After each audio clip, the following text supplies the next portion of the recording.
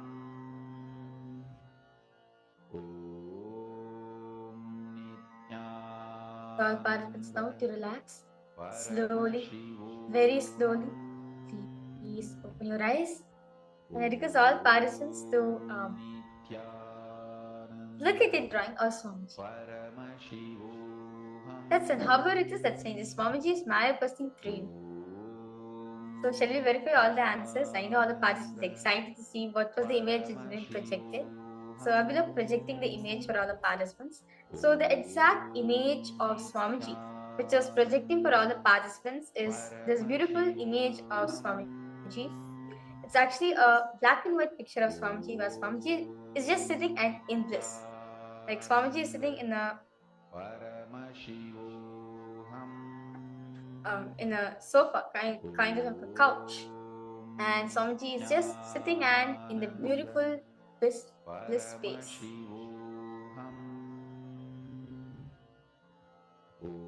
So how many of you are able to relate with this? How many of you are able to see something like this Swamiji? Like how many of you are able to draw something this form of Swamiji?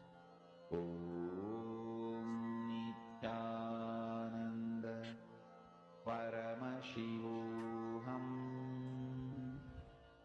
Om Nityananda Paramashivoham. Om Nityananda Paramashivoham.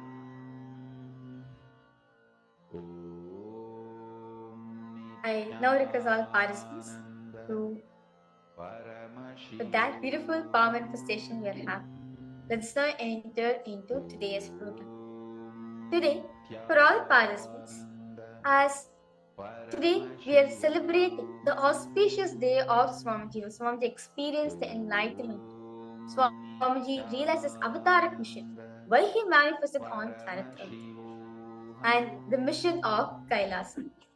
As Swamiji says very beautifully, before I came on planet Earth, I was in a formless space.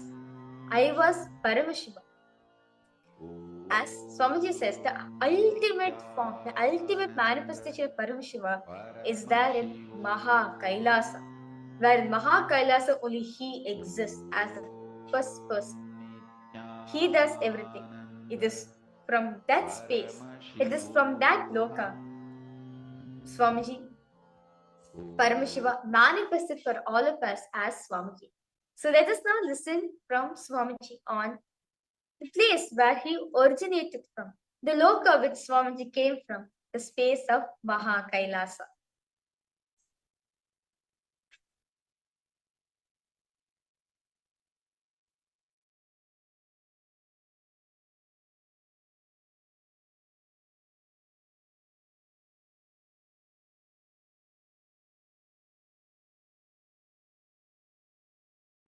Today, scientists know that at the center of every galaxy there is a black hole. Please listen, this statement only I am saying. With this statement only I wanted to make it very clear. Every galaxy center, that black hole can be called as Atmalinga of that galaxy, or Kailasa of that galaxy. But all galaxies are going around one center. That center, which is the source of oneness, that is what I call Maha Kailasa, Paramashiva. So understand, every galaxy center can be called as Atmalinga or Kailasa of that galaxy. And experience of rishis is only presented in the form of beautiful Shivalinga. Understand? When rishis experienced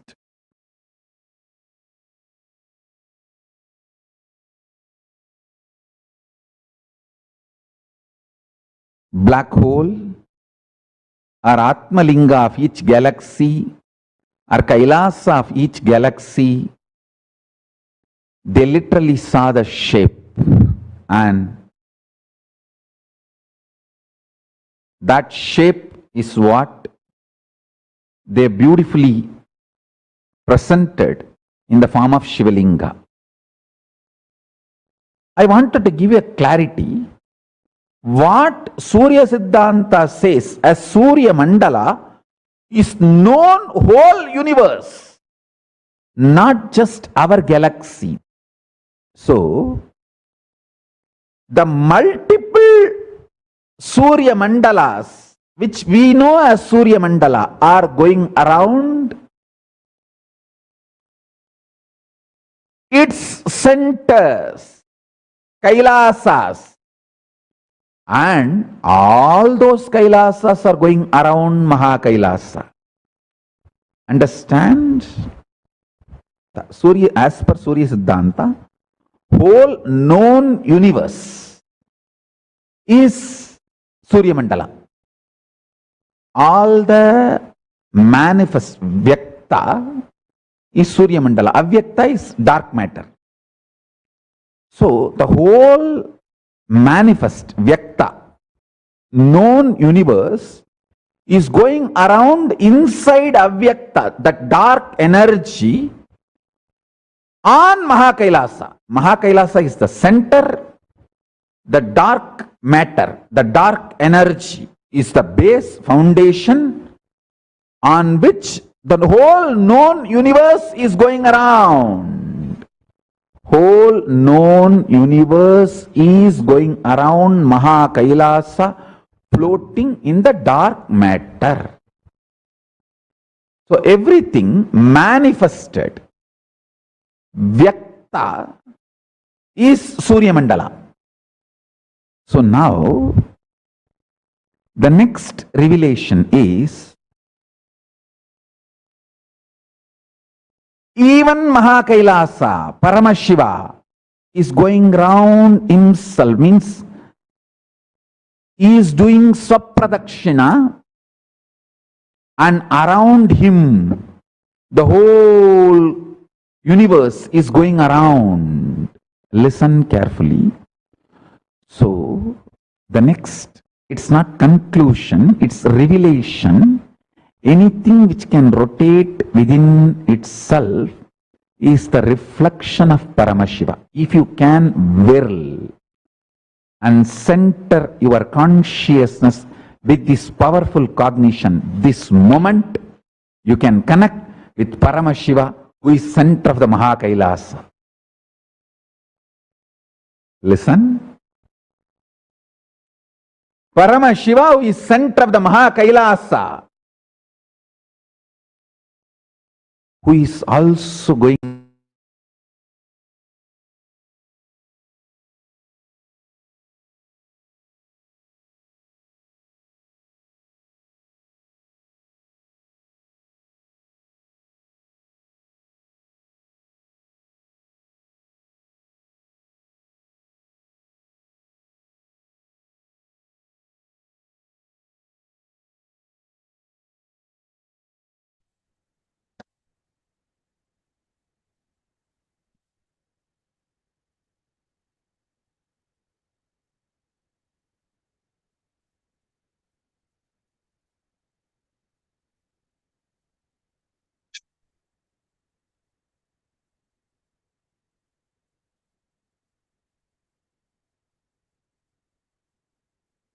Yes, Nityanandam, everyone.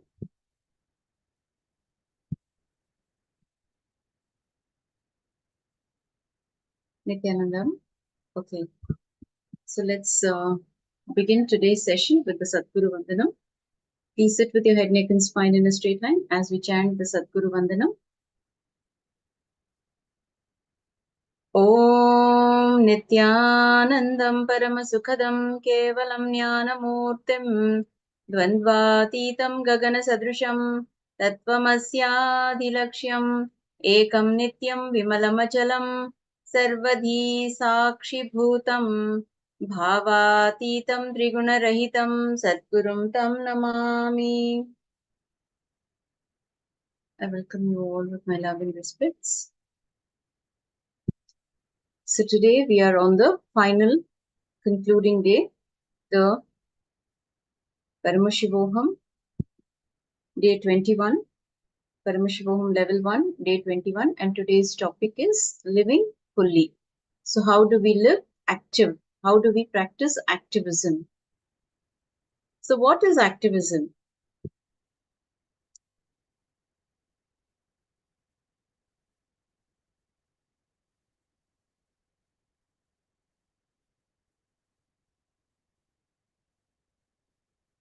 So what is activism? See, activism is not just being physically active. It is having a vibrant state of consciousness. Okay. So whatever truths that we have imbibed during these 21 days, all the truths that have been imparted, all the truths that we have imbibed, it is time to put it into practice. Okay. When you practice whatever you learned, what happens? You will be able to access the higher states of consciousness. When you practice all these truths, you will be able to access the higher states of consciousness. So without further delay, let us get into the session. The first topic for the day is having conversational relationship with the master. Okay, so how do we have conversational relationship with the master? A very interesting topic. So let us all be focused. Please turn on your cameras and please be available in front of the camera.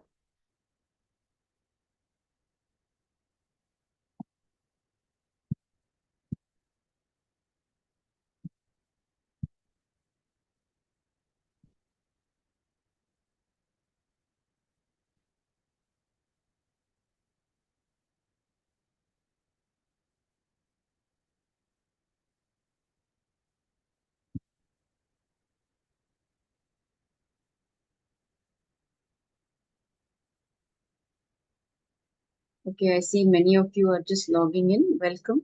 Sean Hay, Pascal Gordon, Nityanandam, Nityalingvodhavanaya, Nityanandam Elizabeth Grow.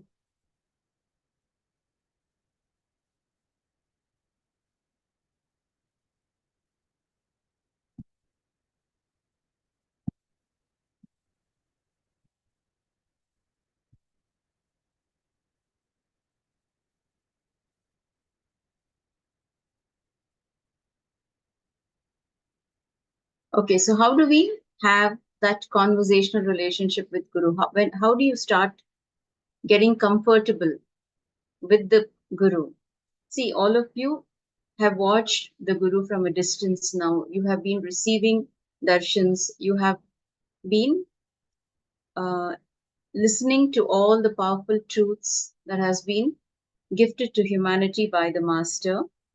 So today in this session, we will be learning how to have a conversational relationship with Guru. What does it mean to have a conversational relationship with the Guru? It is all about having that strong feeling connection with the Guru, going beyond the limits of normal human relationship. It is not like how you relate with a normal person. So this relationship is a very pure relationship. It does not have any barriers. When you are completely integrated, you will enjoy this relationship with the Master.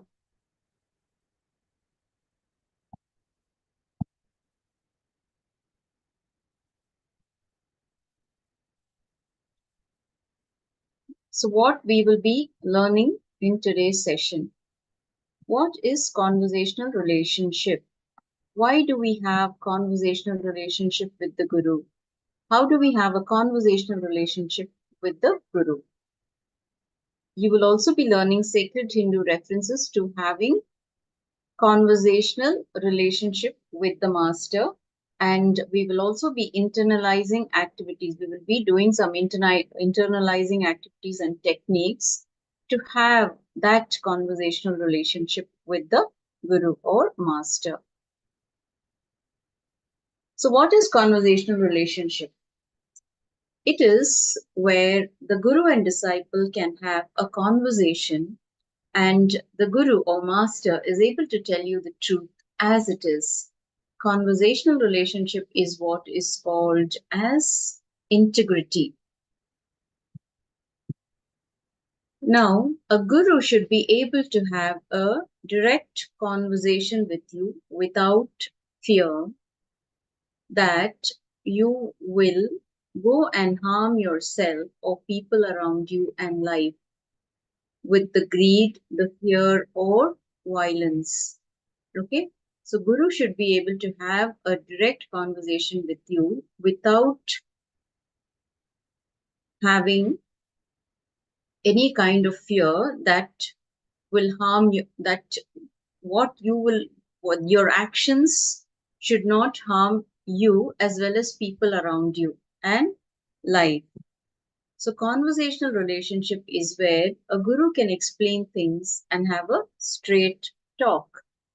So the Guru will start thinking for you. He's going to beautifully design your life and he's going to work for you, not just in the physical plane, but also in multi layers. Not just the level you know as your life, in every layer of your life, Guru will work for you. So if you don't have hypocrisy and you are very straight, the Guru will be simply straight with you. So always be life positive, even if your Guru is strict.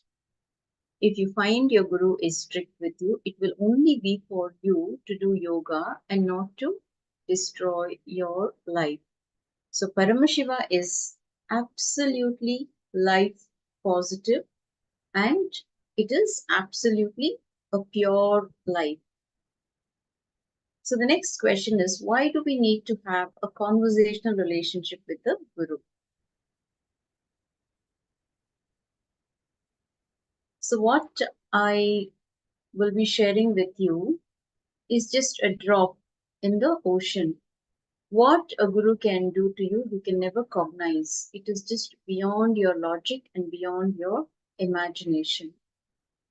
So Guru can protect you by just with simple conversational relationship in the following areas. The multi-layered happenings of your life and your mind, how you make decisions, how you will think, what will be the results, how you will make friends, or how you will make enemies, how you will put yourself into problems, and how you will pull out yourself from the problems. Just with simple conversational relationship, even death cannot touch you, and you are protected in all the 14 worlds. So what you need to do is to retain your ability to have a direct conversation with Guru, and nothing can touch you. So when a Guru is not able to have a direct conversation with you, it means you are behaving like a demon.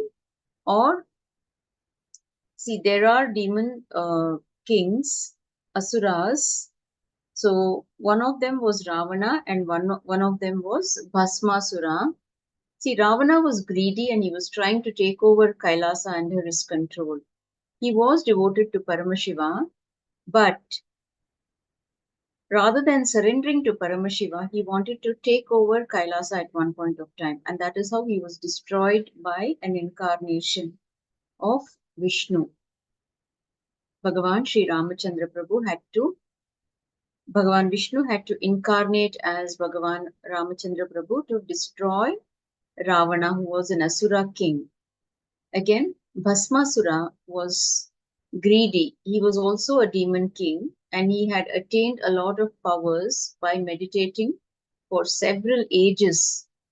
And then finally, when Lord Paramashiva was pleased with his meditation, he granted him boons, but Bhasmasura was greedy and he wanted to destroy Paramashiva himself. And that is when he got destroyed. He was again destroyed by another avatar form of Mahavishnu.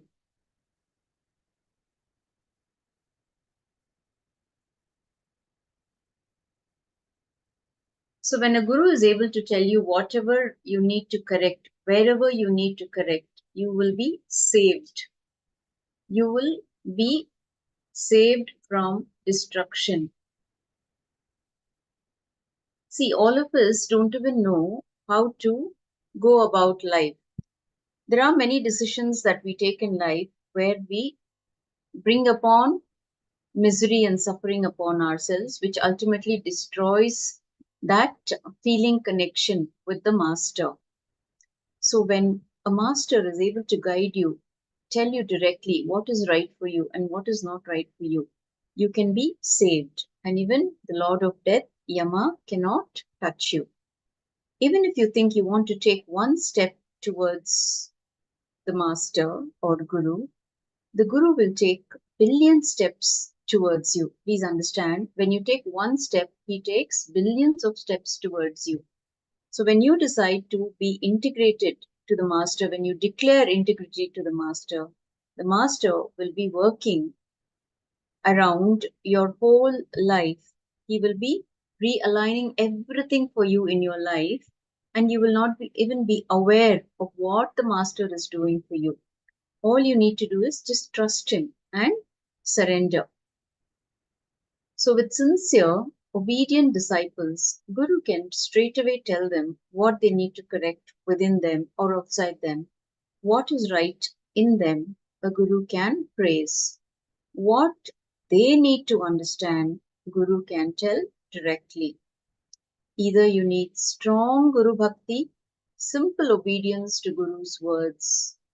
So you can click with the truth and it becomes an experience in you, or you develop Sankhya, clarity of the conscious evolution.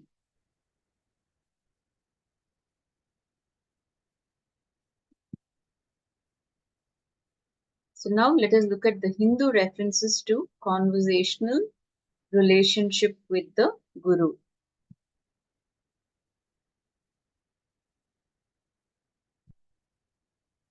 So I hope all of you are able to grasp what was being shared here. In case it's a little too fast for your understanding, you can always type here in the chat box. I hope the pace is okay.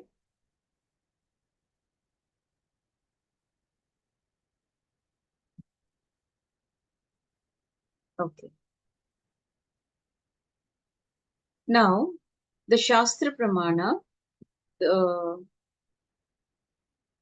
that has been taken from the Upanishad says, the verse goes, Om Sahana Vavatu Sahanau Bhunaktu Saha Viryam Karavavahai Tejasvina Vaditamastu Ma Vidvishavahai Om Shanti Shanti Shantihi.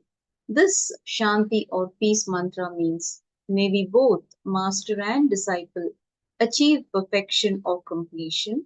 May both of us grow. May both of us enrich each other. May we not have enmity towards each other. Now, the translation of the verse. Both the Guru and disciple are praying to the ultimate. Let both of us stay together with each other till the ultimate happens. Let both of us get fulfilled. Let both of us grow together and let both of us expand, help each other. Let both of us not hate or hurt each other. It's a beautiful mantra. Let both of us have auspicious feeling connection towards each other. Let this feeling connection remain strong till we complete the education. Let this feeling connection protect both of us. This is the exact verse chanted before the education starts. So when a child enters the Gurukul, this is the first mantra that is chanted, and the beginning itself is auspicious. Before the education starts, before the transformation starts for the disciple, guru and disciple both chant these verses because in the Vedic education system, education happens with a strong feeling connection. Now let us look at Arjuna's conversational relationship with Bhagavan Sri Krishna. When Bhagavan Sri Krishna listens to Arjuna, he is interested in Arjuna's real problem, not what Arjuna is complaining about. You must have heard Swamiji's addressing. Okay, yeah. Let me slow down a bit. So, Lingodbhavanaya, what I'm sharing is Arjuna's conversational relationship with Bhagavan Sri Krishna. So, all of you must be aware of Bhagavad Gita. Okay, so since you have been attending our sessions regularly, you should be aware of Bhagavad Gita. So, in the Bhagavad Gita, yes, okay, good. Lord Krishna is listening to Arjuna. In the first chapter of the Bhagavad Gita, he allows Arjuna to speak and he is only in the listening mode. He just wants Arjuna to open up. Now, Bhagavan Sri Krishna is interested in Arjuna's real problem, not what Arjuna is complaining about. See, in the first chapter, we see that he is devastated. He does not want to wage the war against his own people. He does not want to kill his own kith and kin, that is, his cousins, his uncles, his teacher, and he is devastated.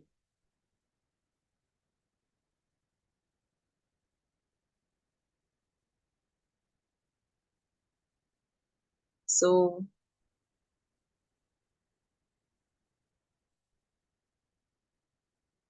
okay, Ma, Pascal Gordon, what are you finding it a little difficult to translate what is being shared here? Is that what you mean? Or you're trying to tell me that the pace is a little fast? Can you please clarify?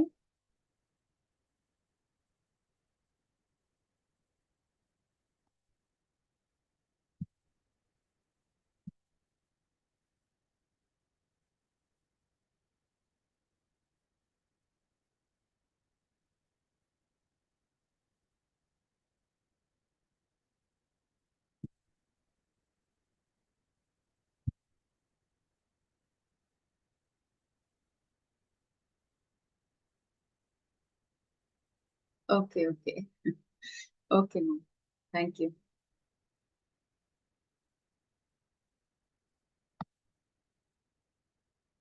No, Aya is telling it is a little fast, so he's only requesting me to go a little slow, ma. He's not asking me to do go fast. Okay? Aya wanted me to reduce the speed. He didn't want me to go fast. Okay. Okay. So Lord Krishna is not interested in just expressing what Arjuna knows. So Bhagavan Sri Krishna allows Arjuna to speak into his listening so that Arjuna can go to the root of the problem and address the issue. See, most of the time when we are complaining, we don't know where it is coming from. It is just the mind. Okay? So that is why during completion, Swamiji asks us to ventilate. He asks us to open up. He asks us to write down our incompletions. And he asks us to do it in detail. The writing has to be done in detail so that when you read what you have written, you will get to the root of your problem. You will understand where you are stuck. Okay? It can just be a cognitive shift. When you read what you have written over and over again, you will understand the root of your problem. So here, Arjuna is allowed to speak into his own listening so that he can go to the root of the problem and address the issue. Now, because Arjuna was listening to himself, he started thinking with integrity. So when we bring integrity in our thinking, the first thing that we will know what is happening inside us. Okay? So when we bring integrity into our thinking, the first thing is we will know what is happening inside us. See, sometimes what happens, for example, somebody ignores you. Okay? You are ignored by someone. It hurts your ego. Okay? When you're ignored, you don't like it. None of us want to be ignored. So first thing is you feel, when you feel that you are being ignored, all your HD pops up. Okay? Your self-doubt, self-hatred, everything pops up. And then you come to a certain conclusion. Okay? That person may not have intentionally ignored you. The person may have been preoccupied with so many other things. But what is happening inside you? Okay? So most of the time when we bring integrity into our thinking, we will realize that, okay, it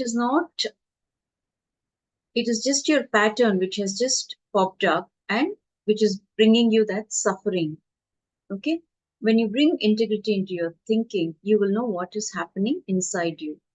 Now, Arjuna has the clarity about the doubts arising inside him and is now exposed to his own inauthenticities as he speaks. That is why he is allowed to speak in the first chapter.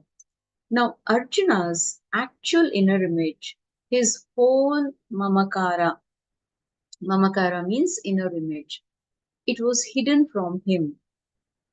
Now, his root pattern of attachment, his deep fear of expansion, and his inauthenticities are now being exposed by Sri Krishna.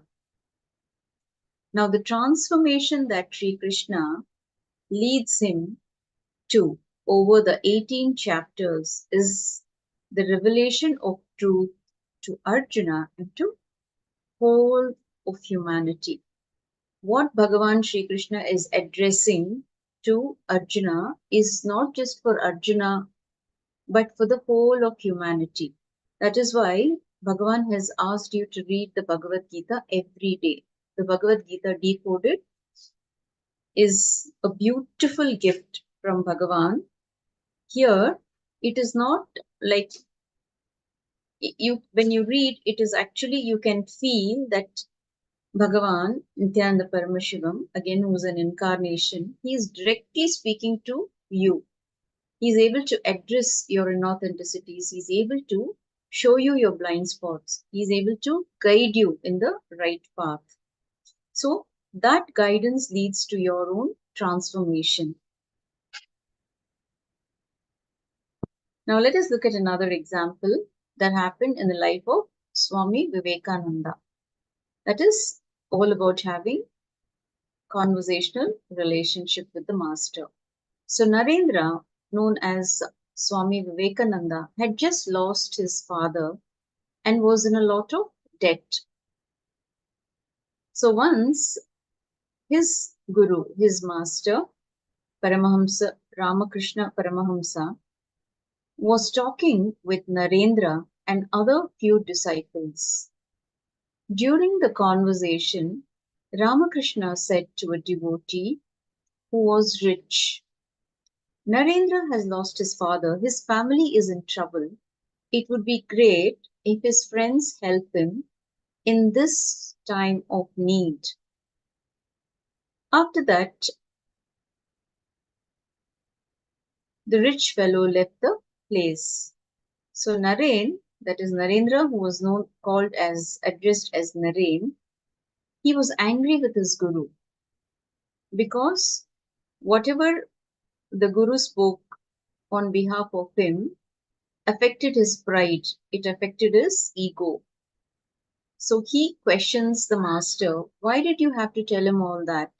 And he was angry because his pride and his family's esteem were hurt. Now, seeing Naren hurt, Ramakrishna, with tears in his eyes, said, Naren, don't you know, I am ready to do anything for you. I will go from house to house begging for you. Now, Naren knew his master truly meant it. Touched by the love of the saint, he wept and felt ashamed of his behavior.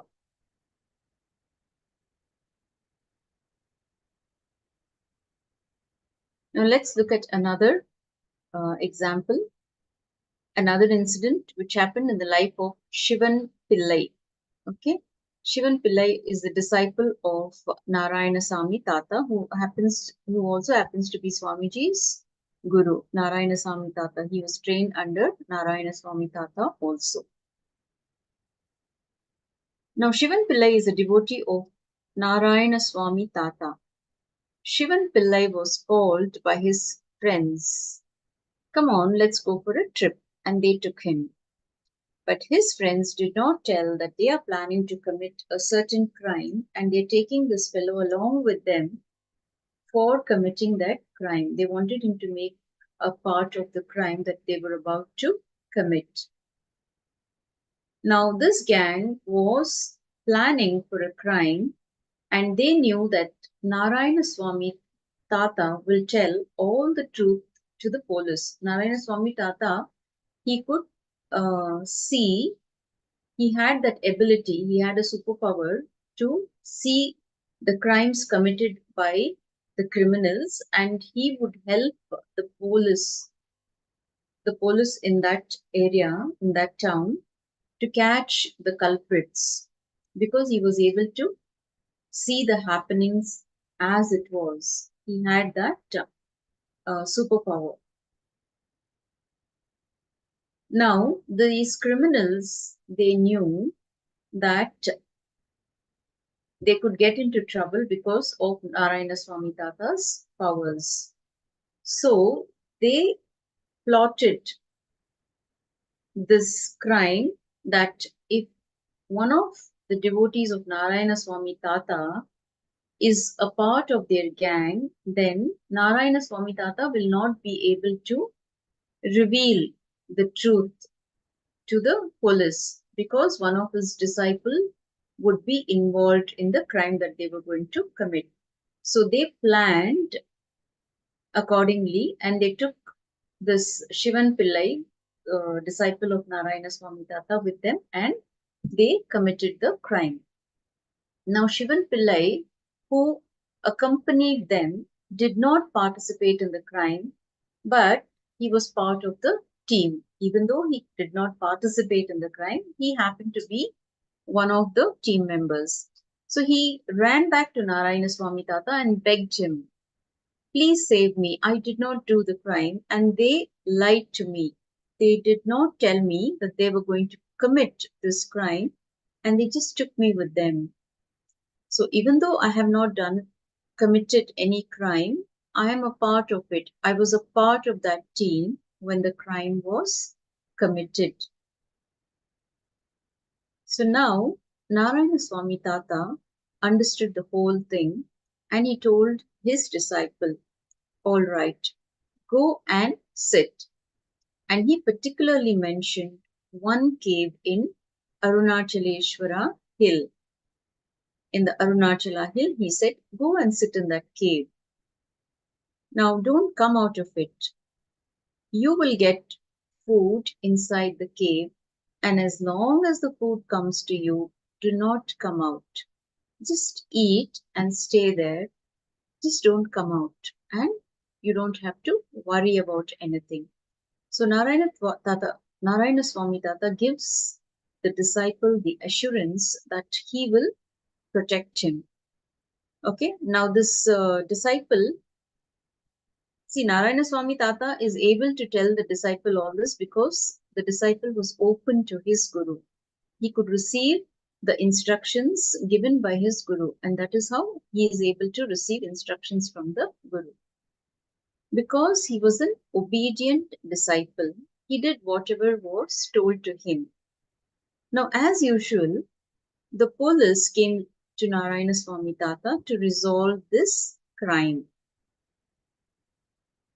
And Narayana Swami Tata gave all the instructions and showed the police, all the team members, those fellows who committed the crime, he revealed to the police and he got them all arrested, except the devotee of Narayana Swami Tata. All the others who were involved in the crime were arrested and put in jail. Now, the Supreme Pontiff of Hinduism was watching the whole scene. And when Shivan Pillai came and cried to him, he was witness for both the scenes, where the disciple comes crying to the master and the master giving the disciple the instructions, and when the police, when they came and reported the crime, and when his guru was resolving the whole thing, the Supreme Pontiff of Hinduism was witness to the whole happening.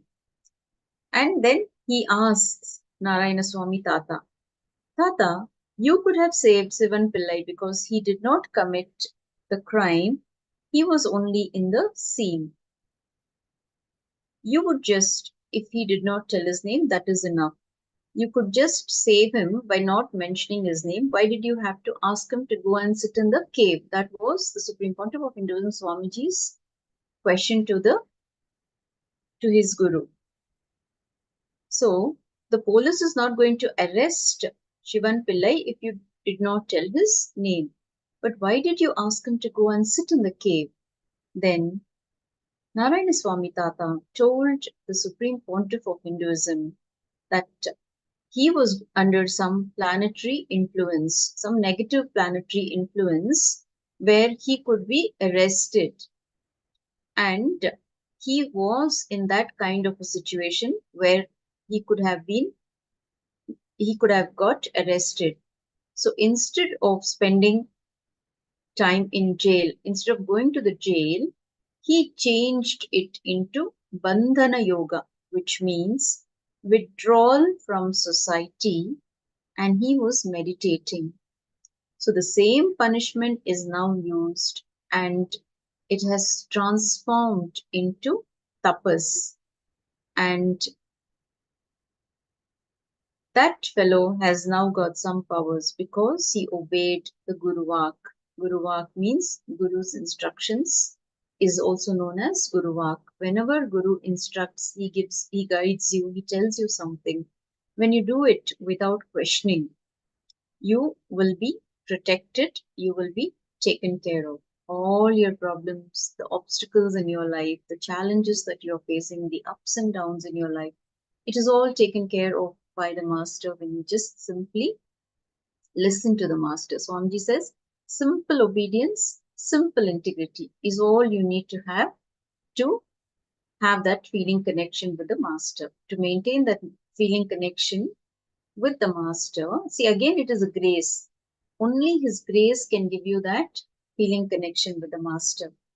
So how do you restore that space? It is by having that simple integrity and simple obedience. So if Shivan Pillai had gone to the jail, he would have been physically and mentally broken, and he would have lost all the best things he had in his life. It could have done so much damage to him. But the bandhana got converted into bandhana yoga by the Guru's grace, and he got all the best things in his life. He got powers, he got blessings of the Guru, and he also got saved from going to jail and all other social stigma associated with all and with everything. So he got the best instead of the worst.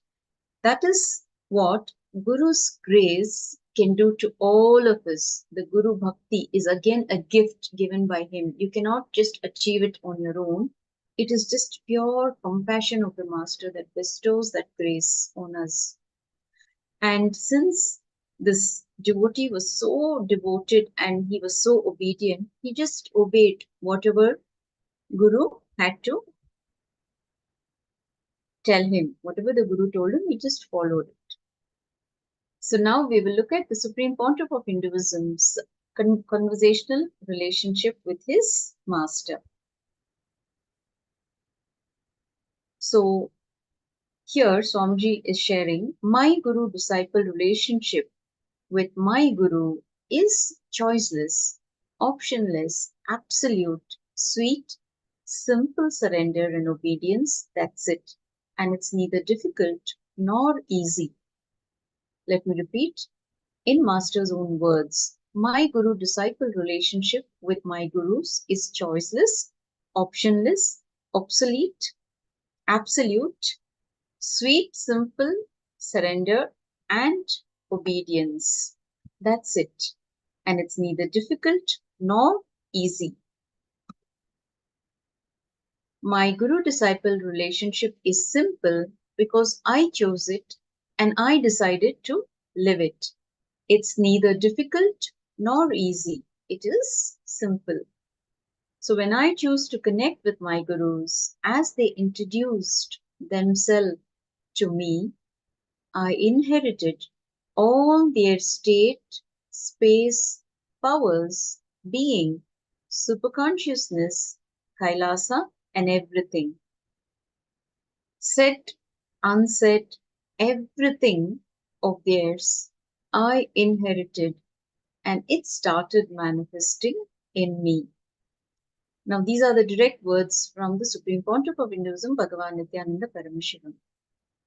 So here he is sharing that when he chose to connect with his gurus, as they introduced themselves to him, he inherited everything, literally everything, the state, space, powers, being, superconsciousness, and Kailasa, Maha Kailasa.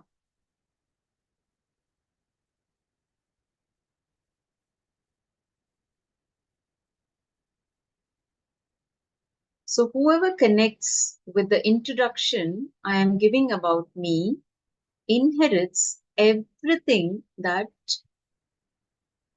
I received from my Guru Parampara from me, and it starts manifesting in you all also.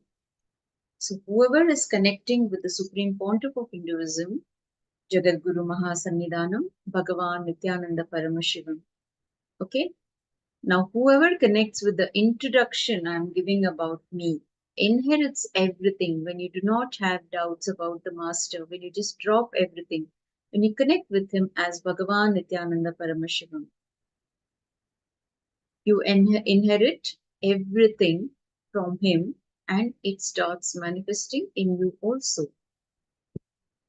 So if you choose to connect with me as I introduce me to you all as a living manifestation of Paramashiva, this is my introduction to you all. Paramashiva fully manifesting himself to revive the Kailasa ecosystem on this plane as the Nijavatara Nityananda. He himself is manifesting. This is the introduction I am giving about me to you all.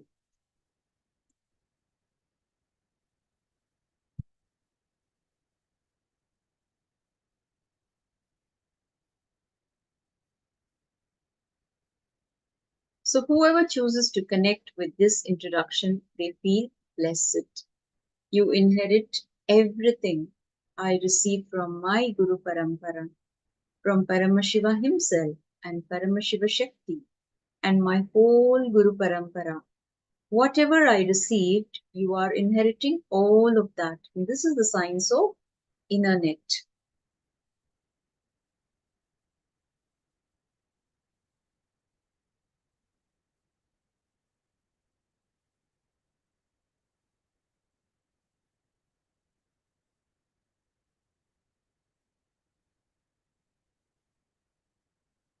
So now we will be doing the internalizing activities and techniques to have a conversational relationship with the Guru. Okay? So pen down all the times you felt simple obedience to Guru was difficult to follow. Okay? Now you will pen down. See, you have been attending this program for quite a while now and you have been receiving these truths. Okay? There have been certain instructions given to you. You have been told about the Kriyapada, the Charyapada, the lifestyle you need to live to enhance your lifestyle, to elevate the frequency, the level of your consciousness. You have been given certain guidelines. Now, pen down all the times you felt simple obedience to Guru was difficult to follow. For example, I do not have energy to do yoga today. I cannot attend satsang because I am very sleepy. Okay, these could be, these are some of the examples, but you will also know where you missed that integrity with the master by not following what the master is telling you. It could be taking haritaki at night, it could be doing the panchakriyas, it could be missing puja, it could be being out of integrity, being inauthentic. Okay, so wherever you have missed integrity, wherever you felt it was difficult, integrity was a rule. Wherever you felt integrity was imposed, like trying to be, it is being imposed on you. Wherever you felt, in whichever instance you felt, just pen down. Okay, let's take a little time, a few minutes to pen down. See, only when we write, we will even know what is happening in our life, what we are doing to ourselves. Okay, so please take some time and write down. Even if you have done this exercise before, it is absolutely okay. The more you write, the more opens up from within. You'll be opening up more and more. Okay, so please pen down. Start penning down all the times that you felt simple obedience to Guru was difficult to follow.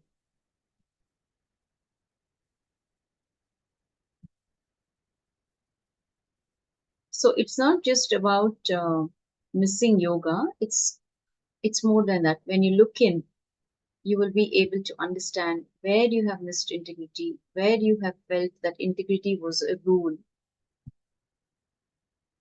The simple surrender or simple obedience to the master did not happen. See, you can always complete. It is not a crime. If you have missed integrity, it is okay. We can avoid doing that, but don't feel, uh, offended or don't feel let down now. Don't get into any other powerlessness. You can always complete and restore your integrity. Bhagwan is very compassionate. He waits very patiently. He waits for you to come back. So you can always restore your integrity by declaring, okay? Just with a simple declaration, you can restore your space of integrity. So let us not feel powerless about it. What we can do is we can see, Swamiji says willpower, super determinism. He uses certain words. So that can be applied. Okay? Decide that you will be integrated come what may. I will be integrated to my master. When you decide, the more intensely you declare, you make a declaration, the cosmos will help align things for you. You don't have to really struggle. It's just your intention. Your intention has to be really pure and it has to be really intense. Okay, we will see some examples of intensity in the upcoming session. But for now, just declare your integrity. You can complete for your non-integrity space and you can restore your space of integrity. Okay, let's do the exercise.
Okay, if you have finished doing the exercise, we can continue. In case you are yet to complete, we can always you can always do it at a later time. So now we will be going forward. We will look at the next step. So whatever you have written down, you will read each point and consciously decide, choose and live it. So whatever you have written down, you will now read it and you will decide consciously to live it. Whatever you have declared, the integrity that you have declared, you will consciously decide to live it. So please read whatever you have written down.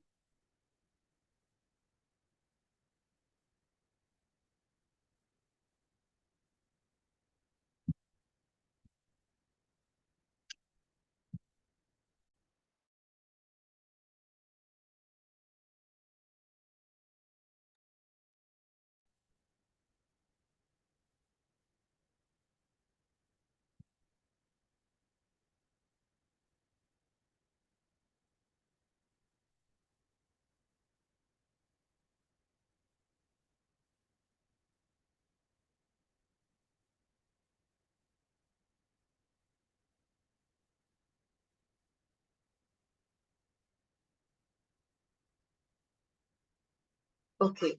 So you can share your Sakshi Pramana. Okay.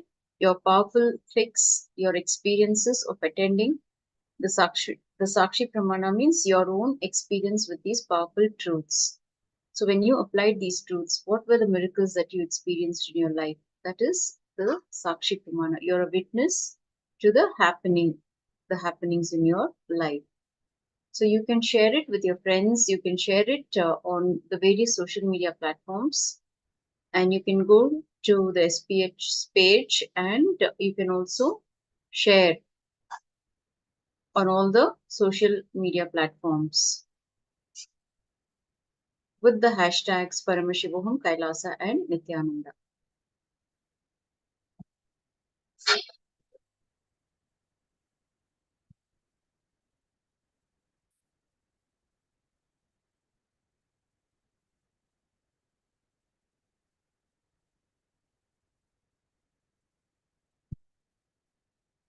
Okay, now so we will be moving on to the next topic of the day. It is intensity. Again, a very interesting topic. So today we will be looking at what is intensity.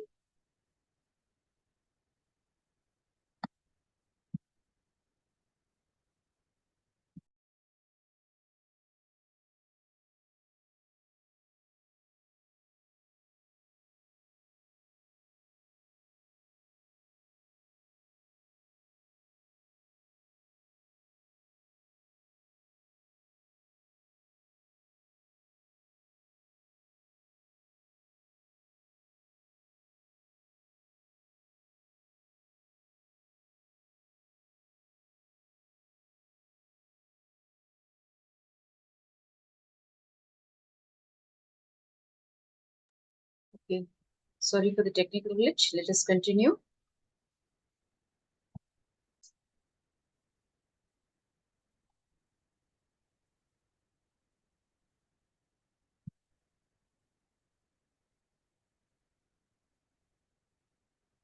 Okay, what is intensity? Now, there are various myths around this topic, intensity. Let's look at it.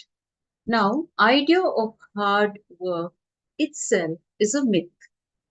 Okay, please understand. Idea of hard work itself is a myth. Hard work is really just worry plus a little work. That's about it.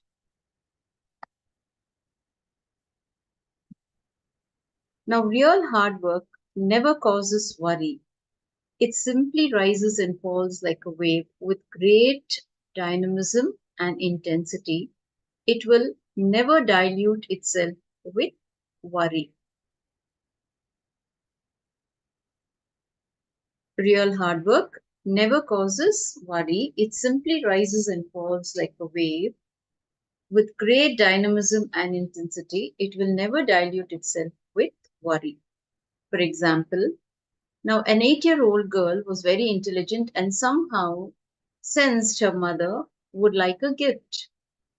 She decided to buy her mother a birthday gift. The mother was very happy. She thought, at least my daughter appreciates my efforts. No one else does. So the little girl gave her mother the gift and told her, "This is for you, because you work so hard and no one appreciates it." The mother replied, "But dear, your father also works hard. Do not forget that." The girl said, "Yes, but he doesn't make a fuss about it." I hope you got it. So, why intensity? Let us understand with the help of a small story. A Zen master and a disciple were walking along the banks of a river. The disciple, as he had done a few times before, asked the master very longingly, "Master, please give me enlightenment." Now suddenly the master turned, held the disciple's head in his hand, and pushed it into the river. The disciple was shocked and started struggling to get his head above the water. The master continued to strongly hold his head in the water. Now the disciple started gasping for breath. The master then released the surprised and completely shaken disciple. Okay, please understand what the master was trying to do. The master asked, "Do you feel you want enlightenment with the same intensity that you felt you needed air to breathe when your head was in the water?" So only when the urge becomes urgent, when the question becomes a quest, does the ultimate happen. So the key factor needed for enlightenment to happen is intensity, becoming intense in your seeking. When you are intense in your seeking, then you will experience breakthroughs. So now, what is intensity? Our itihasas and Puranas, that is our history, elaborately documented these superconscious mutations and the signs of superconscious mutations. Our Hindu scriptures, which are the Puranas, and our itihasas, the history books, have documented these superconscious mutants. People who had superconscious experience is documented. Now, you do not know what is happening and you do not know what should be done. But the deep dissatisfaction about what is there in the inner space is intensity. So the first thing which needs to happen is not satisfaction, but the turning of direction, the psychological revolution. Restlessness should become intensity. If it is towards the outer world, if your consciousness is constantly moving towards the outer world, it is called restlessness. If it is moving towards the inner world, it is called intensity.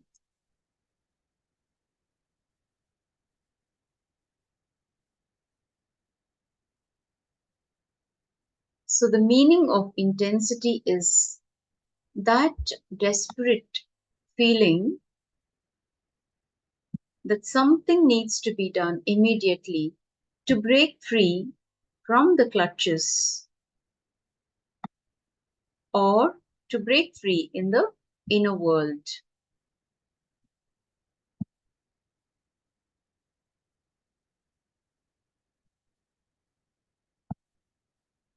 Intensity is not emotion. When you are intense, one part of it may be emotional. But intensity cannot be called emotion. It is like heat. The part of intensity that melts and comes out can be called emotion. For example, when you integrate yourself with intensity, one part of you melts. Now let us say the heart melts, then that can be called emotion. Along with your heart, your intellect will also melt. Your being will also melt. The side effect of intensity is emotion.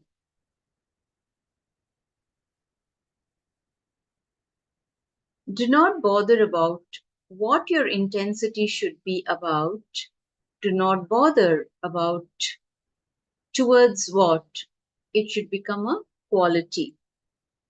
Anything you do, whether you touch something or somebody or some object, let the intensity be there even in that touch. If you are talking, let the intensity be there in your relationships, in your decisions, in your memory, in your thinking, in your desires, even in your fears. Be intense without escaping from this moment. That is what I call intensity. Intensity means radiating the energy that does not create any conflict inside and outside. Intensity is intensely being inside you. Now, intensity does not create conflict inside or outside. It flows smoothly and yet very strongly.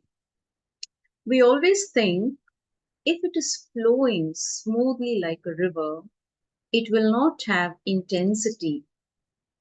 And if it is intense like a stone, it will not be flowing freely. No, intensity is like a flood, which is intense and flowing.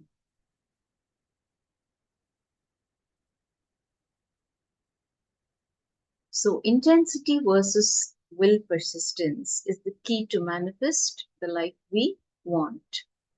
Intensity is sincerity. Let us understand through the help of a small story.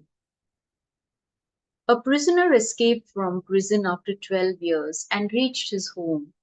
The moment his wife opened the door, she started shouting, "How dare you come so late? You escaped from prison 24 hours before. Where have you been? You should have come straight back home." Now, all the woman was bothered was about why he was not back home right after he had escaped. She was certainly intense, but in creating conflicts. So, real intensity does not create conflicts. It is flowing but intense.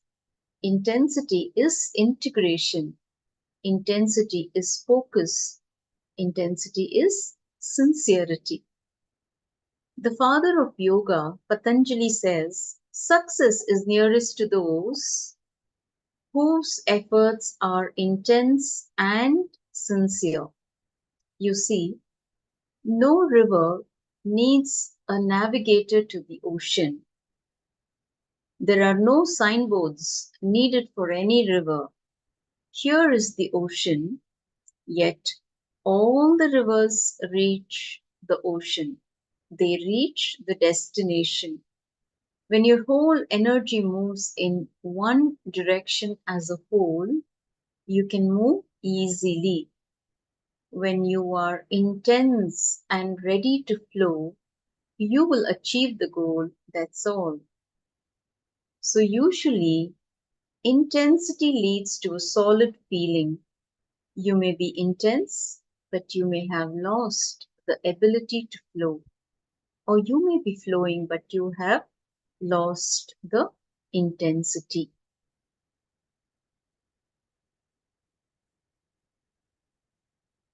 You may be intense, but you may have lost the ability to flow because you are driven by your ego. You are determined to achieve what you want, but you have your own rigid ideas about how to get there. You fail to understand then that existence can make events happen in a much more beautiful and effective way than you can plan. So plan in the best way to the best of your ability, then leave it. It may seem that all your plans are being completely trampled, so do not get frustrated at that point. Something much more beautiful than what you had planned will come to life. The other possibility is that you may be flowing. Again, you may have lost the intensity. This is the case with people who have no focus and they waste their energies getting distracted by anything that comes by. Understand, water becomes steam only at 100 degrees Celsius. Even at 99 degrees Celsius, it is still water. It does not transform to steam.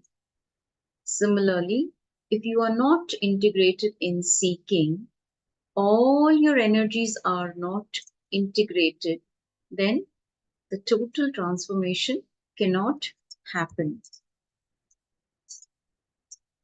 So now, let us do a small activity, okay, to practice intensity. Let us practice it just for 5 minutes, okay? So requesting you all to participate in this activity, okay? Let us practice intensity. Now what you will be doing is, you will take up something and follow it with full intensity.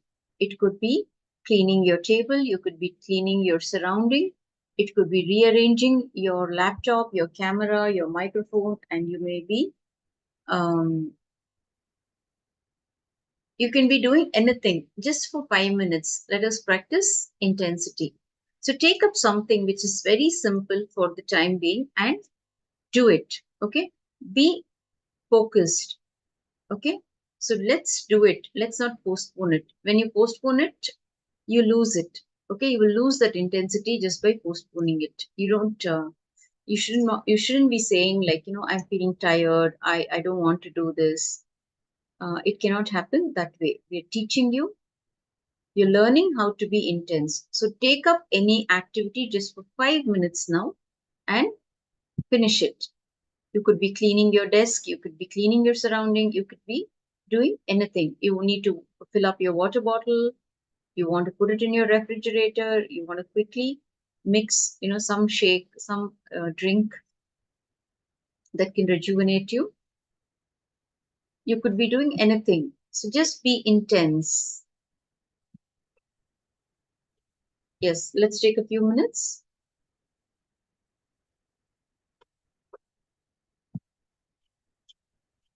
See, when you do whatever is told here, automatically your system will imbibe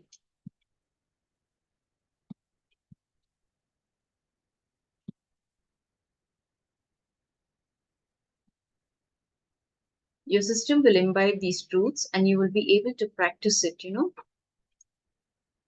even unconsciously you will be intense. When you practice intensity consciously, it just becomes a part of you. That is why you are being asked to do it now. So go ahead and do it. Let's quickly finish whatever we decide to do it with focus.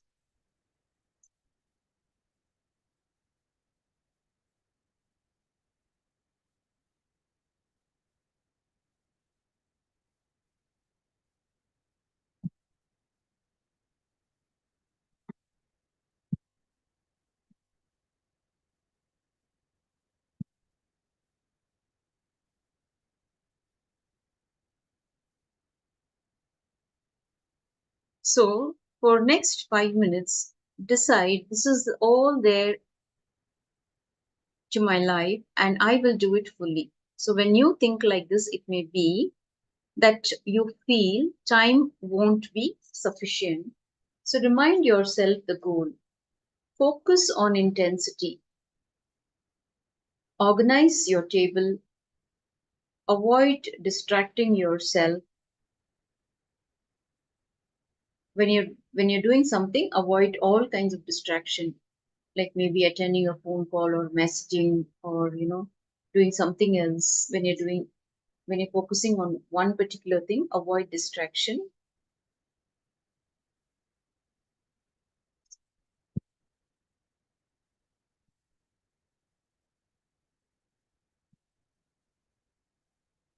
And I would also request all the participants to kindly turn on your cameras. Please be visible.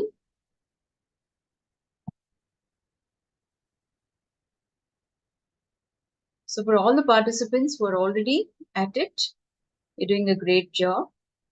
But for the participants who have turned off their cameras, you are not visible. Please understand, you need to be visible when you're doing these activities. We miss our goal with distractions. When distraction comes up, focus on your inner space. See what all chatter is coming up as you pick up that stale coffee mug. It must be lying there for quite some time, and you have just been postponing to move it and get it cleaned. So avoid all kinds of distraction and just focus on what is being told. So now if you find a stale coffee mug, see the emotion. Not wanting to clean that mug is making you distract yourself to cleaning the laptop dust. So look into your inner chatter.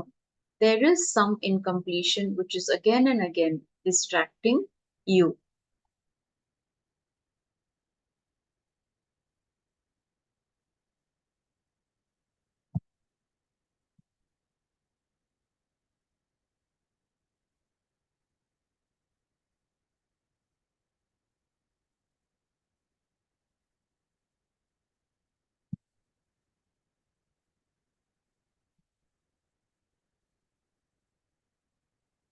Yes, requesting Ma Nitya Saralananda, Ma Elizabeth Crow, Ma Sharpi, Vidya Rupanaya, Ma Stephanie.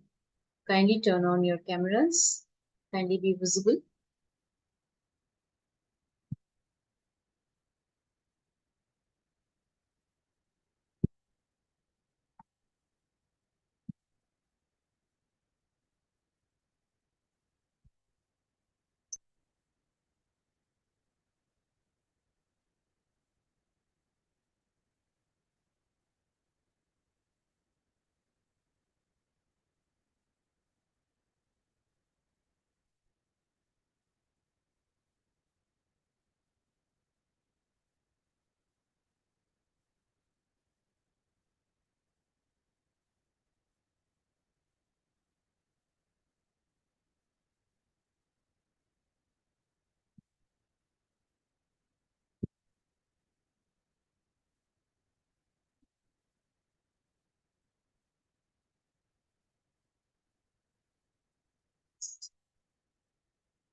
Nityanandama Jayanti, you just logged in. Nityanandama.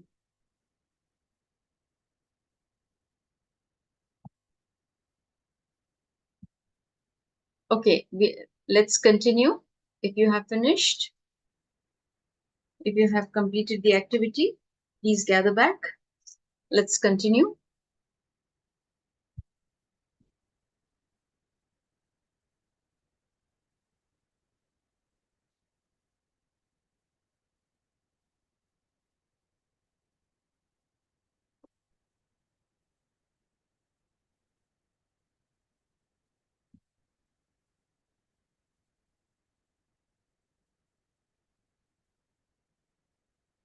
Okay, let's move ahead.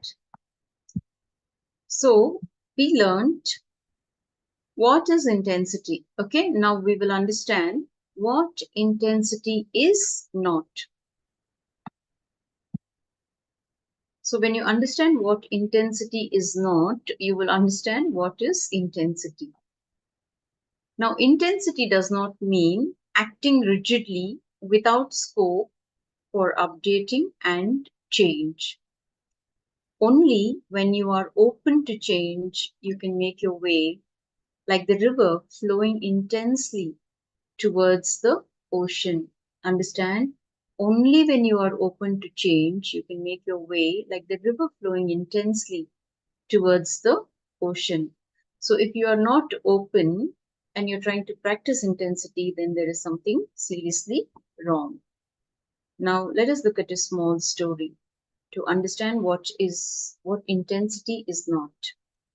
A man moved into a small remote county. One day, while driving, he stopped at a gas station to fill gas.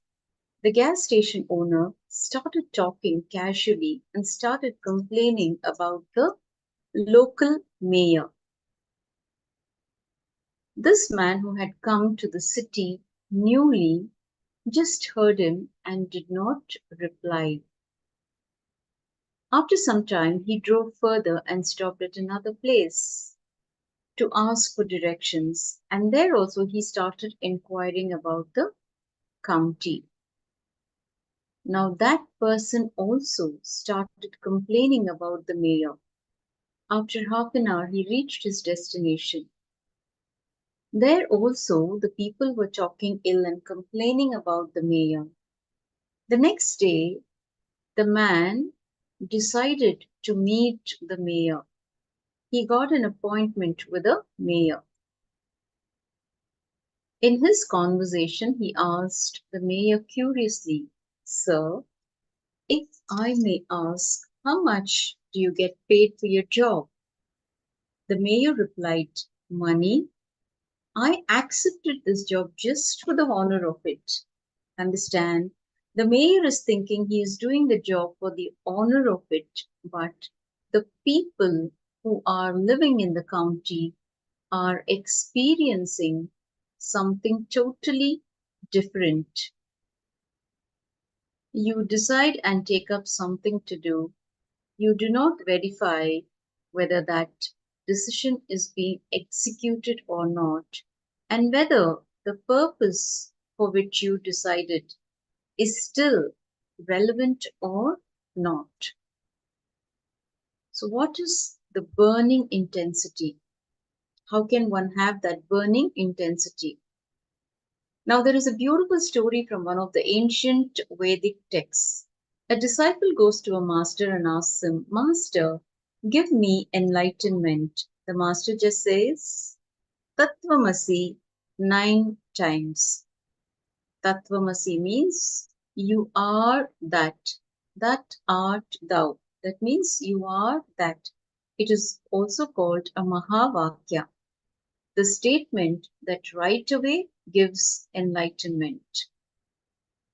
The Vakya, or the statement that straight away leads you to the experience of the Mahat, the cosmos, is Mahavakya. So 9 times the master repeats Tattvamasi, and the disciple is enlightened, and the story ends. Now, is it so simple? That would be the next question. Why is it not happening in us? What is missing in us? What is the difference between us and that disciple? The disciple was fully integrated. Understand? He was completely integrated and he was burning to receive the truth. Now, look, for example, look at the oyster. Okay, the oyster, it is waiting for the rainwater to make the pearl. When the rainwater falls, she just carries the rainwater into her womb and goes down into the ocean. The process happens on the rainwater. Only when the oyster cannot taken the salt water because it cannot make the pearl with the salt water. Okay, only when with the rainwater the process happens and the pearl results. Now just imagine the journey of that oyster, how it has to come up, from inside the ocean, from the base of the ocean to the surface of the ocean, and it waits with its mouth wide open on the waters of the ocean. So she just waits for the rainwater. Now she cannot take the salt water because she cannot make the pearl with the salt water. She needs only the pure rainwater. The moment one drop of rainwater falls on her, immediately she takes that, inside her system, and she will go into the deepest layer of the ocean and will start doing the process. And the pearl comes out. So this is how pearls are made. It is not just a simple activity. It needs alignment of so many things. So many things need to align for that oyster to make the pearl. So similarly, the words the master utters will straightaway enter only into that person who is seeking intensely with an open being for the initiation. He carries those words with him and it sits inside his inner space. The process happens and out comes the pearl of enlightenment. For an intense seeker, even a few words are enough. He will suddenly see the being blossoming, expanding, and expressing itself. The intensity and the openness of the disciple are like the wide open mouth of the oyster. The words of the master are like rainwater. When the words of the master enter the being of the disciple, intensely burning for the truth, the pearl of enlightenment happens. So, how do we get intense? An interesting question. When you are intense, you just are. You don't need to become, you just need to be. And we know so many ways of becoming intense. Becoming is totally different from being, isn't it? To become a doctor, we need to know what has to be done. Similarly, to become a lawyer, you need to know what needs to be done. And to become a politician, you know what needs to be done. So all our knowledge is all about becoming. Becoming is directly related to the mind. Your being is directly related to your nature. Becoming is related to society. Being is related to you.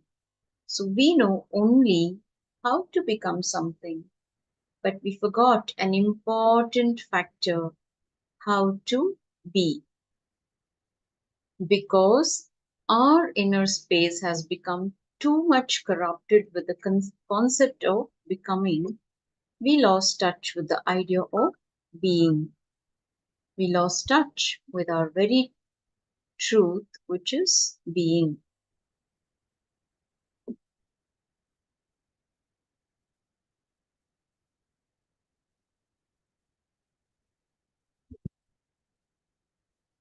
Being is intensity. So, what is being? Being complete, total, integrated, expressing your whole energy is what I call being. If you are partial in your experience or expression, be very clear you are being hypocritical.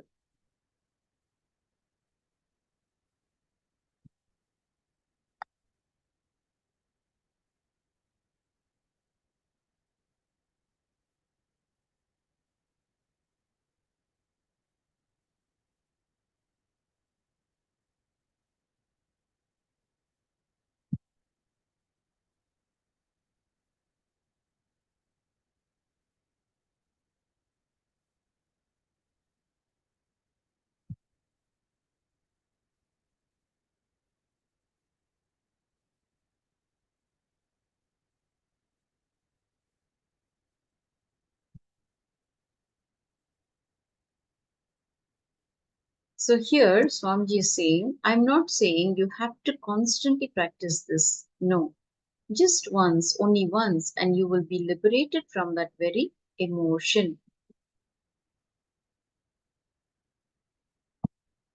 So living intensely, you cannot feel fulfilled by offering sense pleasures to the senses. Living intensely does not mean fulfilling your senses, pouring pleasures into your senses, or living as you wanted.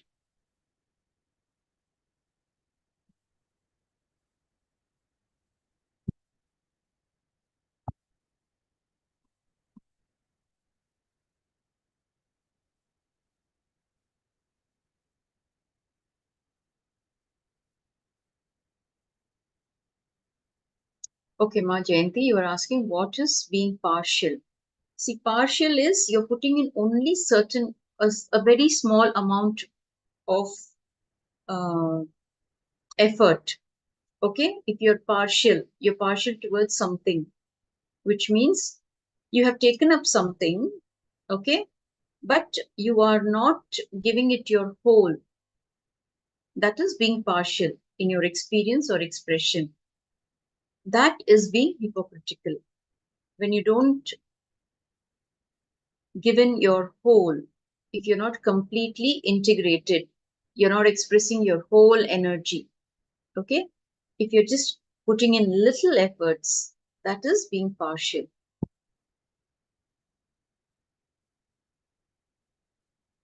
You understood, ma?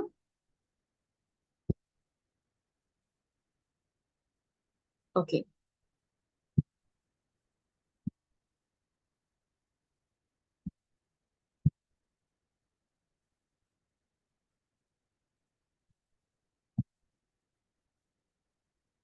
Okay, let's continue.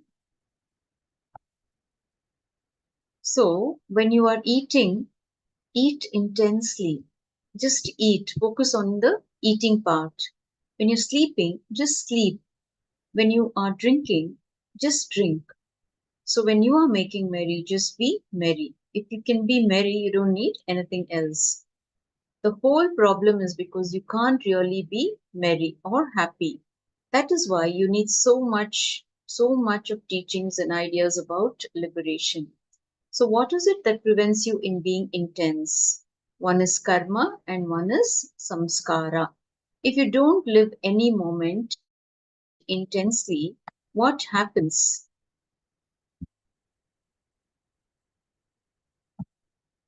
Your mind looks for repeating the action in that moment. Why? Why does your mind pull you to the same experience again and again? You may crave for a particular candy, or you may be addicted to something. Why? If you look deep within, you can see it is because you never ate the candy or you catered to the addiction completely with full involvement. You hold back from throwing yourself into the action fully. Maybe you feel guilty about it, or you may have too many confusing thoughts at that time. So you decide to just do the action, ignoring your thoughts and feelings that are coming in the way of your pleasure. So you see, a part of you wants to indulge in the action, another part of you argues why you should not. You are caught in too many thoughts, and many of them are self contradictory. You lose energy in fighting with yourself. Finally, you are not integrated whether you do the action or not.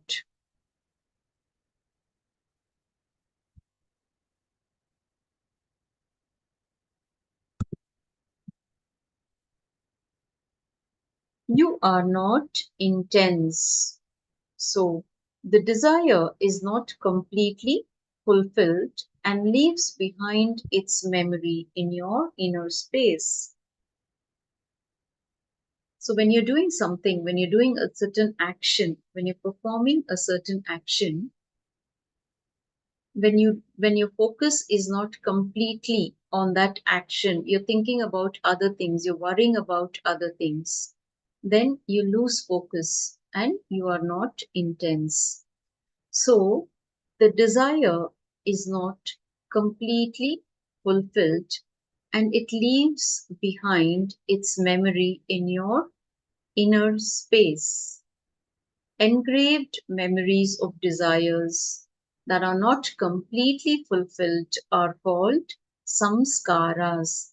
I repeat, engraved memories of desires that are not completely fulfilled are called samskaras.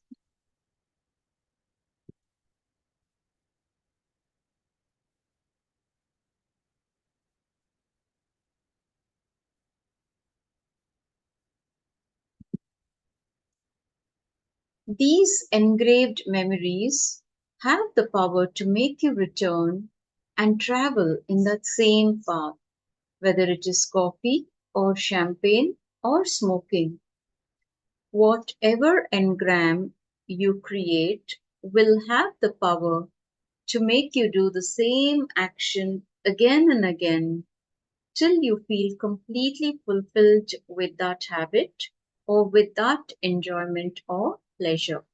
So understand, the engraved memories have the power to make you return and travel in the same path.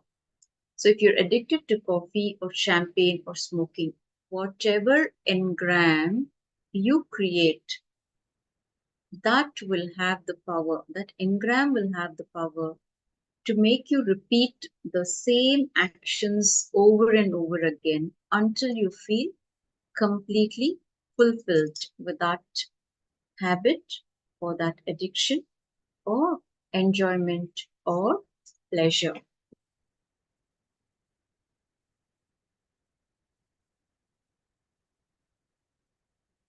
So if you enjoy your addiction intensely, even once, only once, you will be completely liberated. So if you enjoy the action or addiction intensely, even once, you will be completely liberated. Say you are addicted to your tea and coffee. When you're drinking that coffee or tea, when your complete focus is on that, the taste, how it tastes, when you perform that action intensely, then you will be able to liberate yourself from that addiction. So that engram will never ask you anymore to travel in that path. It will liberate you.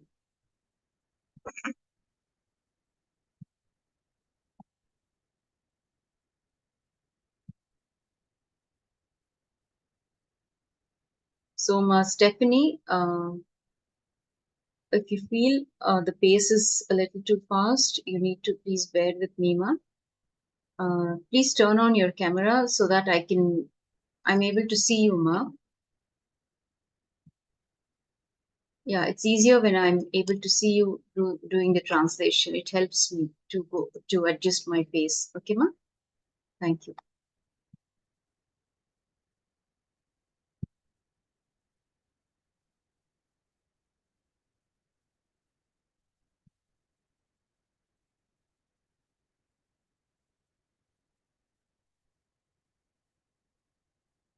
Yes, Ma Stephanie, you need to be visible so that I can adjust my space. Okay.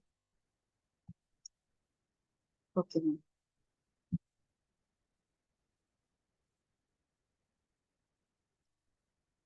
Okay.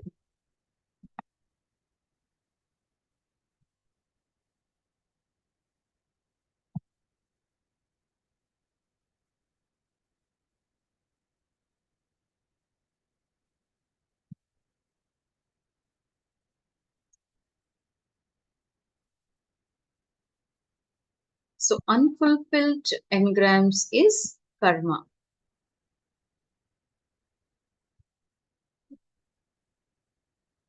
Now you keep your body alive. You keep your mind alive because still you have the hope that the body can give something to you. The mind can give something to you. You still have the hope you can enjoy something, or something needs to be fulfilled through the body and mind.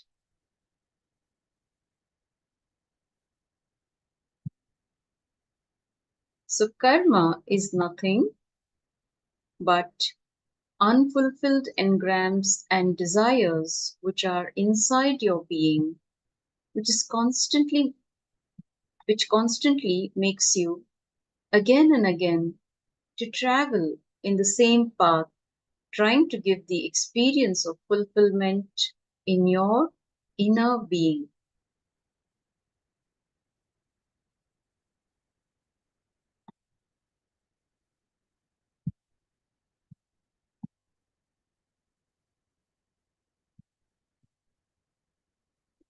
If you do any action with complete involvement, if you follow any desire totally, there will be no craving for repetition, and you will be liberated from the desire once and for all.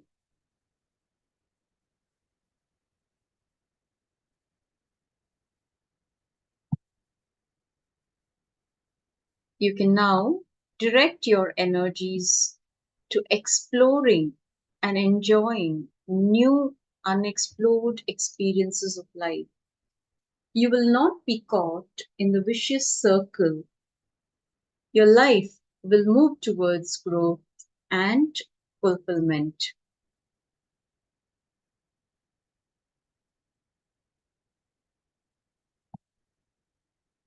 You can experience for yourself that life is presenting something new and fresh every moment. For all this, there is only one thing needed on your part, that is to live intensely.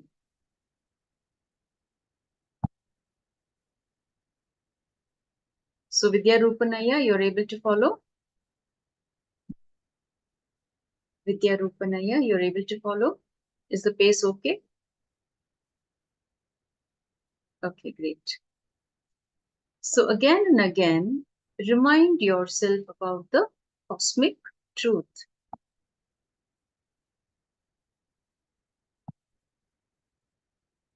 Intensity is independent of the nature of the work.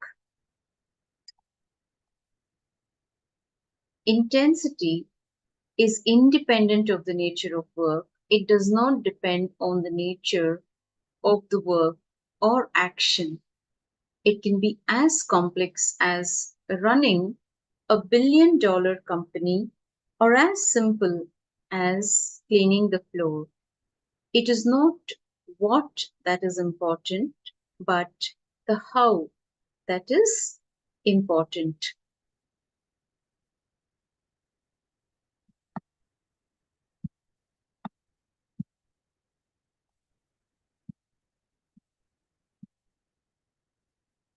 If you can do what you are doing with the totality and intensity that you are completely lost in the action, you have caught the thread of intensity. So if you can do what you are doing with the totality and intensity, then you are completely lost in the action, that then you have caught the thread of intensity. So the moment you are lost in the action, you become like a flute on the lips of existence itself. The air that goes into the flute comes out as music because you become a channel for the energy of existence to flow through you. So be total and intense. That is all is needed for the arrow to hit the target, whatever it may be.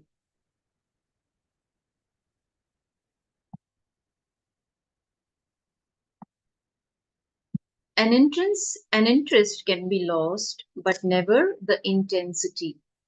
Interest comes from the mind, intensity comes from the being.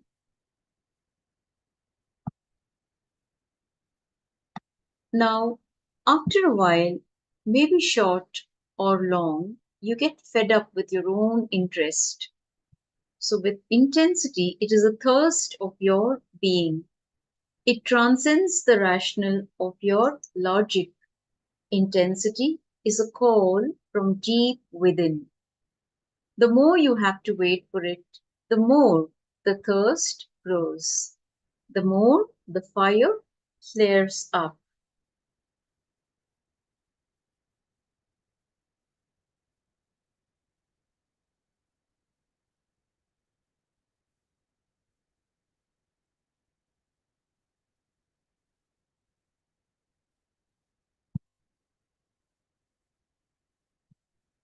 The power of this intensity is what gives the laser the tremendous power to even burn a hole through metal. At the same time, it is a controlled focus. This is what gives it the power to do even a delicate task like removing a cataract in the eye. So it is the power of intensity that gives you the result. So let's do a short activity. It's time for an activity. Now pen down how many times in the day you confuse your intensity with interest. Now you learned what is interest and what is intensity. Now quickly pen down how many times in the day you confuse your intensity with interest. Let's quickly do the exercise. Please take a book and pen down how many times in the day you confuse your intensity with interest. Let's do the exercise quickly.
Yes. So now let us look at an example.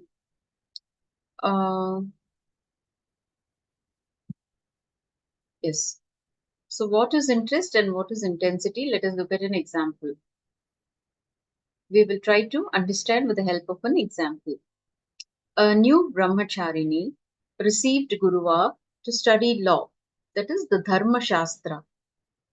Now, her past experience with law is that it is waste of time.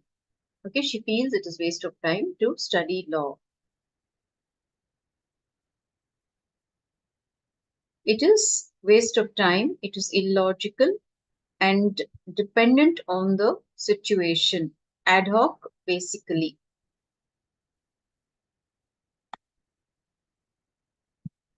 Now, this lack of interest is creating the delay in execution of her Guruva.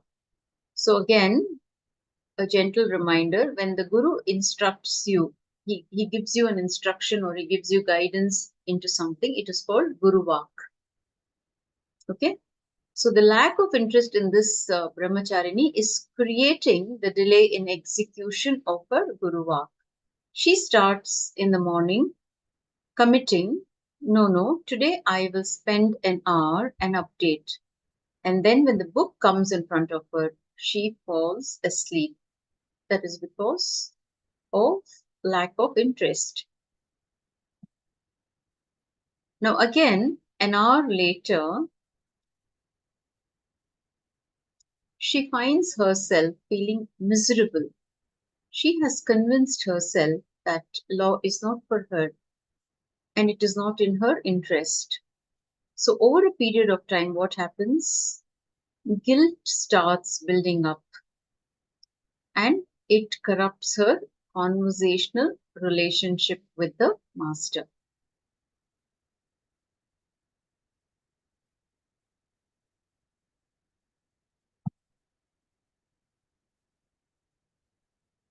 Now, what happens? The Guru comes again to give her a friendly reminder. Now, the goal wasn't the law book, understand? It was the Guru Vak. It was to fulfill the Guru Vak so she can experience her goal of superconscious mutation. So there may be something according to you unpleasant when you receive certain instruction. But if you look in deeply, it is not just about the instruction that you received, it is all about the breakthrough that you need to be given for your upliftment. That is to raise the frequency of your consciousness. The master gives you a certain instruction. It depends on how you take it and execute it. So what happens when you fulfill the Guru Vak? You experience the superconscious mutation. So when the Guru Vak is fulfilled with completion space, the goal of law book will automatically happen. This is the science of Shaktis, cause and effect. Understand?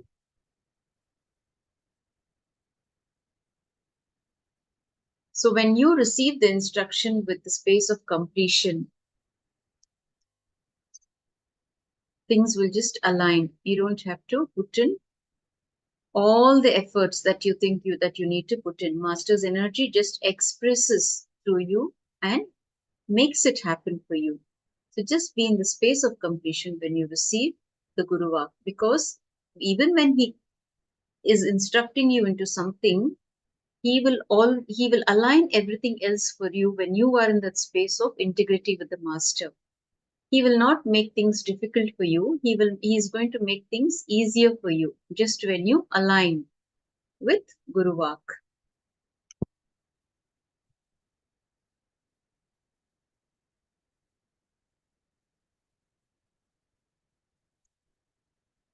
So now, if you have already written down where you missed intensity due to delusion of interest.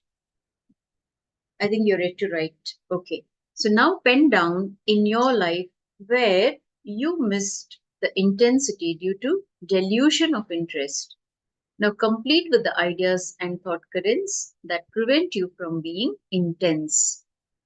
So you were given a certain task, but in your mind you visualized that it is difficult, that it is not your cup of tea, that you just cannot do it because you don't have the interest to do it.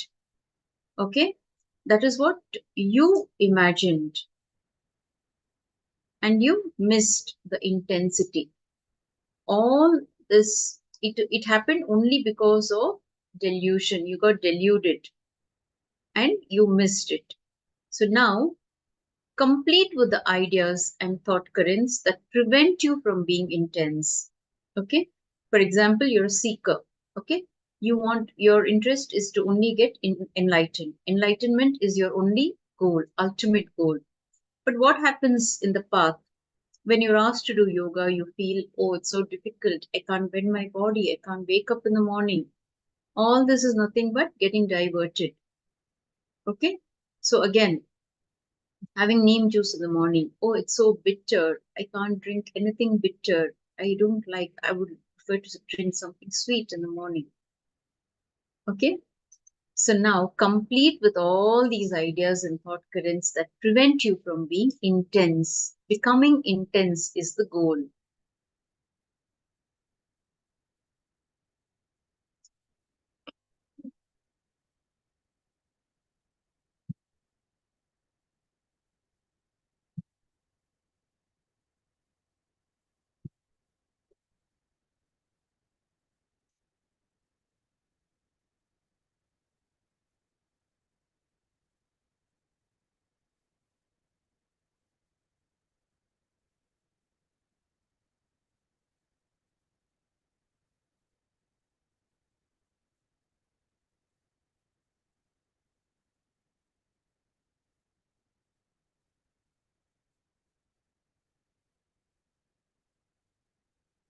So hope all of you are doing the activity.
Yes, let's continue.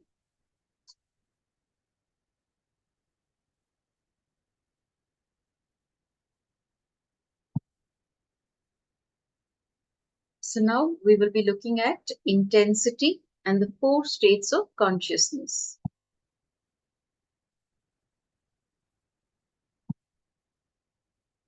Now there are 4 states of consciousness. When you have I consciousness and thoughts, you are in the waking state, the state in which you are right now. So you can understand better with the help of this diagram shown here, the various states of consciousness. We will just giving you the explanation of the 4 states of consciousness. So first, with I consciousness, with thoughts, the Jagrat or wakeful state. Without thoughts, it is the Turiya or blissful state.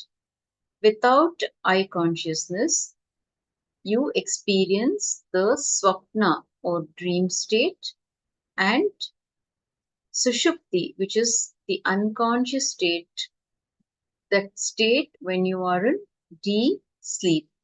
So with I consciousness, when you have the I consciousness and thoughts, you are in the wakeful state, the waking state, the state in which you are right now. So in this state, I has more frequency than your thoughts. So you can control your thoughts. Okay.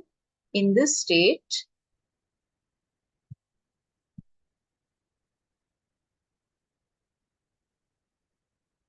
the Jagrat or wakeful state, the I has more frequency than your thoughts. So you can control your thoughts. When you are without I consciousness, but having thoughts, you are in the dream state. Understand?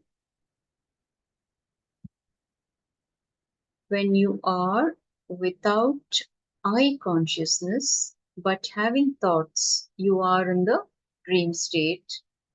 In the dream state, your thoughts are at a higher frequency than your I consciousness. That is why you have thoughts in your dreams, but you are not able to control them.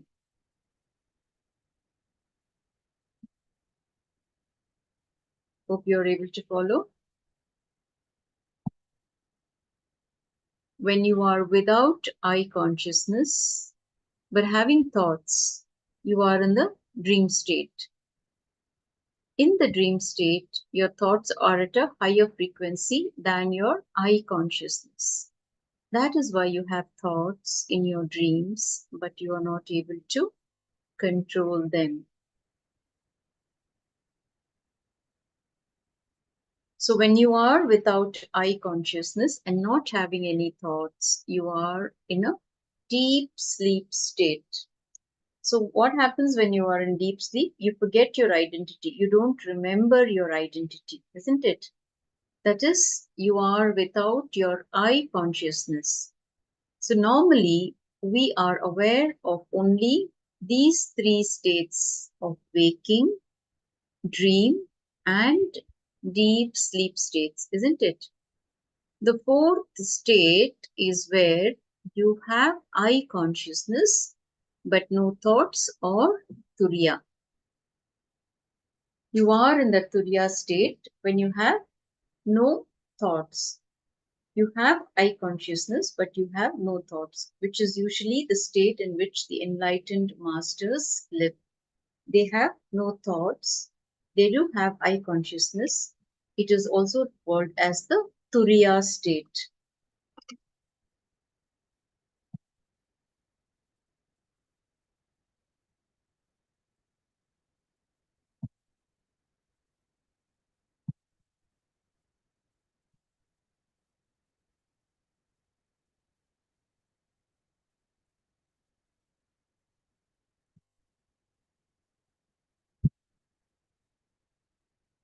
So now, if you are an intense seeker, During intense seeking, what happens? You become aware of all the three states.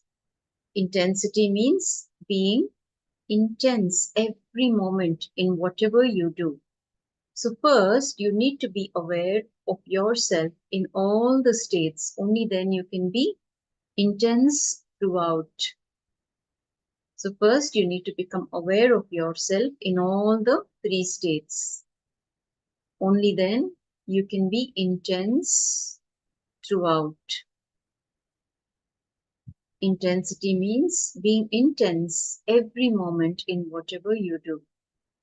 Now, you experience who you are with awareness only during the waking state, isn't it? You remember your identity only during the waking state. So, for example, you feel, I am a doctor, I am an engineer, I am a lawyer, and so on. Only when we are aware of the identities that we carry and enjoy in all these three states, we have got the thread. So the center line of all the three states of waking, dream, and deep sleep state.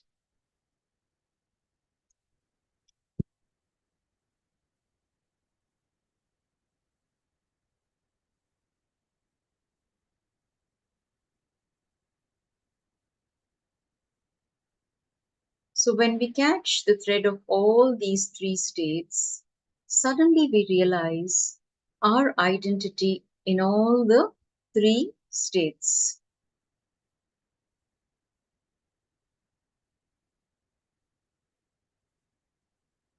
Now the question is, I don't think that in the deep sleep state I am aware. Then who is the person who comes back and says, it was deep peace during my deep sleep? Who is the person who is reminiscing about it, saying it was filled with darkness? So if you do not remember your identity, if you're not aware during the deep sleep state, then who is the person who comes back and shares the experience of deep sleep? Who is the person who's reminiscing about it, that it was filled with darkness? It was as if I was not there at all. Who is coming back and remembering even this idea, I was not there at all? If the person is not there in that state, then who is coming back to connect all these three states?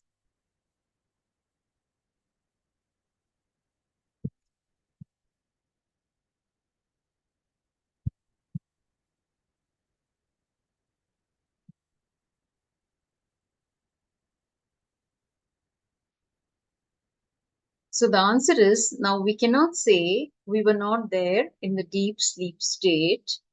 We were there, but we were not aware of the identity that we had in that state. Understand? You were there, but you did not remember your identity. The identity of you being a doctor or a lawyer or an engineer or etc. etc. The identity was not there. You did not remember your identity. You were there, but you were not aware of the identity in that state. So, intensity in the state of sleep. Have you ever tried the simple experiment? Suppose you want to get up early in the morning at say 4 a.m. and suppose you don't have an alarm clock. So, what do? So, practicing intensity in the state of sleep. So when you go to sleep, you simply make a deep and intense will. I am going to wake up at 4 a.m. Just the will. When you declare, you will make it happen by just declaring. So at 4 a.m., you will find that you are awake. Your eyes are open and sleep has just disappeared. Your body clock responds directly to the intensity and the sincerity of the desire. If you are not sincere and deep down you think, I will try this as an experiment. It is okay if I don't get up also, then it will not happen. So practicing sincerity and intensity. When you are sincere and intense, only then it will happen. You can make it happen by being sincere and intense. If you want to get up by 4 a.m. in the morning, you declare with the intention of waking up, not without the intention of waking up. I will wake up, I'll put off the alarm, and I'll go back to bed. No, it doesn't work. So without an alarm clock, if you have to wake up at 4 a.m., you will just intensely declare that you will wake up by 4 a.m. and you will see that you will be wide awake at that time. So intensity has the power to penetrate your states of unconsciousness, including deep sleep. I hope you're all able to follow. If you have any questions, any clarifications, if you need, you can type in the chat box.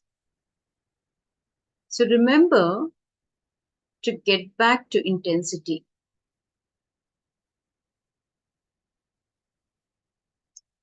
Now let us look at a small story. A small boy went to watch a movie with his parents. He was watching a kids movie about a lion cub and other animals in a jungle and was thoroughly enjoying it. There was a scene in which the lion cub was trapped by some hunter and it was terrified. Okay, this kid who was watching the movie intensely witnesses a scene wherein the lion cub gets trapped by a hunter and the lion cub is terrified.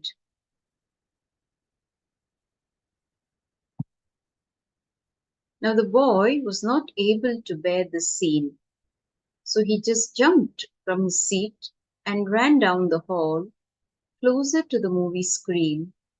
Now he started throwing his hands and legs at the hunter in the movie who was about to cage the lion cub. Okay, so he thought this child runs towards the movie screen and tries to stop the hunter who's trying to cage the lion cub. The movie continued, and soon the other animals in the jungle joined together and drove away the hunter and rescued the cub.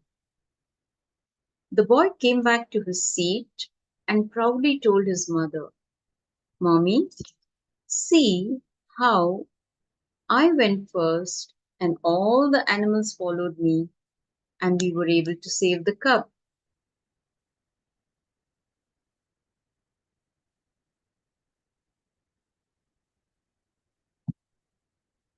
It may look childish to think that you can change the scene on the movie screen by jumping in front of it. But if you look a little deeper, your life also, in your personal lives also, you are under the illusion that you are in control of your life. So life is actually a movie moving in these three states.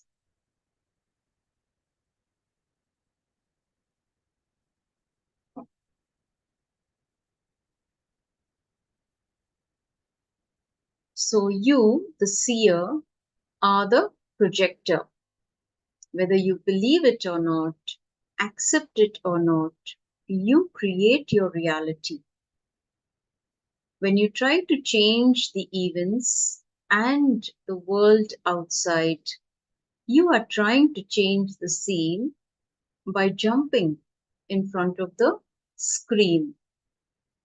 Understand? When you are trying to change the events in your life and the world outside, you are trying to change the scene by jumping in front of the screen. To change the scene, you need to change the film that is being projected on the screen.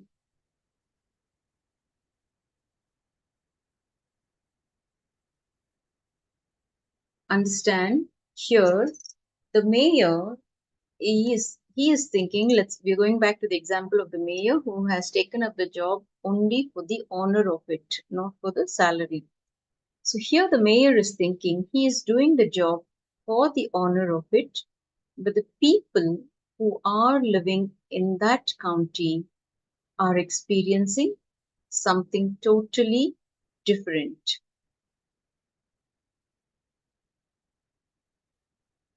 So when you realize the futility of all the three states and the futility of trying to change the scene in all these three states, the whole attention will fall on the seer. Then the awakening will happen.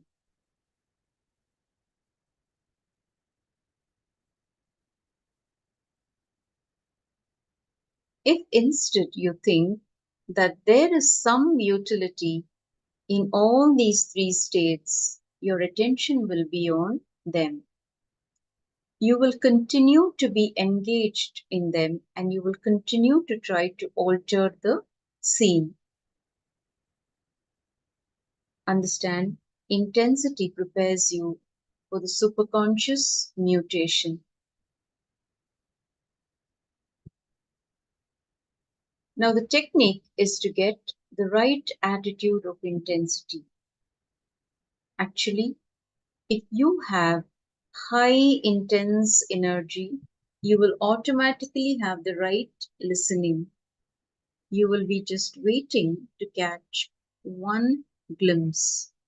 You will just be waiting to listen and to imbibe.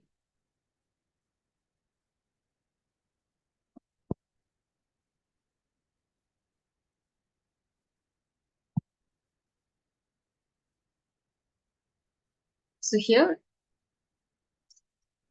the Supreme Pontiff of Hinduism is sharing his encounter with the divine. So one day, I was trying to sit and meditate. It was a full moon day. That is Purnima. It is called Purnima, the full moon day. The moon was rising as the sun was setting. So Swamiji here is talking about his enlightenment experience, which happened on this very day many years ago when Swamiji was just 11 years old.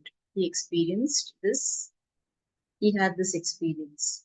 So I was just sitting on a rock on Arunachala Hill, trying the meditation technique that the disciple of Ramana Maharishi and enlightened master Annamalai Swamigal had initiated me into.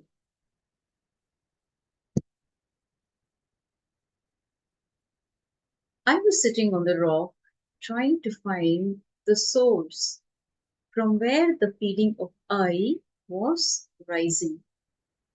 On that day, I was sitting for a particularly long time trying to find the source in a deep way.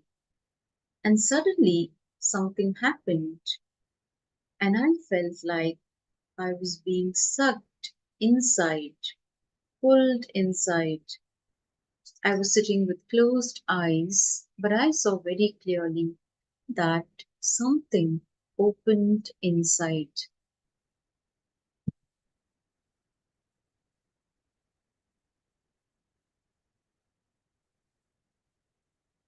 The moment that opened inside, I was able to see the whole 360 degrees around me.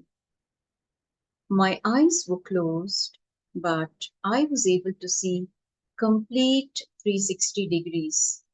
Whatever was happening in all the directions, front, side, back, up and down.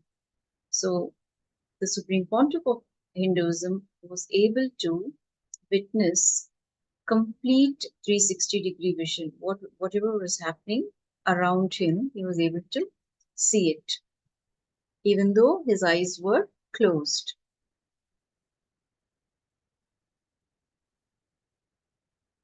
So not only was I able to see, but I was also able to feel very clearly with the same intensity how we all feel alive inside our skin, that I am alive in everything. I was able to see. I was able to see whatever was around me, all the plants, the rocks, trees, and everything. I was able to feel that I am alive in everything.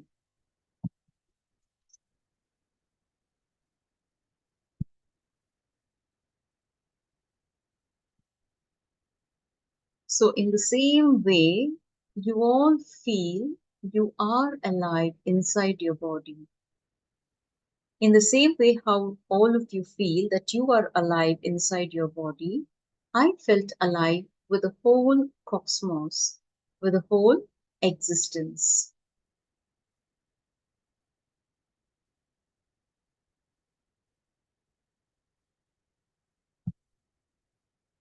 So until then, I was just a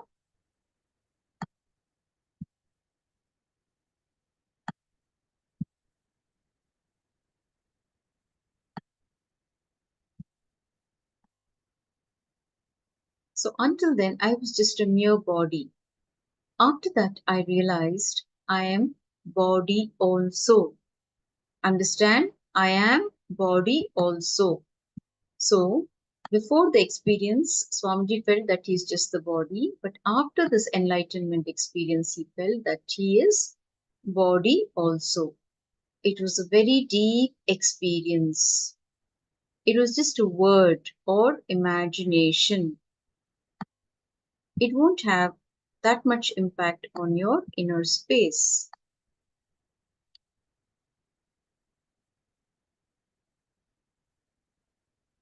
It was an intense conscious experience. So it was a very, very deep experience.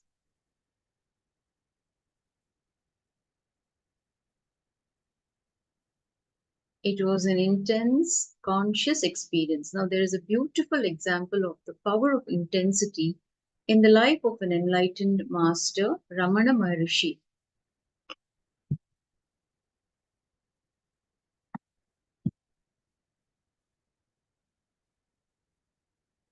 So, when Ramana Maharishi was 16, when he was 16 years old, this experience happened in him spontaneously.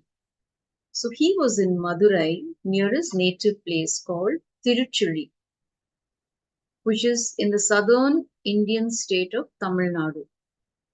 Now suddenly one day he started feeling that he was going to die. The great death fear arose in him.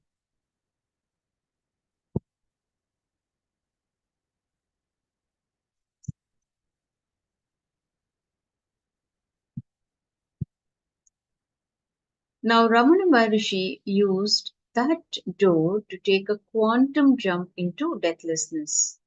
So he just lay down on the floor and did not move his body and allowed death to happen.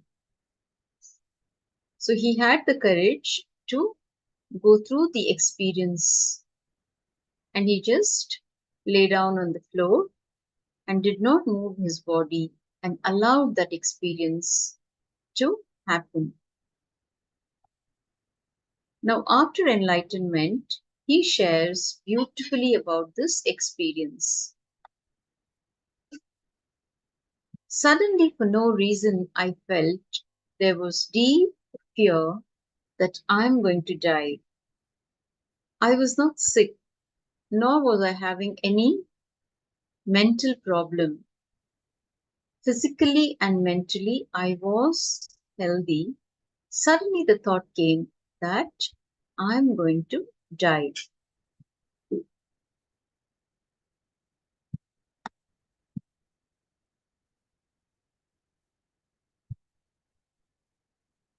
I just cooperated with that fear. I did not try to jump. I did not try to run away, and I did not bother about anything else. I did not feel like doing anything else. I just sat and allowed the feeling. I just sat and allowed death to happen to my being. I lay down and I decided, let me see what happens.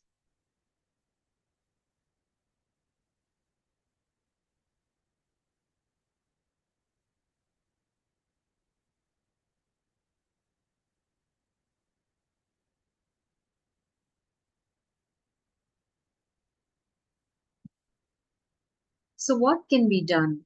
I just accepted and I consciously started moving into that fear. The fear started working on me. I could see that I am dead.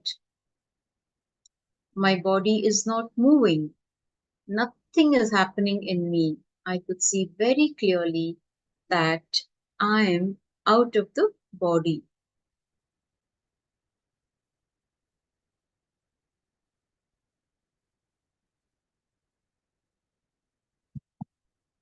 Suddenly, like a flash, the intelligence of the truth descended on me that my body is dead, but I am alive.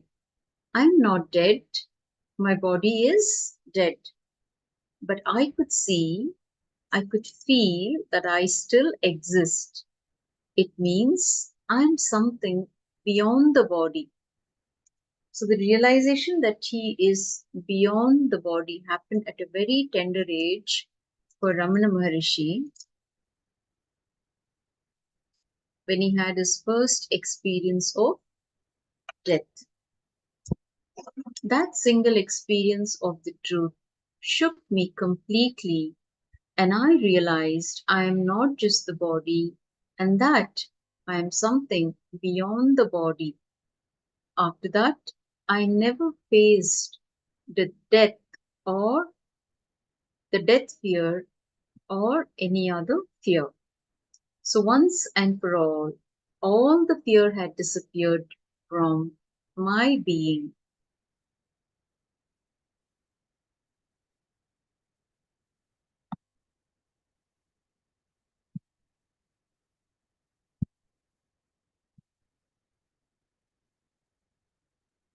So the moment I understood that even after my body dying, there is something in me that is not dying. So why should I bother about my body's death?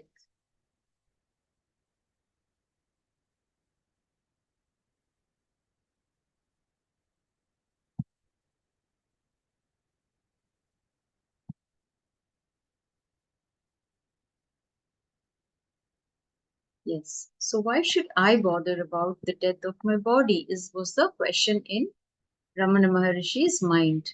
Because even if it dies, I'm going to continue. I am going to exist. I am alive. That means I'm something more than what I think.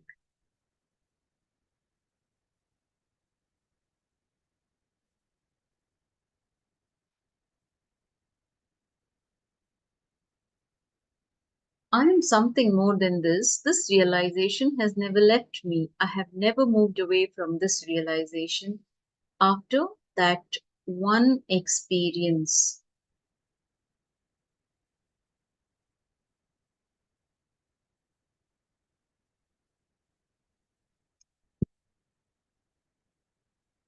Now understand, the power of intensity can change your very DNA.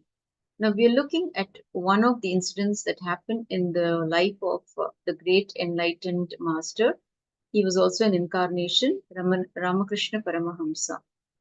So in Bengal, there is a particular group of people who believe that Krishna is the only man and those who follow him are all women, no matter what gender they physically are. So they look to Krishna as their beloved.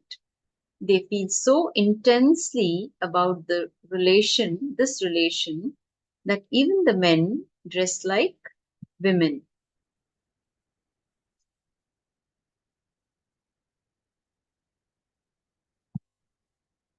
The enlightened mystic from Bengal, Ramakrishna Paramahamsa, followed this path also 6 months.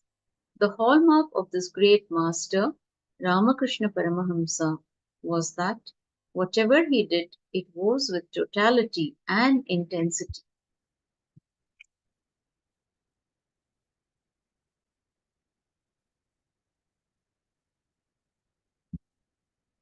So he used the same clothes as women, not only at night, but also during the day, because he felt he could not be one person during the day and another during the night.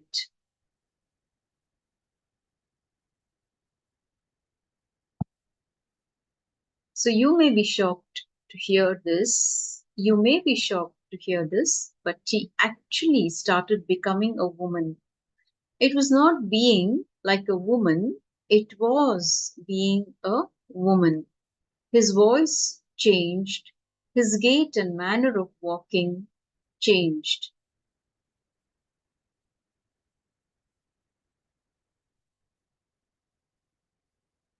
So the intensity was such that his breasts started growing. He even started having monthly periods. Now, during the 6 months he was doing this practice, he just became a woman. It took almost 6 months after he stopped for the change to reverse and for him to become a man again.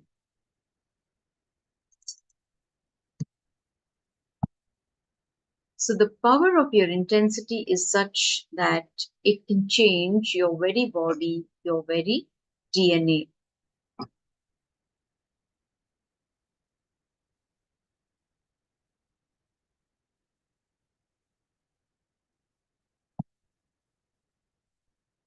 Now somebody goes to Ramakrishna and says, this Narendra, Swami Vivekananda, is eating non-vegetarian.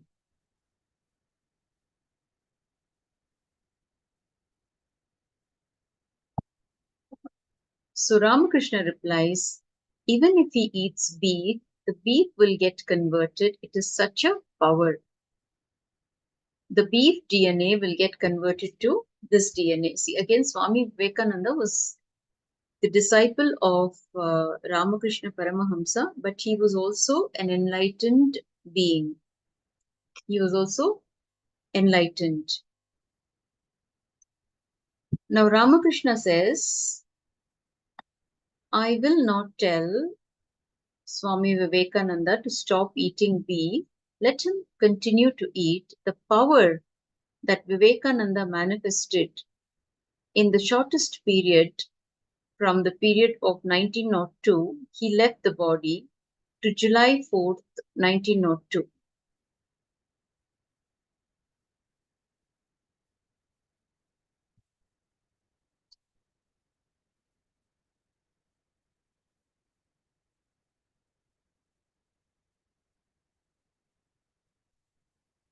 So during the period, that is 1902 to 2022, in a span of 120 years, he has created the largest Hindu organization, the Ramakrishna movement. Now, it is centered itself, the centered central itself is 1 lakh ashrams, ideologically and not legally under their control. Ramakrishna has 1 lakh ashrams and they have over 5 lakh ashrams.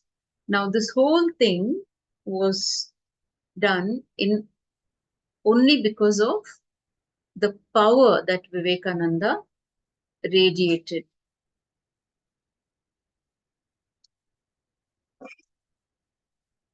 It is only because of that intensity, the intensity of consciousness getting raised to the higher frequency is Paramashiva Shakti, and he radiated this intensity. Though he lived for a very short span of life, the achievements is vast. Whatever he achieved during that short span of time is countless. Now they have just grown and they have spread across the world. The Ramakrishna mission has spread across the world, and it was because of the intensity of consciousness that got raised to the higher frequency, which is nothing but Paramashiva Shakti. So now you can also use the simple and powerful technique. It is so simple that your mind cannot find any excuse to escape. So in any situation, ask yourself, how will the master respond? How will master face this situation and do the same? When Swamiji was a little boy, whenever he faced certain situation, he would always go back and tell himself, now how will my guru respond to this situation? Let me also respond in a similar way. So here, in any situation, ask yourself, how will my master respond? How will Swamiji respond to this kind of a situation? He will not be perturbed at little things, with the little things. Even if it is major, he doesn't get perturbed. He just focuses on his mission and he just continues doing whatever he is doing, and he takes up more and more responsibilities. So start thinking in the same line. How will the master face this situation? Just do the same. You will see that a new door opens, and this is what I call living enlightenment. You don't need to do anything else. This one thing is enough.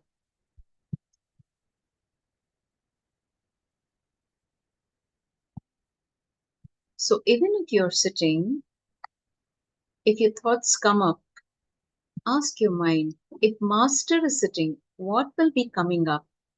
Naturally, silence. Then why are you thinking? Just remain silent. Just bring in that silence. That's it. Nothing else. So, at one point of time, Swamiji learned that one of his guru did not have dreams, does not have dreams. So Swamiji decided that if his guru is not having dreams, then even he will not have dreams. And the dreams just stopped coming. So again, it is because of the intensity.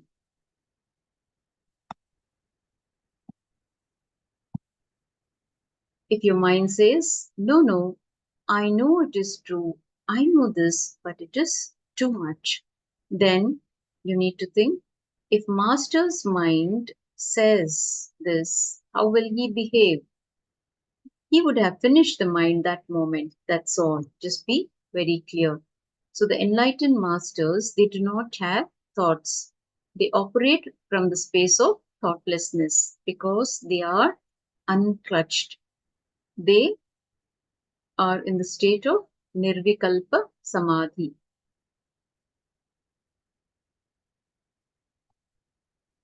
So you can try this technique. Anything that comes in your mind, just ask, how will the master behave? And just do the same.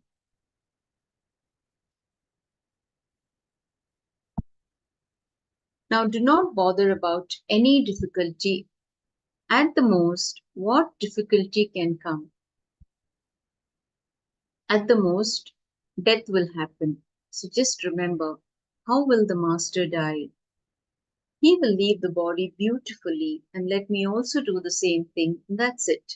So just remember, how will he live? How will he leave? And do the same thing. Actually, this feeling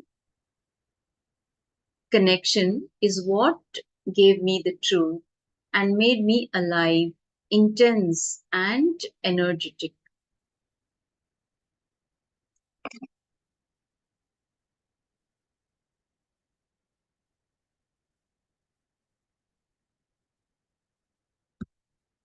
So carry this one message with you. How will the master behave? Any problem can be solved with this one technique. Anything in the internal world can be solved just with this one technique. Just carry this one message with you. How will the master behave in a a certain situation. Let me do the same. So the intensity of your relationship with Paramashiva, it will have a little love. It will also have a little fear. It will have some kind of devotion, begging, prayer, greed, fear, and almost all the emotions mixed together. So now use the strength of your relationship with Paramashiva for empowering your sankalpa. This is what is called Mama Sankalpa, Shiva Sankalpa. Mama Sankalpam, Shiva Sankalpam Astu. Making my Sankalpa into Shiva Sankalpa.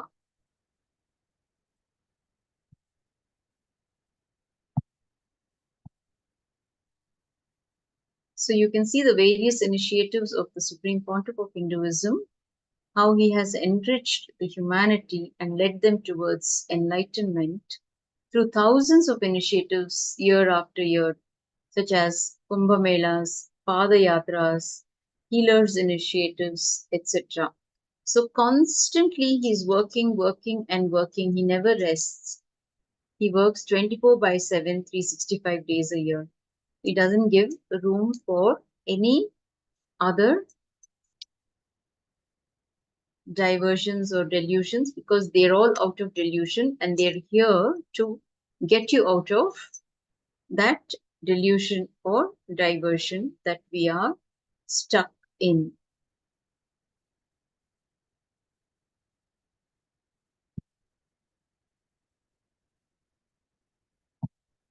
So now we will be doing a meditation. Okay, the meditation to become intense.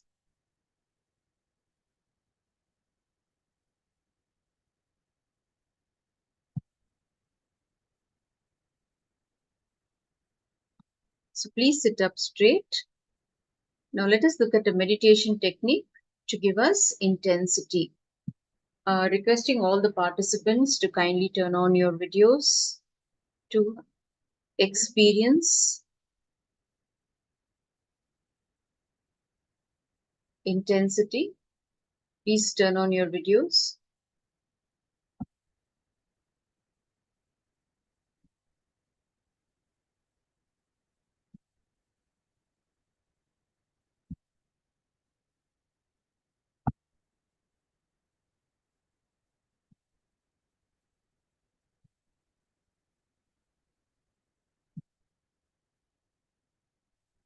चिन्मयानन्दं कृपापूर्णं जगत्पतिं हरिषड्वर्गजेतारं नित्यानन्दगुरुं भजे.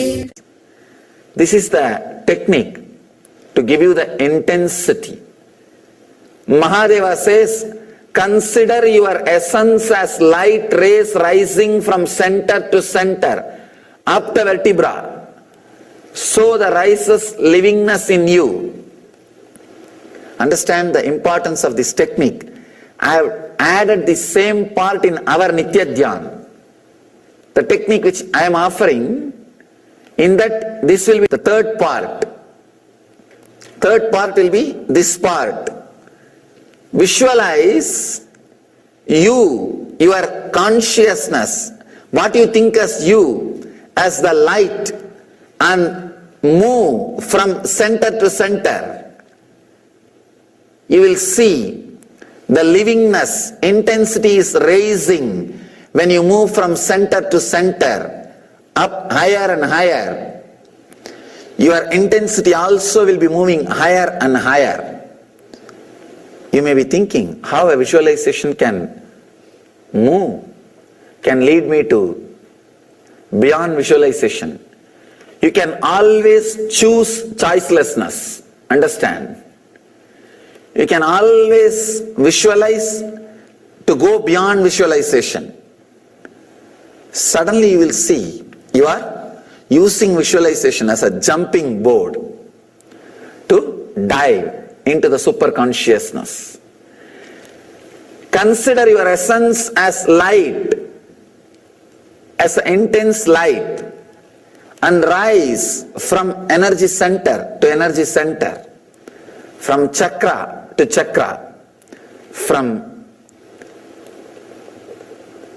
the base root chakra to Swadhisthana, Swadhisthana to the navel, Manipuraka to energy center to energy center.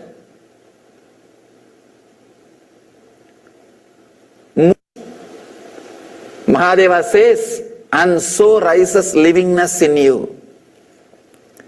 Livingness means radiating the energy which does not create any conflict inside and outside. That is what I mean by the word livingness, intensity. Intensely being inside. I've seen some people intensely creating conflict every moment. Anything you tell, they will be ready to create a conflict. Intensity means which does not create conflict, which is really smoothly flowing, but very strong. We always think if it is flowing smoothly like a river, it will not have intensity. If it is intense like a stone, it will not be flowing freely. No. It is like a flood, which is intense and flowing. Intense and flowing. There are some people who are intense, but always creating conflict. A small story. One guy escapes from prison after 12 years and reaches the home. The moment wife opened the door, she started shouting, "How dare you come so late? You escaped 24 hours before. Where have you been? You should have come straight back to home." Means ready to create conflict. All she bothered is, I heard the news 24 hours before you escaped. Where have you been in the 24 hours gap? Instead of coming directly back to home. Intense, but only creating conflicts. Livingness means intensity, which does not create conflict. Flowing, but intense. You will be very intense in whatever you are doing. When you see there is a hill in front of you, when you are clear, you will not bother to take a diversion. Your whole energy will take diversion and your ego will not be hurt. That is why no river needs a navigator to the ocean. If your ego is hurt, you will become a lake and you need a navigator to the ocean. Fortunately, no signboards for any river. Here is ocean. No, but all rivers reaches the ocean. They achieve the goal. When you are intense and ready to flow, you will achieve the goal. That's all. Usually, intensity leads to solid feeling. You may be intense, but you lost the ability to flow. You may be flowing, you lost the intensity. There is a very beautiful word in Sanskrit, Jnana Varishta Bhakti. Ramakrishna uses that word. Jnana Varishta Bhakti means the devotion flowing like a devotee, but intense like a person of knowledge. Knowledge, the intensity, flow, devotion, both should be completely based on each other. Here, Mahadeva is adding us by giving more understanding, adding something to us, by giving more understanding, by giving this great technique. Consider your essence as light rising from center to center up the vertebra, and so rises livingness in you. It's a very powerful technique. It's a Dhyana Sutra, which you need to do every day at some part of as a part of your routine. You have to take time, sit, collect yourself, integrate yourself, and do it with strong visualization, step by step. These kind of techniques are good, wonderful, when you really need intensity.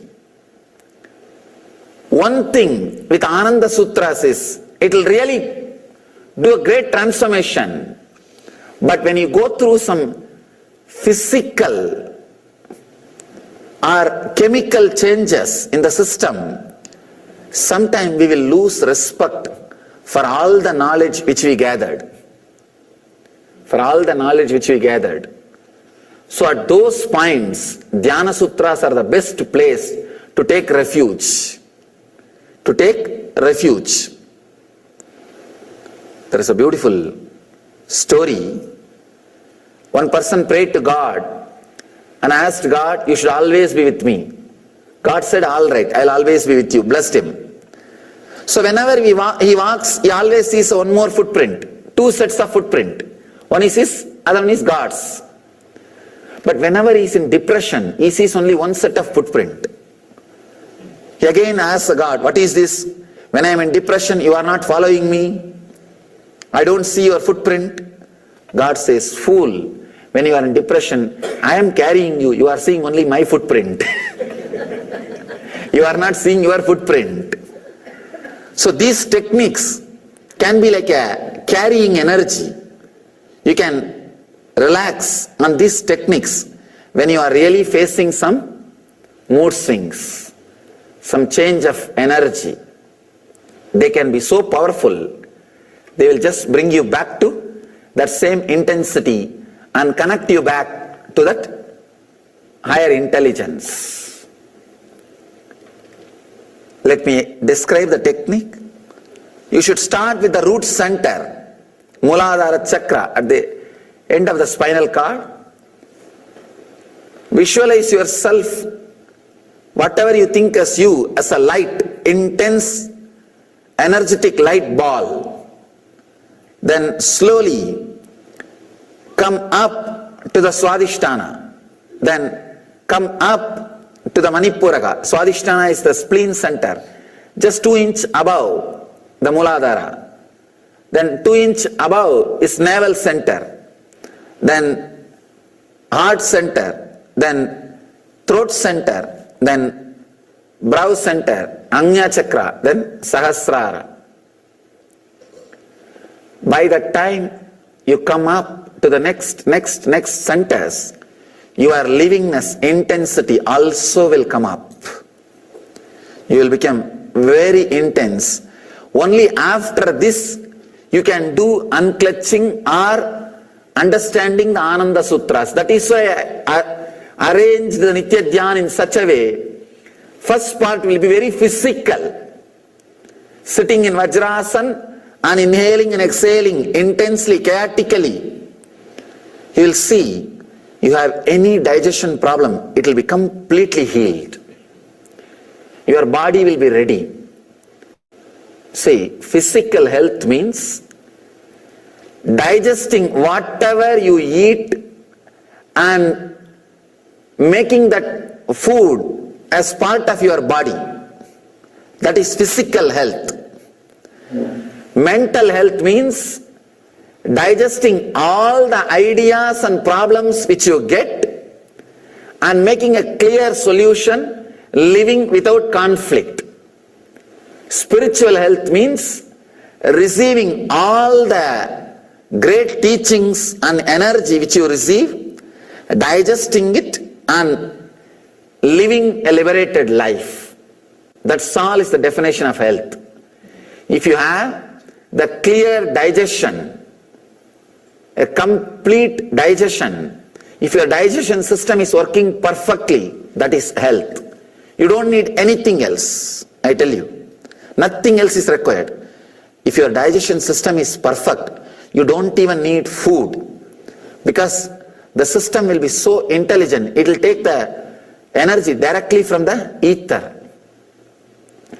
If your digestion system is perfect, you may need very less food or no food.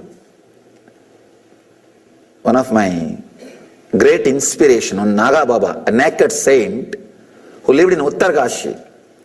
I had the fortune of living around him for 6 months. I have told many stories about him, especially him converting the copper coin into gold coin. It was very funny story, how he lives and how he lived. Never had a food. I asked him once, at least that 6 months I saw him, I never seen him eating or drinking. I asked him, Master, please teach me the science. He said, your digestion system has to be healed. It has to be cleaned. I said, what do you mean by it? He said, he gave some methods and techniques like drinking the salt water and vomiting, and he will take a small piece of cloth and swallow the whole cloth, and it will go to the whole completely to the stomach. And he will just do something through the stomach and take that cloth out. I have seen the smoke which he takes inside, even if the small bits of that powder or tobacco goes inside his nose, he will take that out through the cloth. That will all be stuck in that cloth. It was shocking. Of course, don't try. Don't try. I have seen he used to have smoke the tobacco, the small particles of piece of tobacco and all will go through the nose or mouth.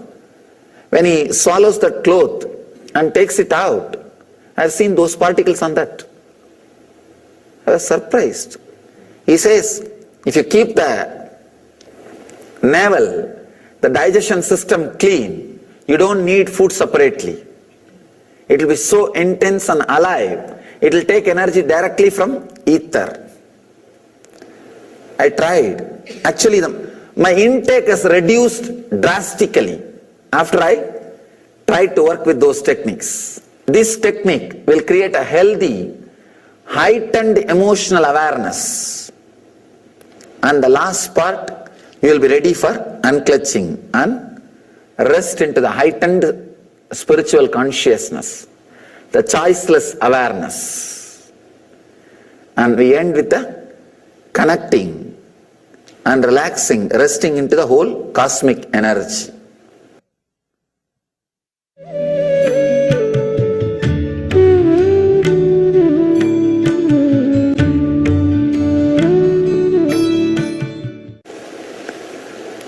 Now, let's enter into this technique, which will raise your awareness and livingness to the peak. Please close your eyes and sit straight.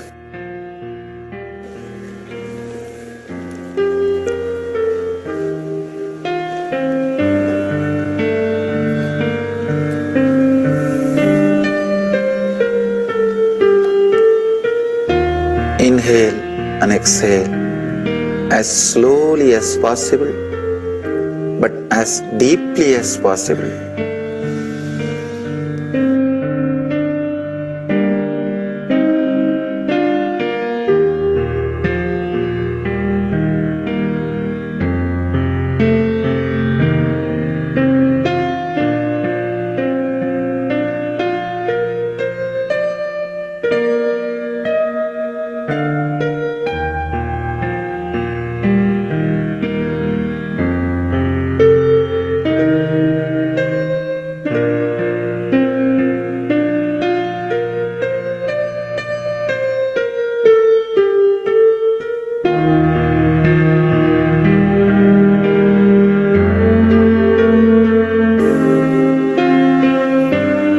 Visualize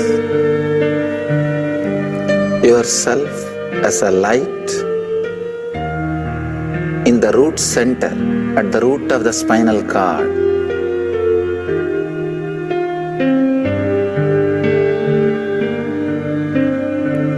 Forget all other parts of your body.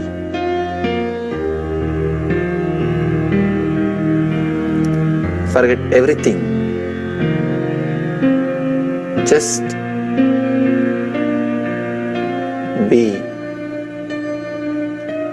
the light.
Intensely bring your awareness, bring yourself to the Swadhisthana chakra, 2 inches above the root center. Be there, be in Swadhisthana intensely. Forget the other centers, other parts of the body. Just be in Swadhisthana, spleen center.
Slowly move up to navel center.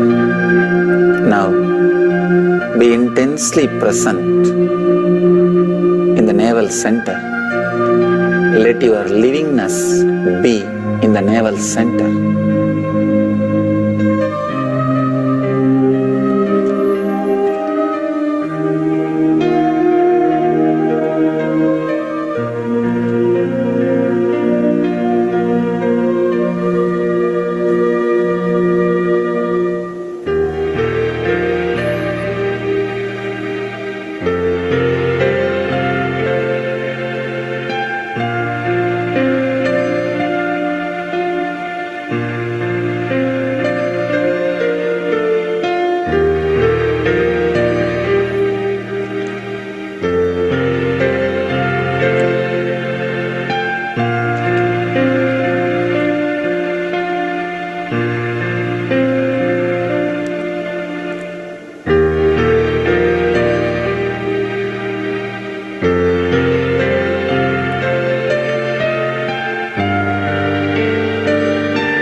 Let you be living in the heart center.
Let you move to the throat center.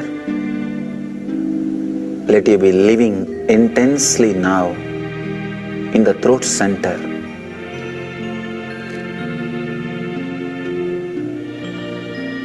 Let the intense energy light ball be in the throat center, which is you.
Let your energy move to the brow center, Agnya Chakra. Let you be centered on the third eye, Agnya Chakra.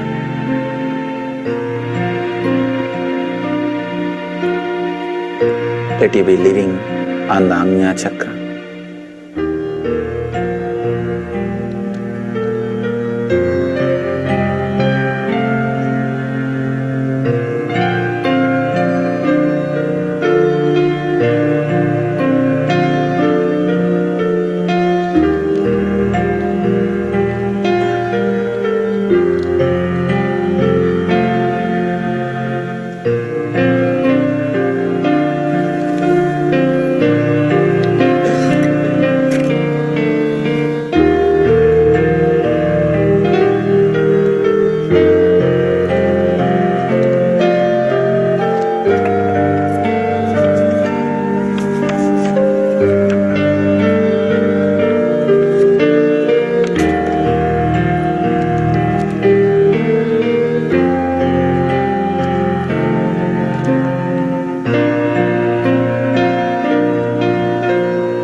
intensely.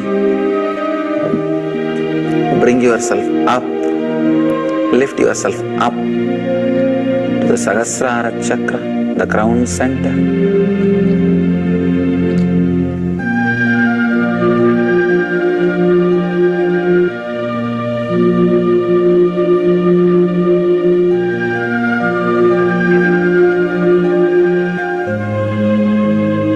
Let it be intensely present in the form of a light, the crown center.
Shanti, Shanti, Shanti.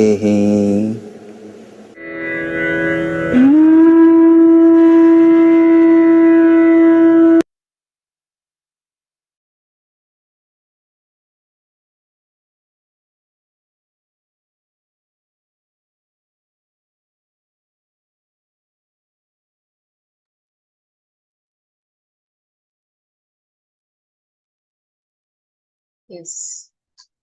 Now slowly open your eyes.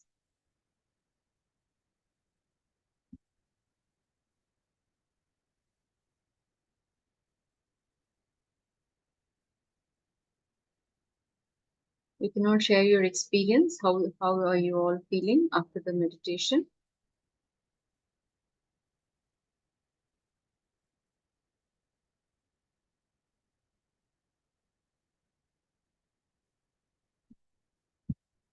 So you can continue to do this meditation now that you know how to do it.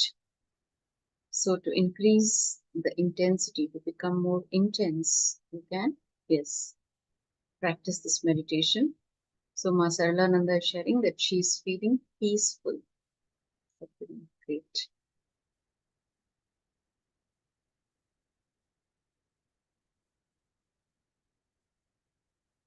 Okay, Ma Jayanti is feeling a little drowsy during the crown chakra. Okay, when you're focusing on the crown chakra, but the meditation is powerful. Okay, great. Okay, Ma Stephanie is feeling relieved from weight. And Ma Elizabeth Crow is sharing in restful awareness. Wonderful. Wonderful to see all your comments. So Ma Pascal Gordon is feeling more clarity. Okay. More clarity inside. Ma Sharpie sharing a big piece. I felt me happy. Okay. Wonderful. Thank you all for sharing your experiences. You can continue to do this meditation every day. It will help you to increase intensity.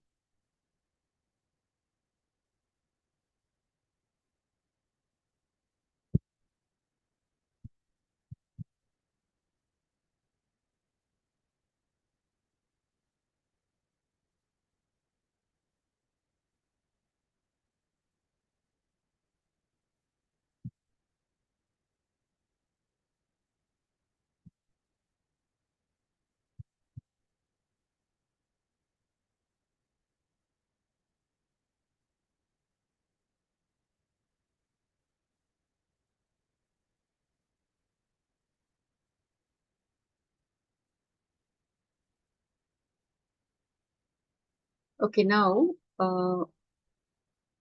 after the beautiful meditation that we all just did, we will now be watching a beautiful satsang on Sampanyata Samadhi. Okay, a very beautiful satsang. Let us watch the satsang on Sampanyata Samadhi.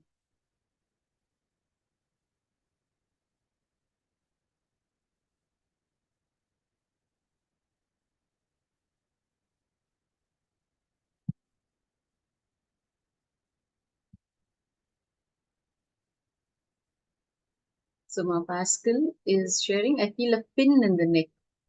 Can you elaborate? What is a pin?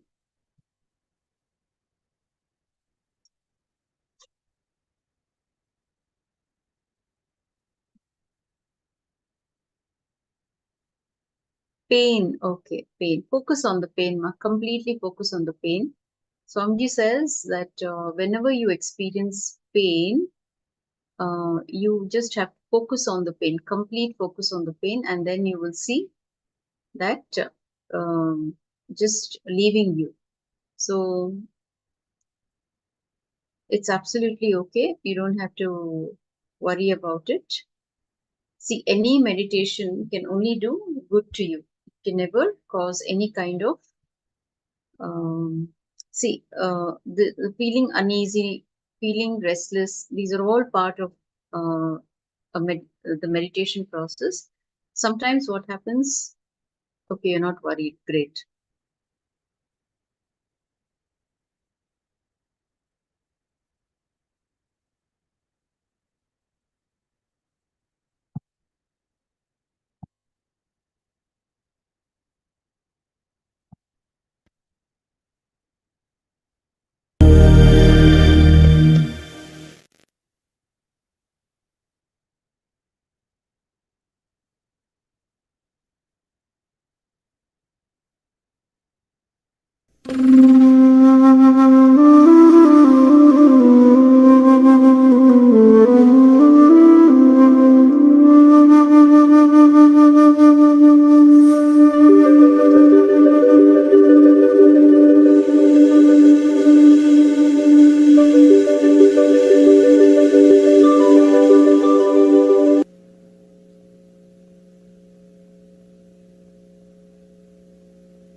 सदाशिवसमारम्भाम् शङ्कराचार्यमध्यमाम् अस्मदाचार्यपर्यन्ताम् वन्दे गुरुपरम्पराम्.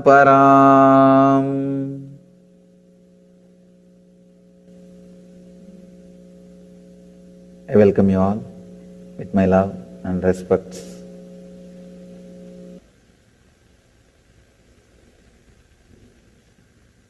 As you all may be aware, this whole tour, I'm dedicating it to Patanjali's Yoga Sutras.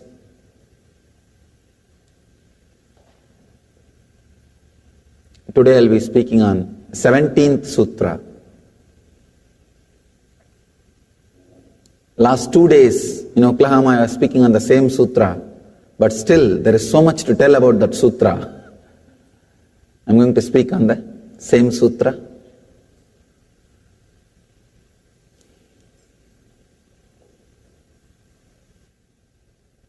Each Patanjali sutras are independently intelligent to lead man to the ultimate experience. See, whatever you are going through with the body and mind is an experience. For example, eating food or sleeping, sitting, walking, even the weather, hot or cold, whatever you go through is an experience. But your body and mind, your brain and the body is hardwired for ultimate experience, which we call samadhi. See, by its very nature, it is hardwired for samadhi.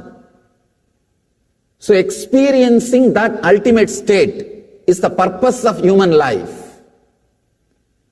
All the spiritual literatures work towards that one experience. The literatures which works towards that experience only can be called as spiritual literature.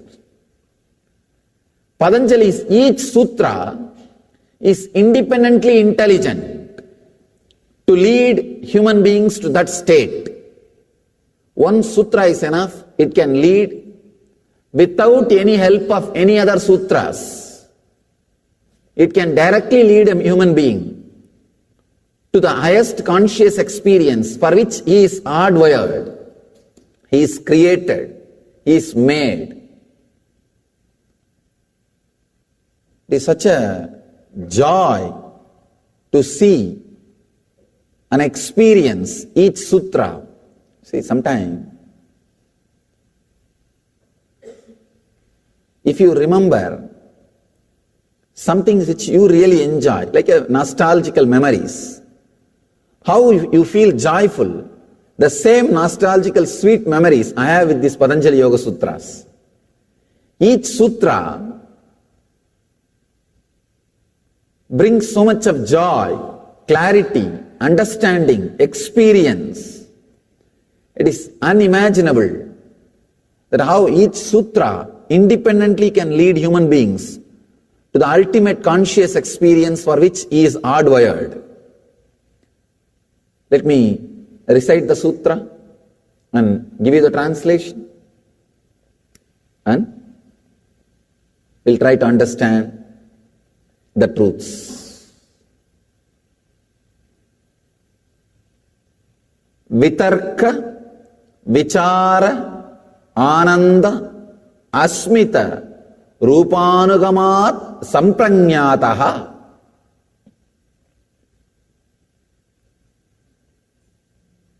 Last two discourses, if you are seeing the live streaming, you might have heard. Last few days, I finished talking on Vitarka, Vichara, Ananda. But the moment I read the sutras, I am seeing so many wonderful new things coming up. So I'll again try to give you the essence, gist. Vitarka, the first word, let me give the translation. Reasoning, contemplation, blissful flowering, and the state of pure awareness are the characteristics of Sampranyata Samadhi. Reasoning, contemplation, blissful flowering, and the state of pure awareness are the characteristics of the Sampranyata Samadhi. Vitarka. Let's understand this first word, Vitarka. Right reasoning. In Sanskrit we have three words, Tarka, Kutarka, Vitarka. Tarka means simple logic. Very simple logic. Kutarka means constantly negating. Constantly negating. If you want to see the Kutarka, see in the intellectuals. You can see Kutarka obviously. You can touch and feel Kutarka in an intellectual's presence. See, you can touch and experience God in an enlightened being's presence. In the very air, you can touch and feel the divinity. Same way, the Kutarka can be experienced in the very air in which an intellectual is there.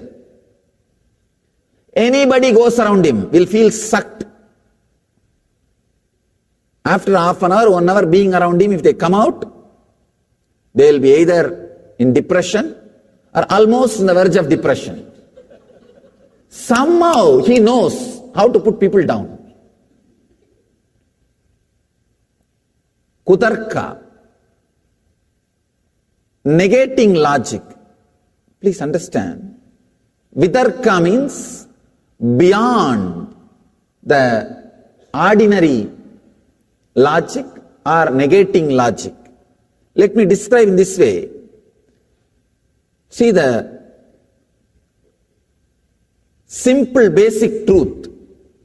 I can say this is the click for today. Having thoughts is not thinking. Please understand. Having thoughts is not thinking.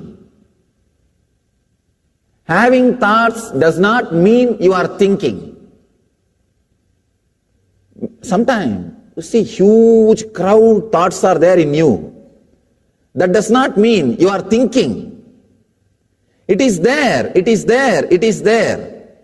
Suddenly some joy comes up and it dances in your inner space for half an hour. And after 1 hour suddenly some suffering comes up and it dances. And after 2-3 hours suddenly some worry comes up and it dances. And you don't know why all these 3 guys came and what they did. Please understand, having thoughts is not thinking. Darka means simple logic. Kudarka means negative logic. Vidarka means the right reasoning beyond the simple logic or negative reasoning. The right reasoning. See, the way in which you think, the way in which thoughts are created in your system, if it leads you to the peak potential for the experience for which you are hardwired, you are having vidarka, means right reasoning. Sometimes you can see one thought will lead to another thought, will lead to another thought. Suddenly, you are in such a deep, relaxed feeling, a deep, relaxed experience. Any thought which leads you to the deep peace, relaxed feeling, it's called vidarka.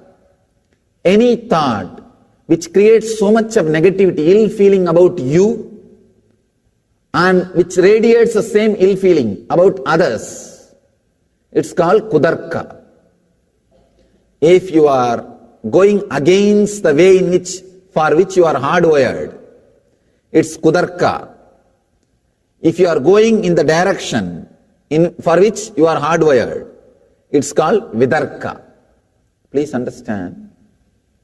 I can give you thousands of examples, thousands of stories, thousands of examples, how the kudarka and vidarka works. The people with kudarka cannot agree with anything with anybody. They will be constantly shrinking, shrinking, shrinking, shrinking.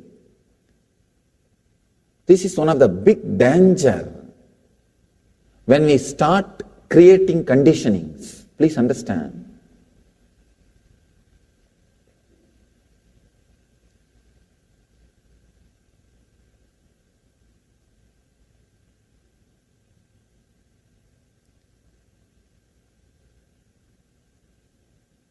There are some religions which are more political and social. There are some religions which are more physical. There are some religions which are mental. There are some religions pure conscious. Here, Patanjali is a pure conscious religion. That is why the truths which he is giving, if you start working on it, there is every chance you will become enlightened. But there is every chance you may not be politically correct, or you may not be socially correct. You may not be politically correct. You may not be socially correct, because when you go out of kudarka, sometimes you are little useless for the world. See, to be in the world, you need little negating logic. Constantly saying no. Constantly saying no. Here, if you start working in the line of vidarka, suddenly you will see you start saying yes to everything. Suddenly you feel such a deep yes in your being. Your whole being will radiate that yes. Your whole being will start radiating that yes. For everything you will feel such a deep yes. I can see very clearly when I read the sutras how this transformation happened inside my very being. I have experienced the sutras, how I had the Darka, Kudarka and Vidarka. All these things I can see very clearly.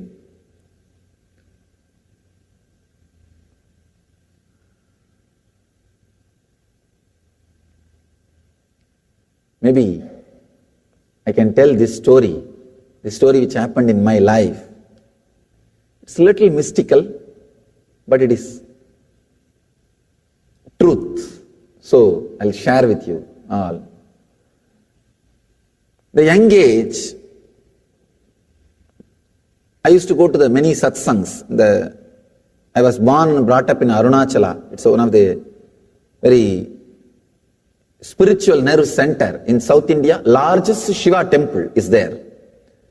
It's a community based on temple-based community. There is no industry, there is nothing else. Whole village runs with that one temple as a center. It's like a huge temple complex, and people who serve in the temple, they are all around the city, that's all. That's the way the whole village was developed. And still now, that is the largest building in the town is a temple. Not only in that temple, not only in that town, I can say at least we have 500,000 towns in India. Still the largest building in the town is the temple. And there are many towns and cities, there is a law, you cannot build taller than the temple tower. They don't let you build any other building which is taller than the temple tower to maintain the sanctity and the respect. Still, the temple is the largest structure and nobody can defeat because 25-acre built-up area in granite. So nobody will need that big house. So every day some satsangs, something will be going on. Those days I used to have small Ganesha with me and I'll do puja every day to that Ganesha. I'll pour water, put little food in front of Ganesha and wave the lights, wave the camphor. It was really like I was living with him. It was not just doing some little puja or anything. Living with him. Strong feeling connection. See, if you are just doing puja for some other reason, you will never enter into that place again second time. I have seen many people doing puja. Morning they will go into that puja room, dum-dum, dum-dum, dum-dum. They will roll with that deity and pour water or whatever needs to be done. Once they come out, they will never even turn that side again. Because it is such a heavy routine on them, dead routine on them, they never do the mistake of entering into that same room again second time. But with me it was like a living with him. Whole day I'll be sitting, fanning him, or doing whatever I can. Anything given to me, I'll bring it and put it in front of him. I was living with him, small boy. I went to one satsang. That teacher, Acharya, who was talking, he was narrating an incident from a saint's life. His name is Nambiyandar Nambi. He was born and brought up in South India. Great saint. His life story that master was describing, it's a very beautiful story that his father used to worship one Ganesha in one Ganesha temple every day. One day the father fell sick. Then he asked the son, please you go on, do the worship. Then son goes with the food and all the worship articles. He does the sacred bath and does all the things and puts the food in front of Ganesha. And the son thinks really Ganesha will eat every day. He's doing first time. So he thinks Ganesha is supposed to eat. And he is sitting, waiting for Ganesha to eat. Half an hour, 1 hour, 2 hours, food is there. And this guy started worrying. What happened? Did I do anything wrong? You are not eating. And he started talking. Of course, no response. Then he started telling, if you don't eat, if I go back, my father may fire me. He may shout at me. Please do something. If I have done some mistakes, forgive me. Please eat. Of course, Ganesha is very silent. If they start eating, who will put the food in front of them? Anyhow, he was silent. Then he became very serious. The Nambiyandar Nambi, the saint, he became very serious. He said, no, you have to eat. Please eat. Otherwise, see the Shraddha, beautifully the Upanishad says, Kathopanishad says, Shraddha Vivecha. When he is describing about Nachiketa, a Upanishadic hero, they use the word Shraddha Vivecha. He was possessed by Shraddha. Sometime, rarely this happens to even you. You can see, some very difficult time, suddenly you decide, I'll be very straight and honest and dharmic. I'll not bend. You know, if you little adjust, tell one lie, or alter the word, you can escape from the situation. It can be eased, but suddenly sometime you feel, no, I'm going to be very straight. Come whatever may. Those few moments, you are possessed by Shraddha, the truth. Shraddha Vivecha, a very powerful word. Possessed by Shraddha, truth, trust. That Shraddha Vivecha happened to this Nambiyandar Nambi. Suddenly, he felt Ganesha has to eat. He has to eat. He starts weeping. He says, till you eat, I am not going to leave this place. 5-6 hours over, but food is there, Ganesha is sitting. Then he goes to the extreme, suicidal threat. He says, I'll hit my head in these steps and die if you don't eat. And starts hitting his head. Of course, don't try. Don't try. The TV, in the motor ads, the car ads, they say,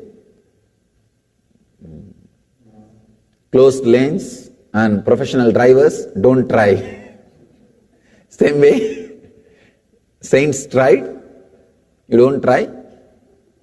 When the Shraddha Vivecha happens, you are in a different plane. Even the doubt does not exist. He just knows that Ganesha is going to eat. He started hitting his head, and the story says, suddenly Ganesha appeared and ate the food and blessed him. When that saint, that small boy, he goes back to his father. Father asks, what happened? Where is the food? He said, Ganesha ate. Father could not believe. Ganesha ate or did you eat? He said, no, Ganesha ate. If you want, come. I'll show you. Then he takes the father.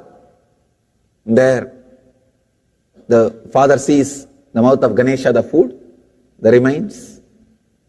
The story says, father fell at the feet of the son, said, all these years, I was only doing it as a ritual. You made it as reality. You made it as truth.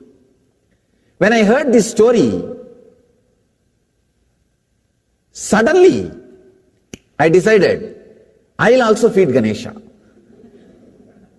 That Shraddha Vivecha happened. Means possessed by that Shraddha. strong. See, when you are possessed by Shraddha, you will not have kudarka at all. Understand? You will not have kudarka. You may ask me, why? When you heard the story of Nambiya and Nambi, you tried, but you are telling us not to try. See, in my case, there was no kudarka at all. If there is no kudarka, you are also a professional. You can try. But you see inside, one corner of you, there is a kudarka. That's why I am saying, till that kudarka disappears, don't try.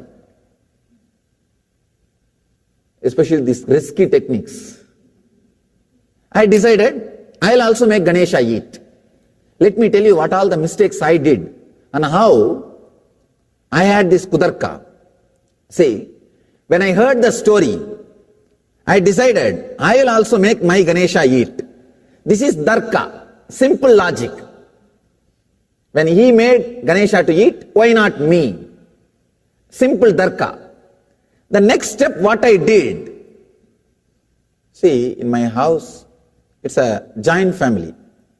I had one old lady, one of my grandmothers. Means, it's like many people will be staying, you don't know who is who and who is what. And not only that, 3-4 streets are relatives. That's the way the Indian communities will live. The 3-4 street will be your cousin, cousin brother, nephew, name it, and they will be there. And they will marry just inside the family and relatives. So, this old lady, if the kids are not eating, she will always threaten them. Hey, I'll put you inside the well. The center of the house, there will be a huge well. I'll put you inside the well. She will shout. So I heard only that logic. So naturally, what will I do? I went and put a little food in front of Ganesha and told him, eat now. When I saw half an hour he did not eat, I started using the same thing. Hey, I'll put you in the well. Kudarka, please understand. Because I heard only that, see, this satsangi, the teacher, he taught me darka.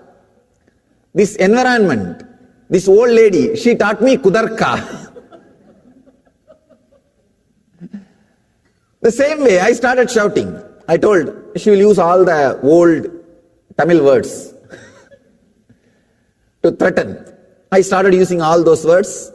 Better you eat now, or you are going to be in the well. And Ganesha was there silently. I decided, I am going to put him in the well. And usually what she does, I have seen, she will take the kid in the hand and take little food in the other hand, and she will show the well. See, I'll drop you. These kids will shout, cry. They'll open the mouth, she will put the food inside.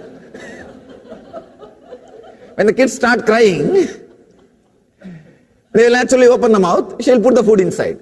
Then it will go. That's the way she will feed.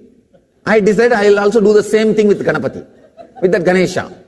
I took the Ganesha in one hand and food in the other hand. I showed the well, hey, see the well, I'll throw you inside. And he's not opening the mouth.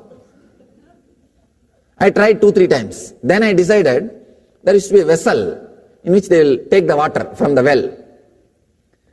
I put the Ganesha in that vessel. I started lowering, threatening him. See, I'll really drown you. I'll really drown you. And when the vessel was about to touch the water level, suddenly I realized, maybe now he would have changed the mind and he wants to eat, but there is no food in the vessel. So I brought him out, put the food also in the vessel, and started doing again. And it was almost in the water level, that vessel. That bucket is in the water level, but nothing is happening. I did not have the mind to really put the Ganesha into the water also. It was too much. He really means a lot for me.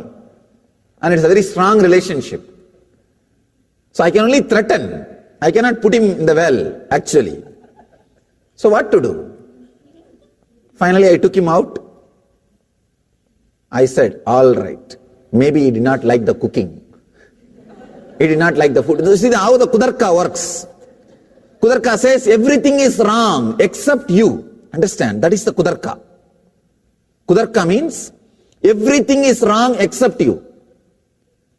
Then I started thinking the food is not right. My mother is not cooking properly. I went to the temple. The temple, they offer food to the deities. I thought that food is eaten by deities every day.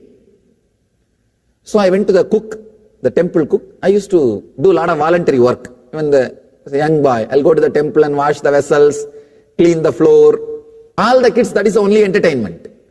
That's the only entertainment, and I used to do a lot of that kind of work. So I asked that cook, will you give me a little food for my Ganesha? So he said, what little food? Have more. He gave one big lot. I brought it to the house and said, see, I brought the same diet which you are eating in the temple every day. Now there is no reason, no excuse. Come on, eat. And I was sitting. Maybe 3-4 hours. He was not eating. I said, now right diet I brought, I am not going to let you today. So again I put him in that bucket and started the same drama. And then actually, by then I memorized all the abusive words my grandmother tells to make a child eat. All those words like a sloka I memorized and started repeating. I really thought that those words are very powerful. They will make him eat. And all the techniques I tried with my whole diet. I tried everything step by step with this new diet. And I put him in the bucket and again started drowning, almost in the water level. So from here I started shouting. I even started asking, are you listening to what I am saying? Whether the sound is audible. Then of course he was not eating. But I could not drown him because it's a very strong relationship, very loving relationship. So what to do? I took him out. I can say I was really depressed, very worried, and very strong depression, completely low mood. Just I was sitting, what to do? Practically I fixed all the problems, whatever I am supposed to do. See, if my grandmother does all these things to any child, the child eats. And I know only those techniques. I don't know any other techniques. I have not read any book, how to feed Ganapati or how to feed kids. Whatever manual was there in front of me, that whole thing I worked. Nothing works. Nothing is working. So I was sitting. The Ganapati was lying there. So I was sitting. One nice thing with Shraddha, trust is, even if you start with Kudarka, the power of trust is such, the power of Shraddha is such, it turns the whole thing to Vidarka. Please understand, the power of trust is such, even if you start with a wrong logic, it turns the whole thing to right logic. Because the trust is not just energy or logic, it is intelligence. Intelligence with logical energy.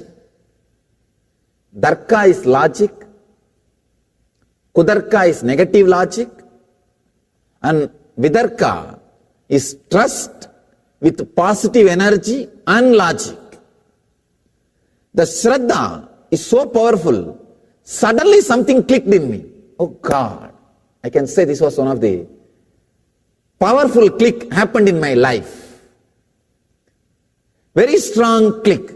I realized that Nambiyandar Nambi, that saint who made Ganesha to eat, that saint tortured himself, not Ganesha.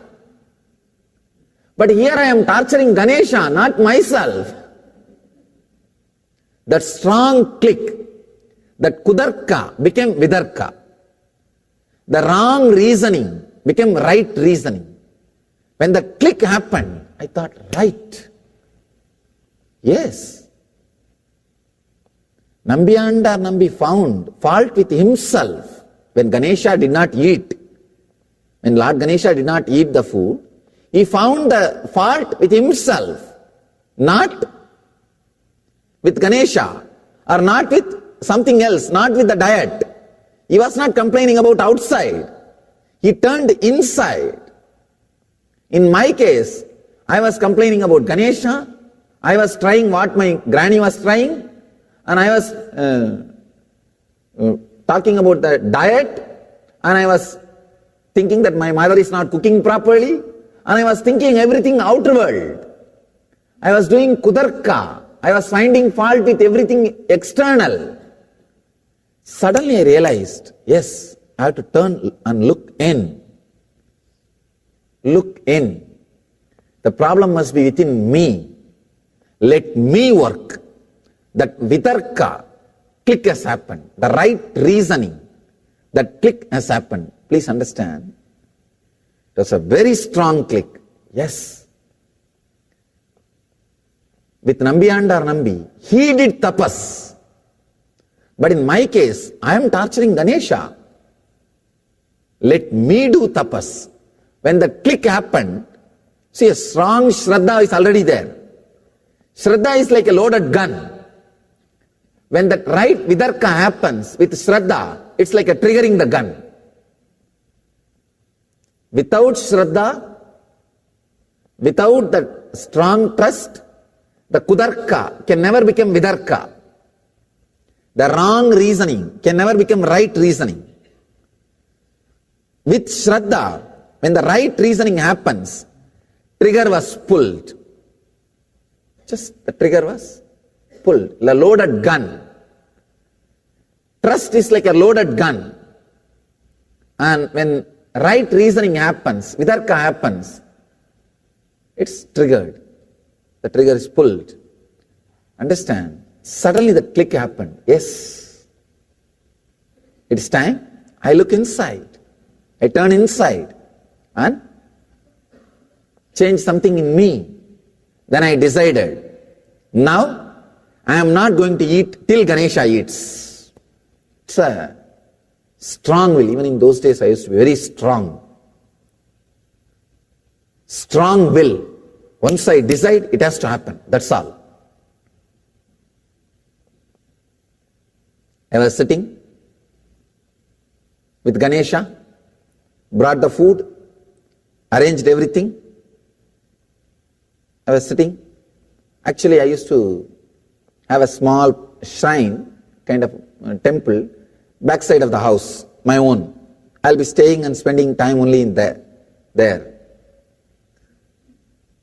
I can say that is the first ashram I built for myself and for my deities. I used to be spending my time there only. So nobody will disturb me in the house. Usually they will send the food, or I will go and bring my food for the food time. Otherwise I will be spending time there only. So I sat with all the arrangements for Ganesha to eat. I am very clear, because of the trust, that Shraddha, no doubt that he may eat, may not eat. See, if he does not eat, there is some problem with me, that's all. But the very incident itself, there is no doubt. The possibility, the Ganesha came and ate in that Nambiyanda or Nambi's life, that incident is a reality for me. The factuality of that incident, I never questioned. I can say, that is where, that kudarka which happened with the factualities of our Puranas, is the worst thing happened to the Indian consciousness. Understand? That's the worst thing happened to Indian consciousness. Whether it happened because of them or some foreign invasion taught to them, but that's the worst thing happened to Indians. The kudarka happened with their tradition, with the great Puranas. Please understand, I am working with thousands and thousands of patients, means people with diseases, different kinds of diseases. In India, I am well known for healing. Different kinds of passions, diseases, all these things I am handling. Last 6 years, I don't know how many thousands of people have been healed, helped. In my experience, I have started understanding many important secrets about body and mind. I have read many of them in the Upanishads or in the Puranas, in the traditional scriptures. But experientially now I started realizing, please understand, literally what you believe as your body and mind becomes reality in 10-20 days in your life. I have seen this happening. For example, allopathy, Ayurveda, homeopathy, Kapalpathy, all kinds of pathis are there now. All kinds of pathis. In India, every doctor has his own pati. If you go to Ayurvedic doctors and Siddha doctors, each doctor has his own pati, his own system.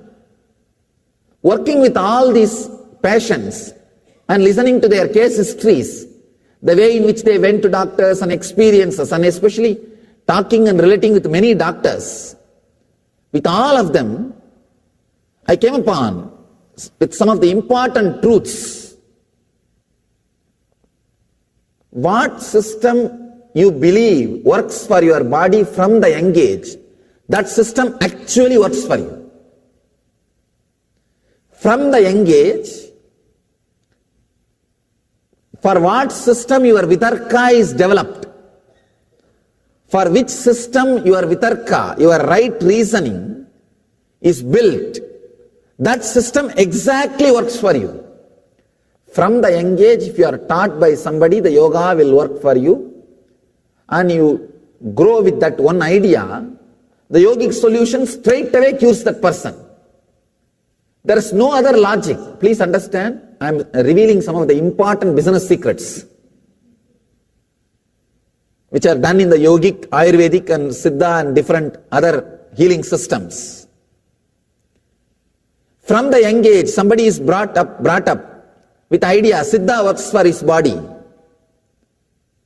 And 2-3 times they engaged, the doctor gave some Siddha medicine and it worked really for him. If he was brought up with that idea, Siddha straight away works for him.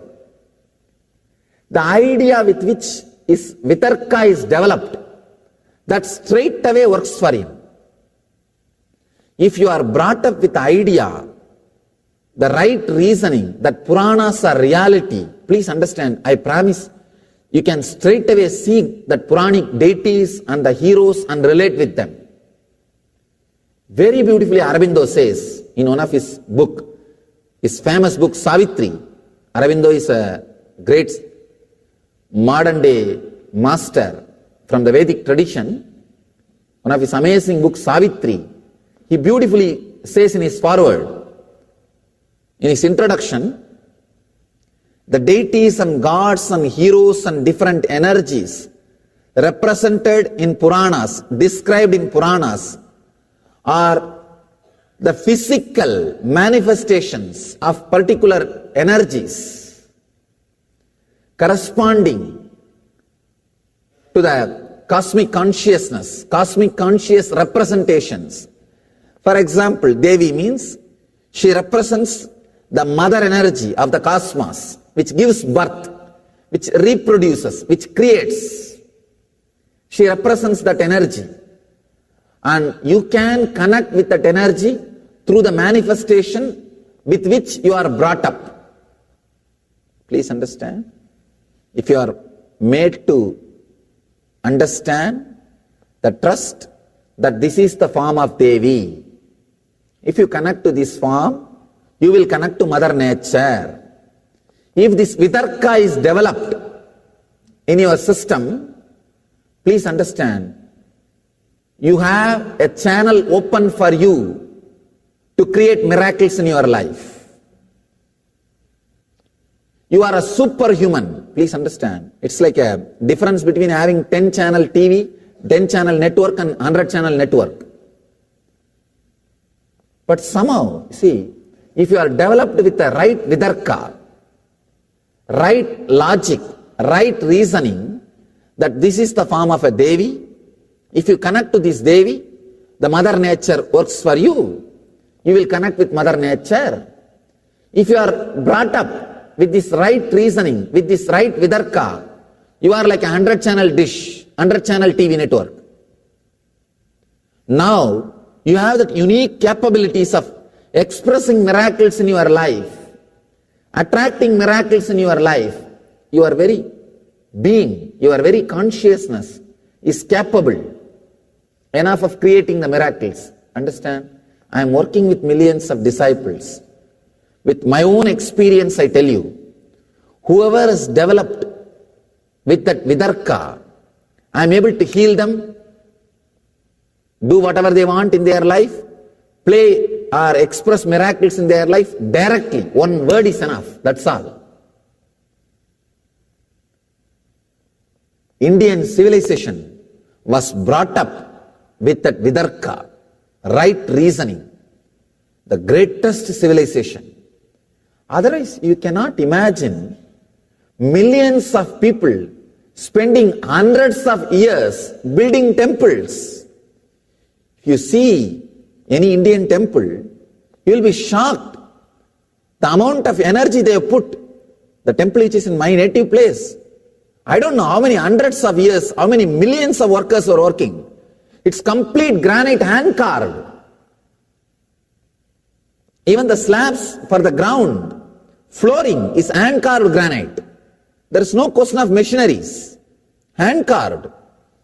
You cannot inspire millions of people. Understand? It's hand carved, artist work, artwork. So every individual who is working has to be inspired and convinced towards the ideology for which he is working. You cannot make temples out of slave people, because it is an art piece. Each stone is carved. I can say each inch is carved. Expression of art, completely centered on divinity, our Puranas, our Upanishads, our Vedic truths, and the Vedic deities. And you cannot make millions of people work inspired way unless they experience the truth for which they are working. And India is a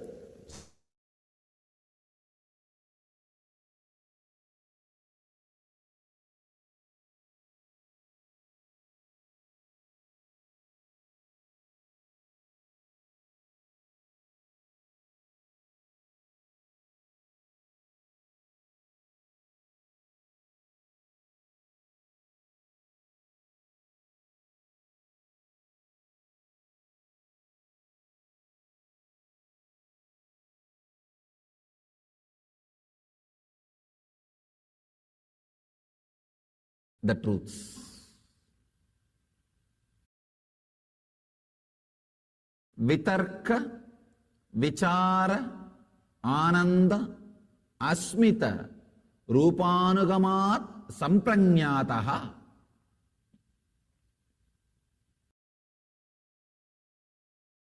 Last two discourses, if you are seeing the live streaming, you might have heard. Last few days, I finished talking on Vitarka, Vichara, Ananda.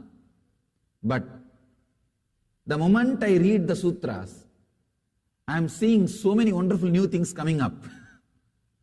So I'll again try to give you the essence, gist.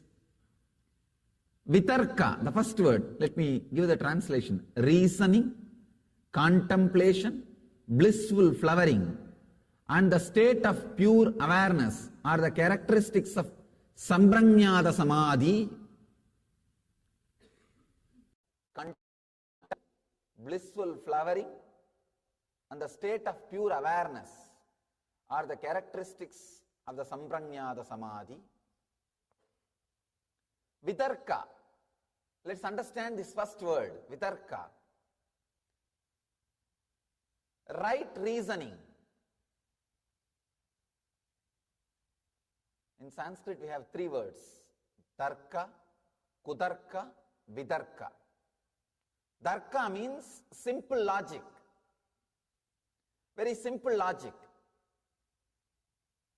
Kudarka means constantly negating. Constantly negating. If you want to see the Kudarka, see in the intellectuals. You can see Kudarka obviously. You can touch and feel Kudarka in an intellectual's presence. See, you can touch and experience God in an enlightened being's presence. In the very air, you can touch and feel the divinity. Same way, the Kudarka can be experienced in the very air in which an intellectual is there. Anybody goes around him will feel sucked. After half an hour, 1 hour being around him, if they come out, they will be either in depression or almost on the verge of depression. Somehow he knows how to put people down. Kudarka, negating logic. Please understand. Vidarka means beyond the ordinary logic or negating logic. Let me describe in this way. See the simple basic truth. I can say this is the click for today. Having thoughts is not thinking. Please understand. Having thoughts is not thinking. Having thoughts does not mean you are thinking.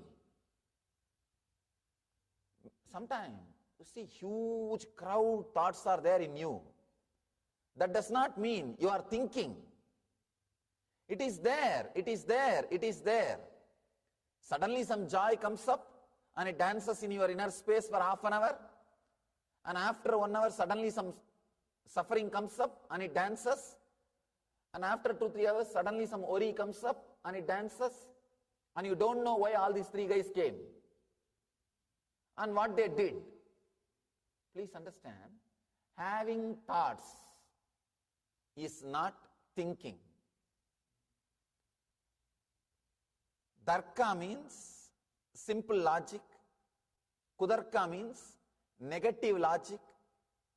Vidarka means the right reasoning beyond the simple logic or negative reasoning. The right reasoning. See, the way in which you think, the way in which thoughts are created in your system, if it leads you to the peak potential for the experience for which you are hardwired, you are having vidarka, means right reasoning.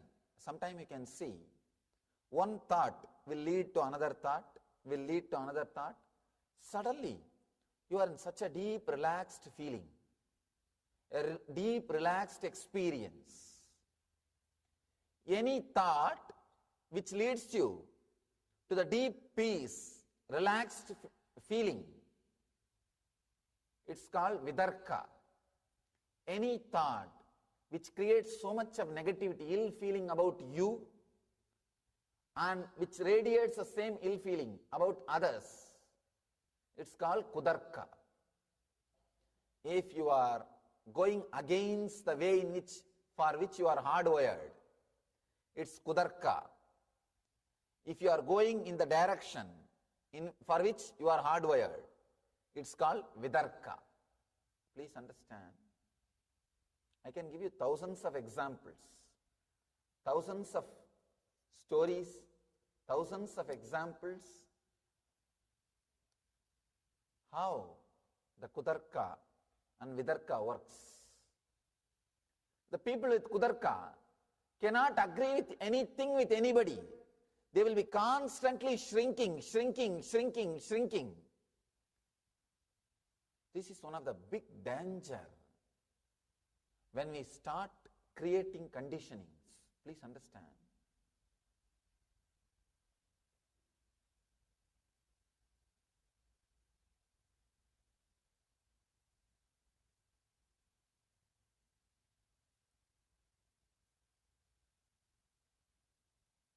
There are some religions which are more political and social. There are some religions which are more physical.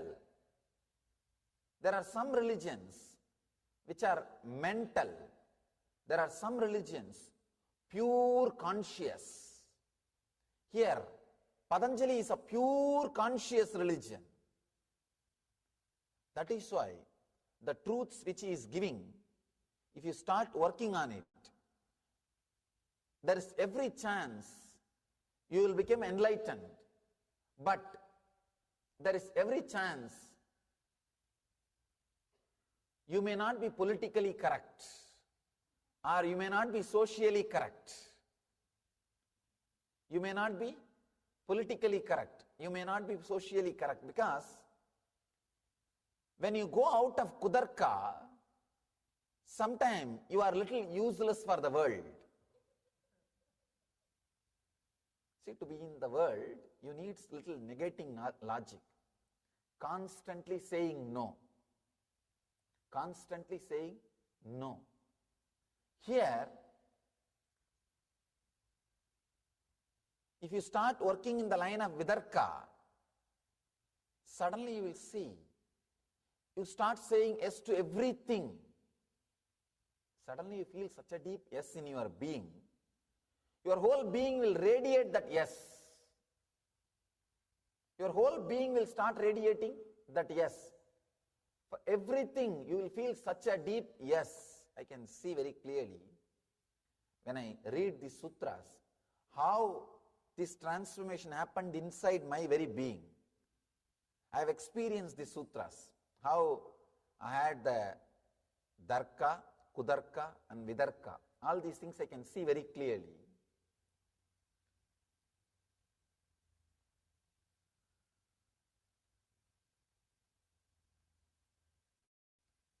Maybe I can tell this story which happened in my life. It's a little mystical, but it is truth. So I'll share with you all. The young age, I used to go to the many satsangs. I was born and brought up in Arunachala. It's one of the very spiritual nerve center in South India. Largest Shiva temple is there. It's a community based on temple based community. There is no industry, there is nothing else. Whole village runs with that one temple as a center. It's like a huge temple complex, and people who serve in the temple, they are all around the city, that's all. That's the way the whole village was developed. And still now, that is the largest building in the town is a temple. Not only in that temple, I can say, not only in that town, I can say at least we have 500,000 towns in India. Still the largest building in the town is the temple.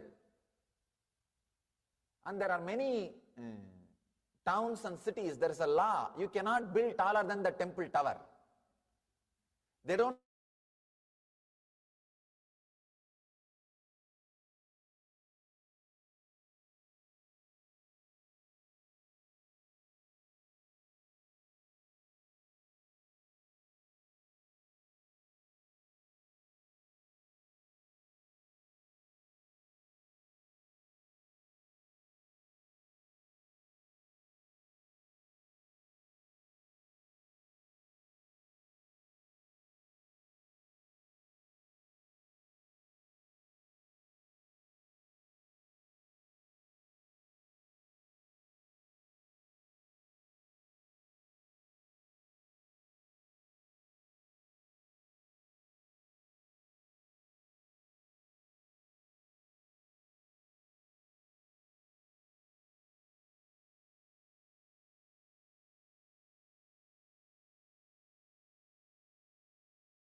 Don't try.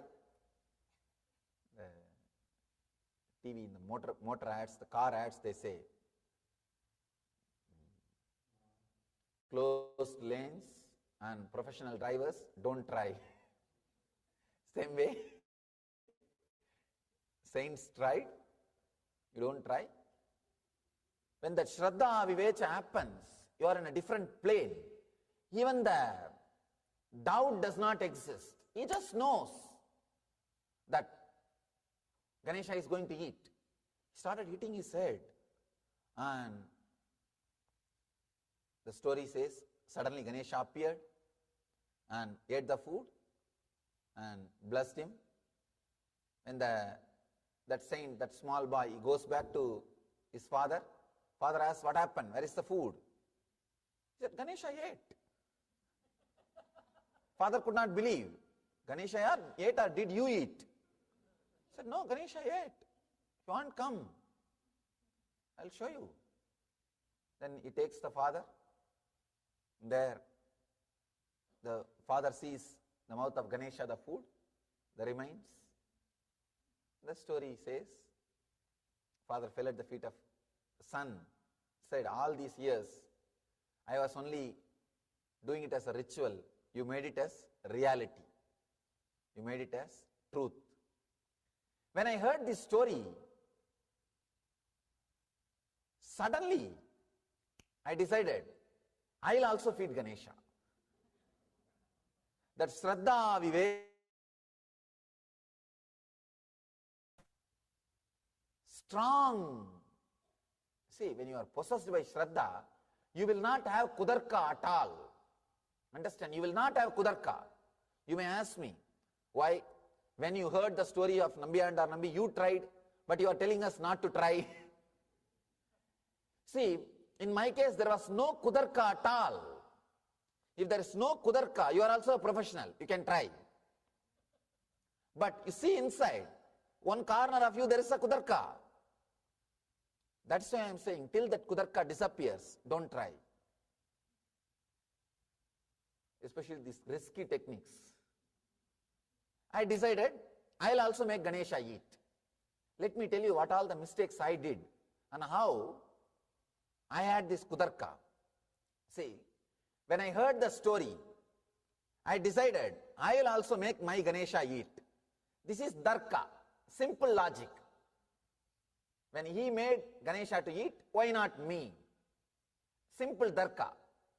The next step, what I did, see, in my house, it's a joint family. I had one old lady, one of my grandmothers. Means, it's like many people will be staying, you don't know who is who and who is what. And not only that, 3-4 streets are relatives.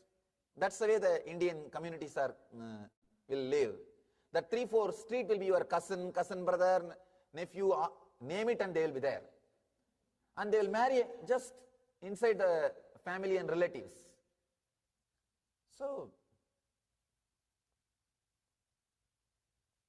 this old lady, if the kids are not eating, she will always threaten them. Hey, I'll put you inside the well. The center of the house, there will be a huge well. I'll put you inside the well. She will shout. So I heard only that logic. So naturally, what will I do? I went and put a little food in front of Ganesha and told him, eat now. When I saw half an hour he did not eat, I started using the same thing. Hey, I'll put you in the well. Kudarka, please understand. Because I heard only that, see, this satsangi, the teacher, he taught me Darka. This environment, this old lady, she taught me Kudarka. The same way, I started shouting. I told, she will use all the old Tamil words to threaten. I started using all those words. Better you eat now, or you are going to be in the well. And Ganesha was there silently. I decided, I am going to put him in the well. And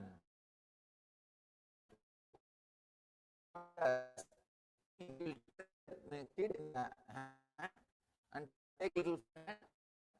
Well, see, drop you, try, open the mouth,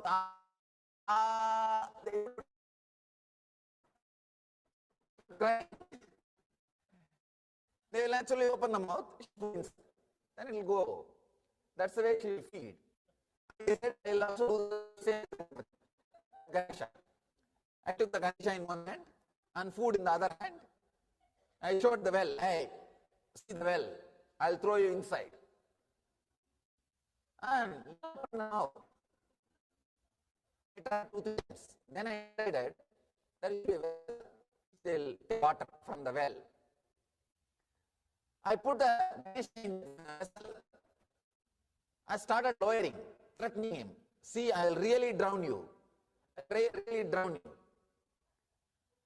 And when the vessel was about to touch the water level, suddenly I realized, maybe now you have changed the mind and he wants to eat, but there's no vessel.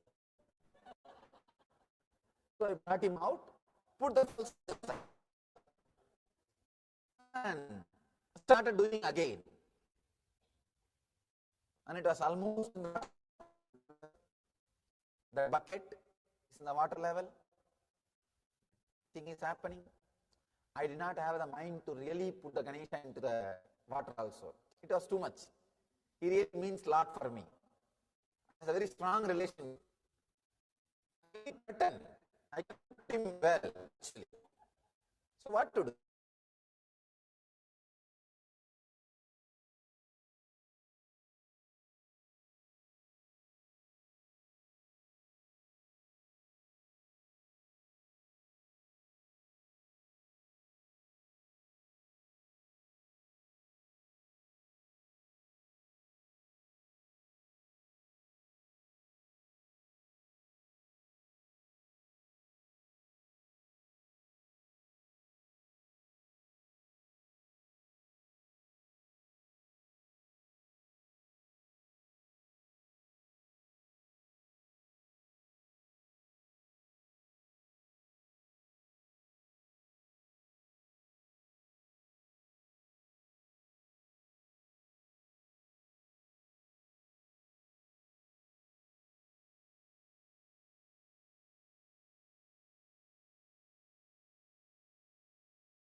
all the participants, please understand. Now, whenever you are anything out of your gratitude, your devotion, your feeling connection to Swamiji, you will see how that offering you are doing out of devotion, that will blossom inside of you, shower you back in multitude. And as the practice posted, sad that it's the final day of the program. I know the 21 days just went by. Actually, this is what you're going to be receiving as an initiation. That's why I wanted to tell you. For whatever you had shared yesterday now, just sit today, the deep connection straight to Swamiji. Whatever you understand as your deep connection, your feeling connection. You're going to have a breakthrough level experience from Swamiji today. It's a very powerful day because today is the day of Nityananda Purnima, the day when Swamiji had his first enlightenment experience at the age of 12 and manifested the 360-degree vision. And Swamiji has given us all an opportunity to be able to experience the very same experience today. And all of us today are going to be receiving this initiation. If you just experience this state once, if you just experience the stage of what Swamiji is experiencing, this is the exact experience Swamiji is extending to one of us. When you experience, when you connect to Swamiji, experience the same state, you will literally see how your possibility, the way you experience life, it will just beautifully open up for you. So today, Hinduism, there's a Guru Dakshina. Anytime you are connecting to a Guru, or there is any initiation, you should always offer your gratitude in the form of Guru Dakshina to the master. This is a very, very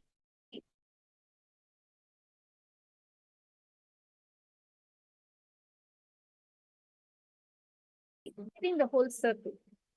Swamiji is continuously showering upon you in some form, whether it is Pratyaksha Pada Puja or you want to offer something, whatever action. That is why if you see this program is completely free. There is like, no, you're not paying to it. What you're getting is worth millions of dollars. Each thing, like for example, just the knowledge of Navagrahas, even if you had done PhD in learning about Jyotisha and Horus Shastra, you would not still have this profound knowledge. Swamiji is giving this whole thing for free. But you as a disciple can offer whatever you can offer, your best. What you at this point, what you feel as this is my best offering that I could offer. Offer that today. Today, as this is your last day, or take a moment to offer your Guru Dakshina to Swamiji. This is going to be in a very, very profound way, helping you to deepen your feeling connection with Swamiji. And more than that, this is the way you offer your gratitude to the cosmos. So just wanted to share this with all of you. And today, as the ultimate experience of whatever we are all receiving today, right? As whole Paramashivoham, Swamiji is going to be inducing that space of Paramadvaita inside of us, which is the essence of everything that you learn, everything that you experience, everything that you receive. Whatever you want to know, whatever you need to know about cosmos, about yourself, your introduction to yourself and the superconscious breakthrough that you're having, all of it Swamiji is showering in this program for all of us. I just read KAILASA and the Basilayas experience. That is so nice to know, Aya, you have written. I'm thankful I made this commitment to this program. This whole experience has been beyond my expectations. I was forced to self-reflect and go beyond many of my logical ways of thinking of how I view my environment, others, and myself. I feel that I'm a different person after taking this program. That's absolutely wonderful. I don't know if you remember, I had told this to you, like when you had come to share in that glimpses time, we had shared with you how you just come for the program. You will see by end of 21 days, you will feel you're a completely different person. I'm just so happy hearing these words from you. And that is what is this magic that Swamiji does during the Paramashivoham program. It is not even about what you are learning here, just as what you're understanding logically. No, it is much deeper. It is in your very being level, even beyond your realization. Thousands and thousands of obstacles in you, of all the patterns in you, just like that get melted away. Okay, you also posted that meditation has made me view myself with a new pair of eyes. Much gratitude to Swamiji and to the Acharya for facilitating the last 21 days. For me, it has been nothing short of incredible. Thank you so much for sharing this, and would also be delighted to have you for our further programs as well. And also do share your experience to more people and enrich more people so they too can experience what you have experienced. Actually, all of you see at the one of the most important aspects of Paramashivoham is whatever you are having as your experience. The more and more you enrich, the more and more you receive these experiences deeply. With today, you're going to be continuing to live as Paramashiva wherever you live. And you gaining that experience, collecting that experience, and building yourself, establishing yourself in that space of Paramadvaita, Paramashivata, whatever you call it, oneness. That space continuously should keep reflecting inside of you. And that is what is the essence, the main essence of what Paramashivoham program aims for. Now, for all the participants that are here, you all can take a few minutes. Look into your life and pen down where all you obstruct yourself from experiencing that feeling connection with the Guru and taking responsibility for that. Write down, look in, analyze within yourself and identify what are all those places. Only when you look in, when you identify, when you understand, you will see the kind of the different aspects of you. Many places we unconsciously deny ourselves from experiencing that oneness because we feel like we're not capable, or sometimes we feel like, oh, this is not going to work out for me. All these cognitions and ideas that you have. Sit, pen down. Many times you stop yourself, you say, oh, maybe I don't think I am like others. I don't think I'm able to manifest so much of, so much of confidence in me that I can take up. Many times you deny, you stop yourself because of your incompletions that you carry. Sit and look in. Wherever you feel you deny yourself, you deny your own possibility, look in and pen down. Take a few minutes.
Hope all of you have finished writing. See, with guru-disciple relationship, right, the first and fundamental, the primary thing you need to have, that guru bhakti, that's centered in the space of oneness. And whenever it is from that space, right, you will experience so much of completion in your life, so much of auspiciousness in your life. Swamiji tells, Paramashiva, as Paramashiva has come down all the way from Kailasa just to ask us one thing. His cosmic proposal, see, it's not an ordinary human-to-human relationship. It is not, it is not like the possessiveness or normal, what you have, all the understanding, even the understanding of love that you have amongst a human-to-human relationship is entirely different from the relationship between us and Swamiji, the relationship between the Guru, Paramashiva, and each and every one of us. Swamiji is here with a cosmic proposal. He's not asking, will you become mine? He's asking, will you become me? Will all of us become him? That is the cosmic proposal with which Swamiji has come down all the way from Kailasa. His whole goal, the purpose that Swamiji is here, is to ask us all if we will become him. And that is what we are going to be learning about. What is that cosmic proposal? What is Paramashiva's statement of love for all of us? What is that cosmic proposal that Swamiji has for us? And it's a very, very sweet session, and all of you are going to be enjoying it. Let us now listen to this.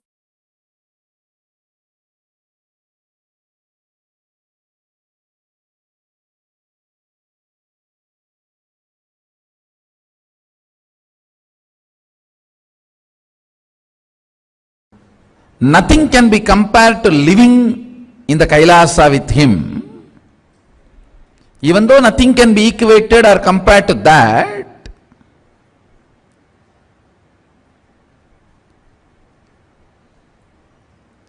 why you are supposed to live in Kailasa with the Guru? For the chemistry to happen, for the biology to happen.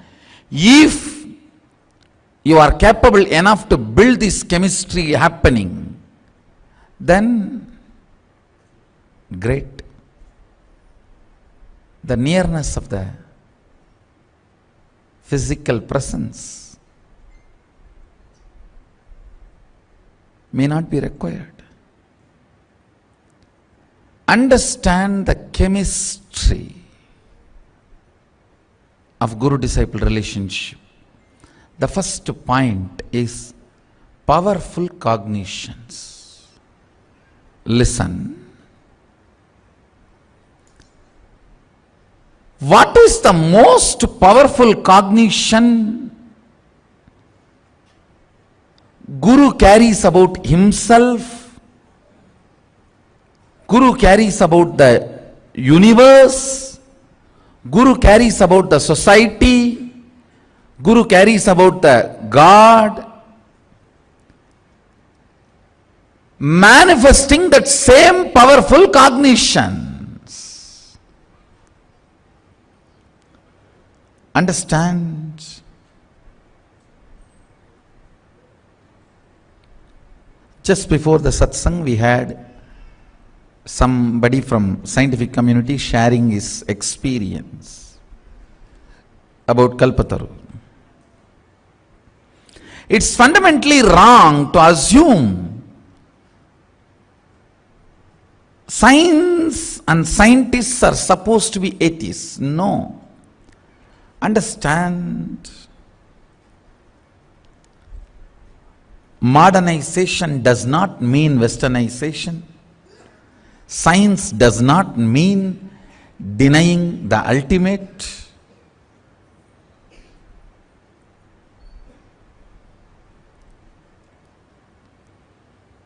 Periarism does not mean logical atheism. Understand, the researcher from Baba Atomic Research Center from Mumbai was sharing, was telling that completion science was working. It will work for anybody. Because it is a powerful cognition. You are nurturing, building. Understand?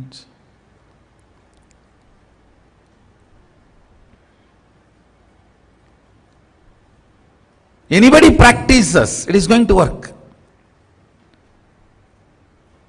Understand, nurturing the powerful cognitions constantly.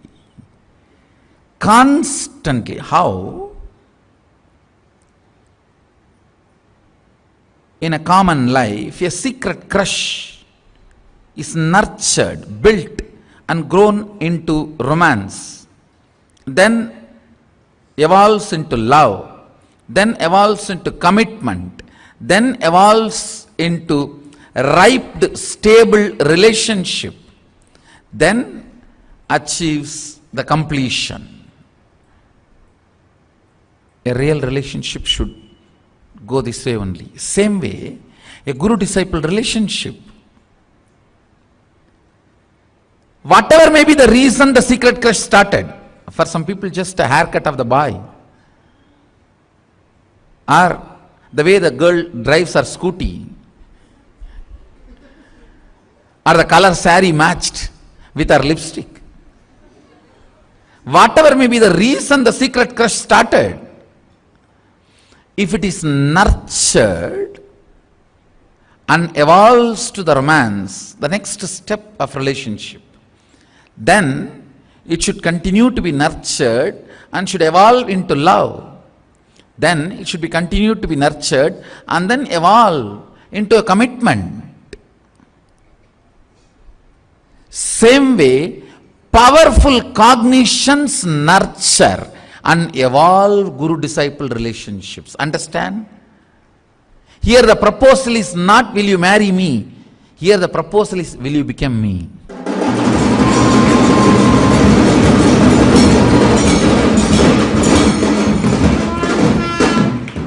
It needs to be nurtured.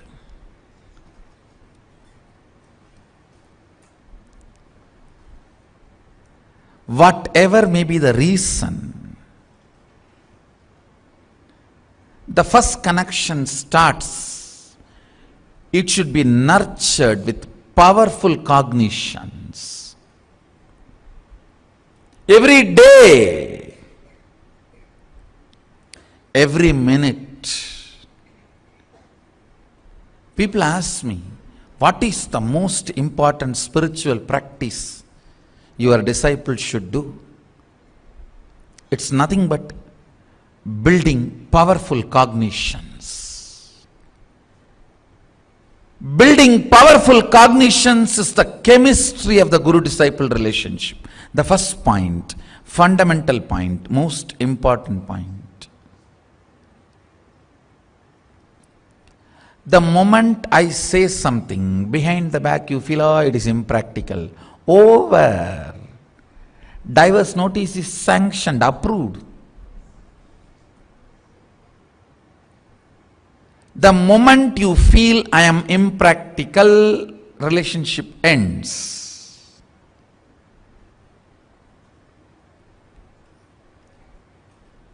Constantly building the powerful cognitions nurtures the relationship. Understand?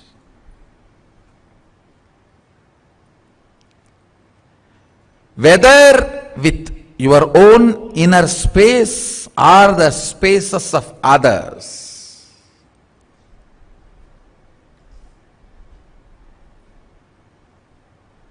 what you consider as the individual goal or what people around you consider as your goal, you need to understand. Everything need to be nurtured with powerful cognitions. Understand? Not only the guru-disciple relationship,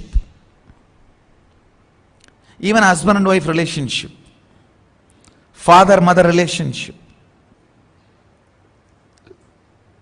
friends relationships, all relationships need to be nurtured. Whatever relationship you want in your life, they need to be nurtured with powerful cognitions. They need to be nurtured with powerful cognitions.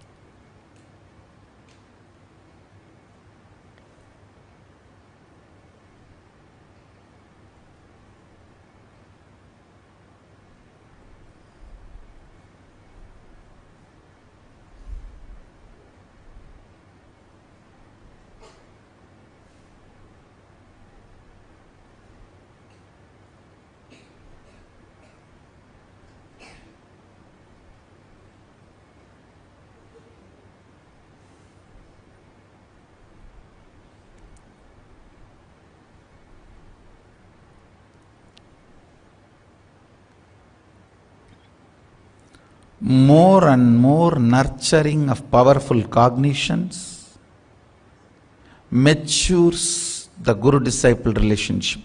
The first point in the chemistry of life. He brings everything back to life.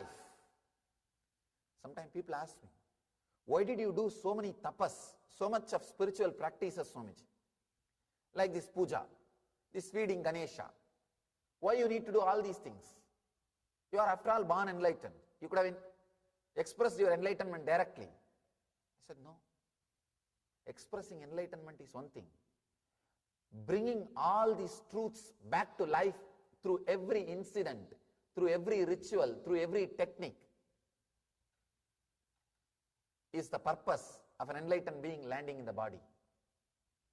Even though it looks little strong, understand what I said is honest truth. It's honest.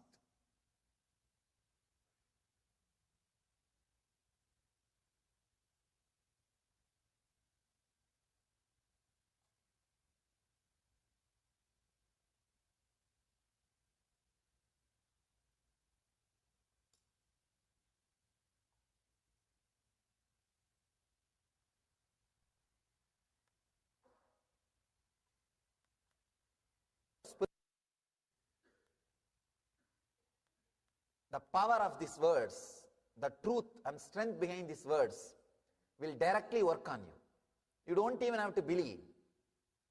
You don't even have to have darka or kudarka. You will see the power of these words because this is vidarka, this is satya. It will create automatically the right vidarka in you, the right reasoning in you. I wanted you to understand this incident, my experience, so that you understand about that vidarka. Please understand. When I heard that master's story and started thinking, when he can, why not me? That is darka. When I started trying the wrong method, wrong technique, it's kudarka. And because of my trust, when the right thing clicked, it is vidarka. And it leads to sampranyada samadhi. That is what Patanjali calls here. The vidarka leads to sampranyada samadhi, means samadhi with the experience of a form. What I had is a sampranyada samadhi with Ganesha. When he came out and started eating, that's called sampranyada samadhi. One level of samadhi. It's like a experience, spiritual experience with the form of the God, with the form of the deity, with the form of the existence. All the enlightened masters' forms are the expressions of the existence. If you have samadhi experience with that, means all other thoughts have disappeared. Only your master's form is there in front of you. You are having sampranyada samadhi. Sometime, even while you are working, I have seen many of our devotees come and tell me, Swamiji, morning whole day, I was cooking, washing and doing all my work. But as an undercurrent, constantly your memory was there inside, Swamiji. It was so sweet. I was just filled with you. I don't know. I was not able to forget you. This is what we call in Sanskrit, Leela Dhyana. constantly being in the meditation of a divine Leelas, when the Leela Dhyana gets matured, you enter into Sambranyada Samadhi. That's what was happening with me in the Ganesha's thing. Whole day I'll be playing with Ganesha as if I was living with him. I was literally living with him. Whole day, whatever I do will be centered on the Ganesha. Morning, if I get up, I'll make him get up. And before I drink, I'll give water to him. After I brush the teeth, I'll have a small stick to brush his teeth. And after I take bath, I'll give bath to him. Once I put on the cloth, I'll put clothes for him. Once I apply that holy ash, I'll put the holy ash on him and sandal on him. I lived with him. Leela Dhyana was happening. Leela Dhyana, meditating on or strongly feeling connected, starts building up the right reasoning, vitarka, in your life.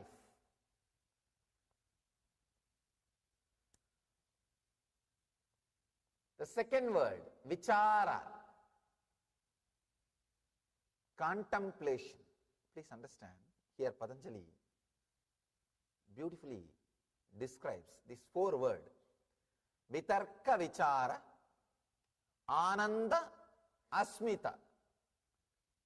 Four words. Let me describe those four words.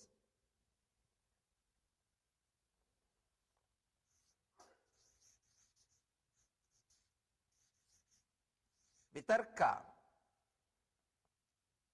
and vichara.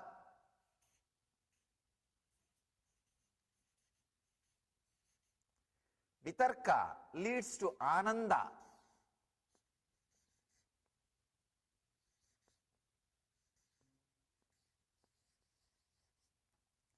Vichara leads to asmita.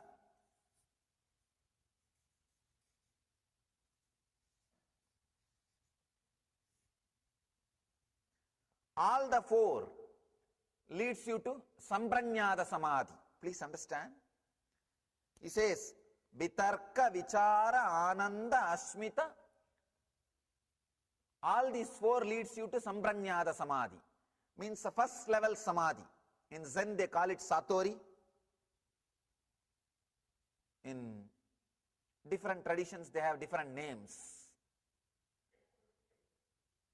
Vidarka, the right reasoning, leads you directly to the bliss flowering. Vichara, contemplation, leads you directly to the pure awareness. These are two paths leading you to two different experiences and ultimately to the Sambranyada Samadhi. To the Sambranyada Samadhi. Ultimately, both together, they lead you to Sambranyada Samadhi. Sambranyada Samadhi.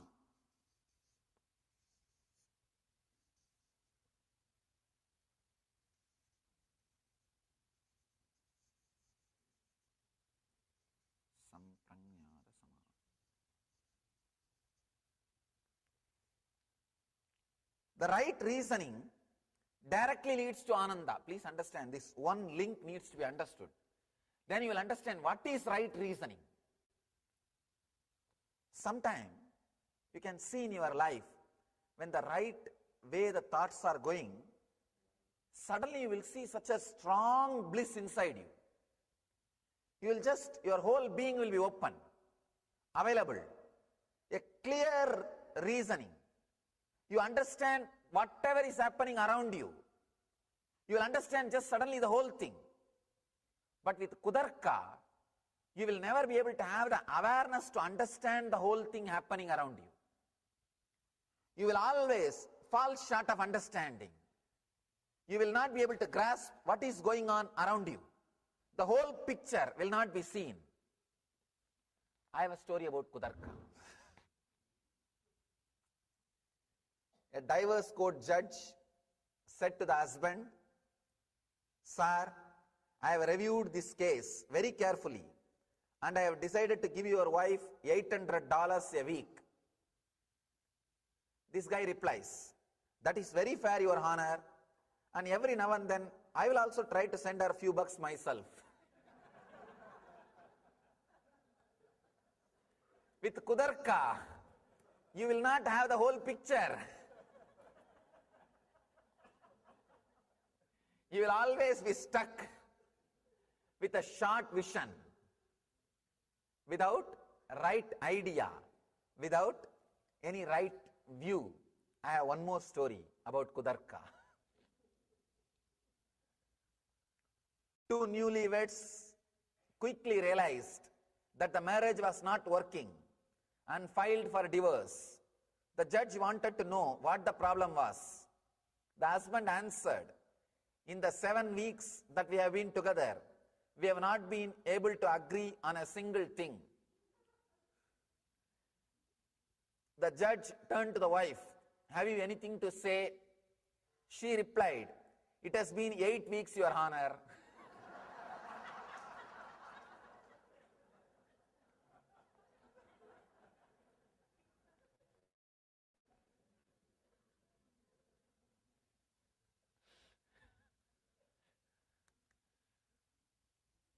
Kudarka. It will always have the short vision. One more big problem with Kudarka, it does not look inside, it always looks outside. See, in my own case, when I was caught in the Kudarka, I was only bothered about threatening Ganesha and bothered about the food was not proper. See, because I was caught in the fear and greed, I was trying to work only on the fear and greed of Ganesha. I thought Ganesha also has fear and greed. So first I tried to work with Ganesha's fear. I'll put you in the well. Then I started working with Ganesha's greed. I'll have you good food. I'll give you good food. So because I am filled, see, with Kudarka, whatever you are, you project that on others. So I thought Ganesha also has same fear and greed. So I started seeing the same thing on Ganesha. Understand, I have seen many people. They come, they project all fear and greed on my action. And of course, poor guys, only they suffer. When I projected my fear and greed on Ganesha with Kudarka, Ganesha never suffered, only I suffered. Ganesha was quite there. When I had Vidarka, right reasoning, he appeared and started connecting with me. Till then, he never suffered. Understand? With Kudarka, you will be the person who will be suffering. With Vidarka, you will straight away connect. The right reasoning, you will connect with that great truth. I can say, Kudarka is like a balloon happened. The whole happened in the great balloon of our civilization. It's like our civilization, if I consider, the Vedic civilization is like a ship. The Kudarka is like one hole happened in that ship. The whole thing drowned just because of that one Kudarka.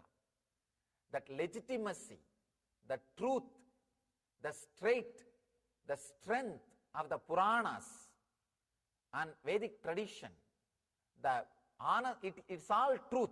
That trust was removed systematically from the Indian minds.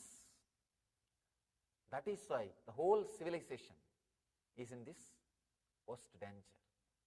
Worst danger. Understand, it is not just the danger for Bharat civilization, it is a danger for the whole planet Earth, because that was a civilization spent all its energy creating spiritual masters and spiritual energy and spiritual things and balancing the civilization's collective negativity. Balancing the collective negativity of the humanity. The whole humanity's collective negativity was balanced by that civilization. Now if that civilization loses that great spiritual strength, understand, it is going to be a threat for the whole world, whole human civilization. It is time we reclaim our Vidarka. We drop and go beyond our Kudarka and understand the truth, strength of our Puranas, of our Upanishads, of our great spiritual scriptures. With Kudarka, it always finds fault with everything else. not inside you. I have one more story about Kudarka. Two guys were discussing problems in their respective marriages. I am going to get a divorce. One guy says, yesterday I saw my spouse with another woman going into a movie.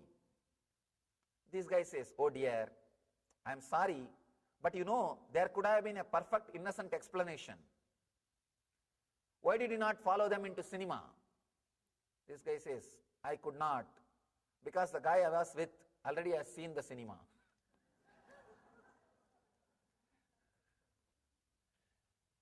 So be very clear, with Kudarka, you only see the other side, not the inside. It is time we enter into the Vidarka, the right knowledge. Right knowledge straight away leads, you can see, you can feel inside your body. When the right reasoning is working, suddenly you will see you are fresh, alive, the brain feels completely relaxed and restful, and you are in peace. Sometimes these great ideas, see, the other day I was talking about an important idea that nothing will be lost, nothing can be taken away from you. There's a beautiful Upanishad Sutra word, Abhayam Sarvabhudebhyo. I give refuge to all the animate and inanimate beings. I was telling some of our disciples to internalize this truth. See, Abhayam Sarvabhudebhyo. What great concept.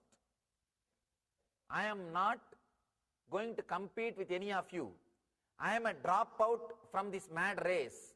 So nobody needs to be afraid of me. I am not going to be competition for anybody. I give refuge to all the animate and inanimate beings.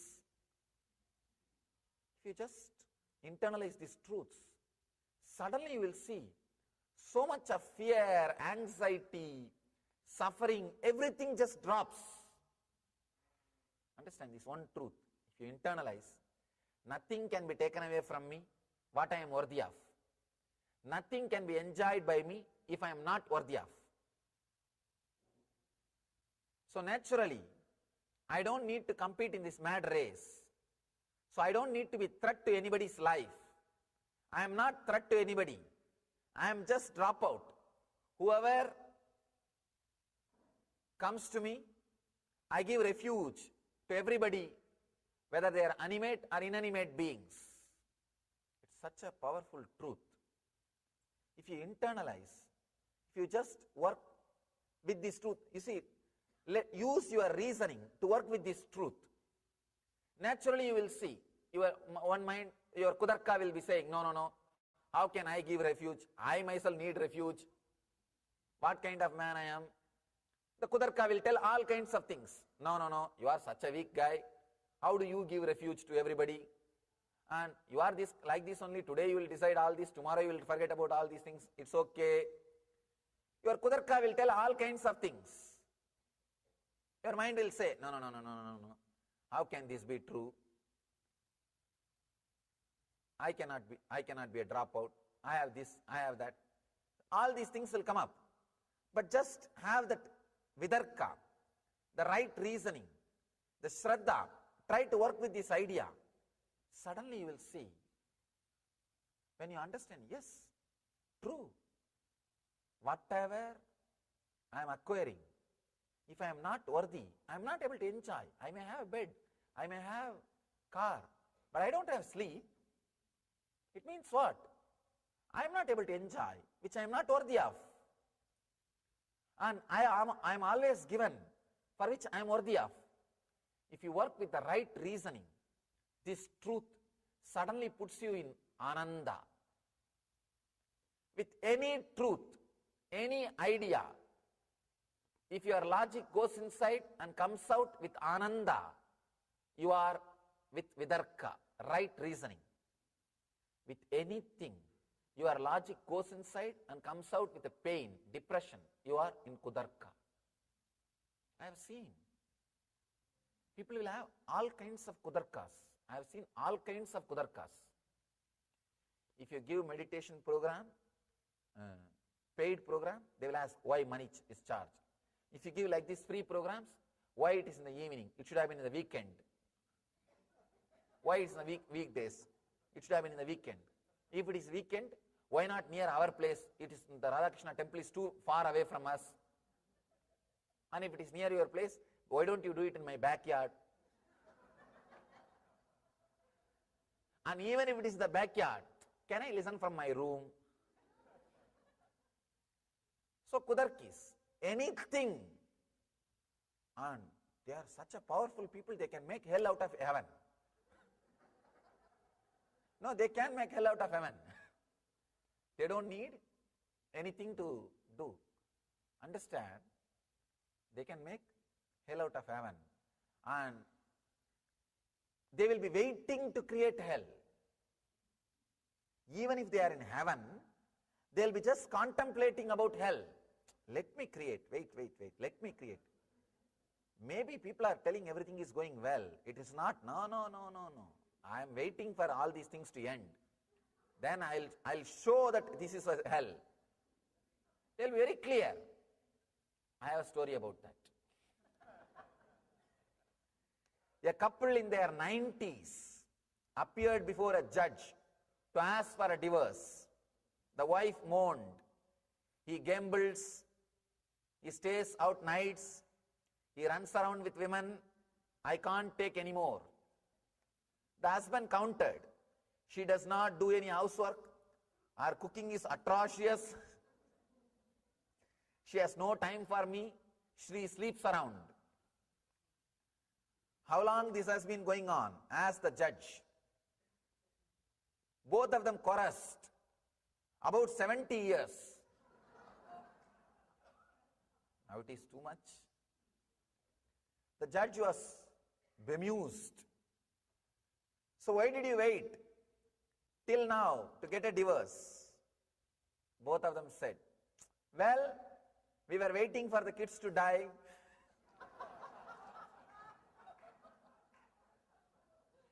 You may be waiting for the kids to die so that you can make hell. But understand, kudarka always leads to hell.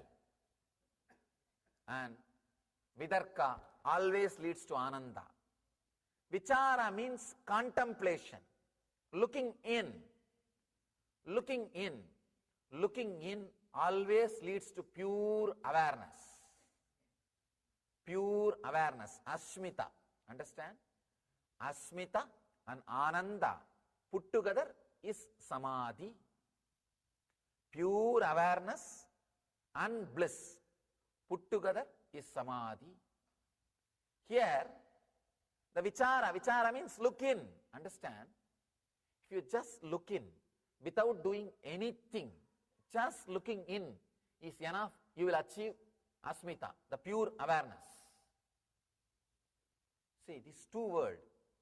The vitarka is supposed to be practiced 24 hours.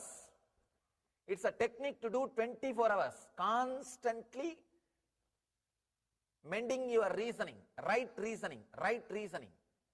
Vichara is a technique which you need to do sitting half an hour or 1 hour with closed eyes. Vichara is the technique, vidarka is a lifestyle. Then ananda and asmita will overflow in your being. Do vitarka whole day. Straighten out your logic. Constantly bring right reasoning, relaxing, understanding with right thing. Means decide you will live to express the maximum of your body and mind. That is what I call right reasoning. Means you will live for enlightenment. Anything you reason should lead you back to enlightenment. Should lead you back to that one concept, Atmajnana, Jivan Mukti. Then you are with vidarka. Anything takes you away from Jivan Mukti is kudarka. And vichara, whenever you find time, sit, look in. Just look in. You will see by and by. See, if you start looking in, at least half an hour, 40 minutes, whenever you find time, by sitting, 2-3 months is more than enough for you to touch that asmita, that pure awareness. It's not, more than that is not needed. Because how much you will fight with you? You will also be tired of talking to yourself. You will be bored with fighting with you, because you are not that intelligent to bring new reasons to fight with you. So naturally, after 2-3 fight, you will be bored with that old reason. And you will say, enough, get lost. Arey, what to do? It's the same logic. It's the same mind. It's the same reason. You will say, get lost, leave it. You won't have much time to fight it. You will be bored of the same logic. I have a story about that. After 35 years of marriage,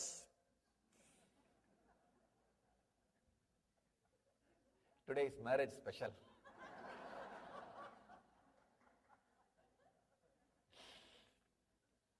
A husband said he wanted a divorce. His wife was stunned, but John, she pleaded, how could you want to divorce me? After all we have been through together. Remember how just after we met, you caught malaria and nearly died, but I looked after you. Then when your family were wiped out in hurricane, I was there for you. Then when you were falsely accused of armed robbery, I stood by you.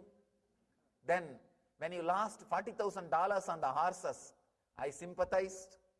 And when that fire destroyed your office, I comforted you. How could you leave me? We have been through so much. He says, that is the problem. Face it, you are just a bad luck. Understand, you will realize your mind, your kudarka is bad luck. Your fight is a bad luck. Then you will naturally renounce. You will naturally renounce. You will have the asmita, the pure awareness, pure I amness. Understand? Not even I amness, pure amness. Amness is the ultimate amnesty. Residing in that amness, not even I amness, just existence. The body is there, the prana is there, it is going inside, it is breathing, it is coming out, the system is working, the food is getting digested, the whole thing is happening, you are not there. Only what is there. That amness is what I call ashmita, the pure existence, the pure presence, the pure awareness. So, understand the sutra, vitarka, vichara, ananda, rupanugamat, sampranyataha. Reasoning, contemplation, blissful flowering, and the state of pure awareness are the characteristics of sampranyata samadhi.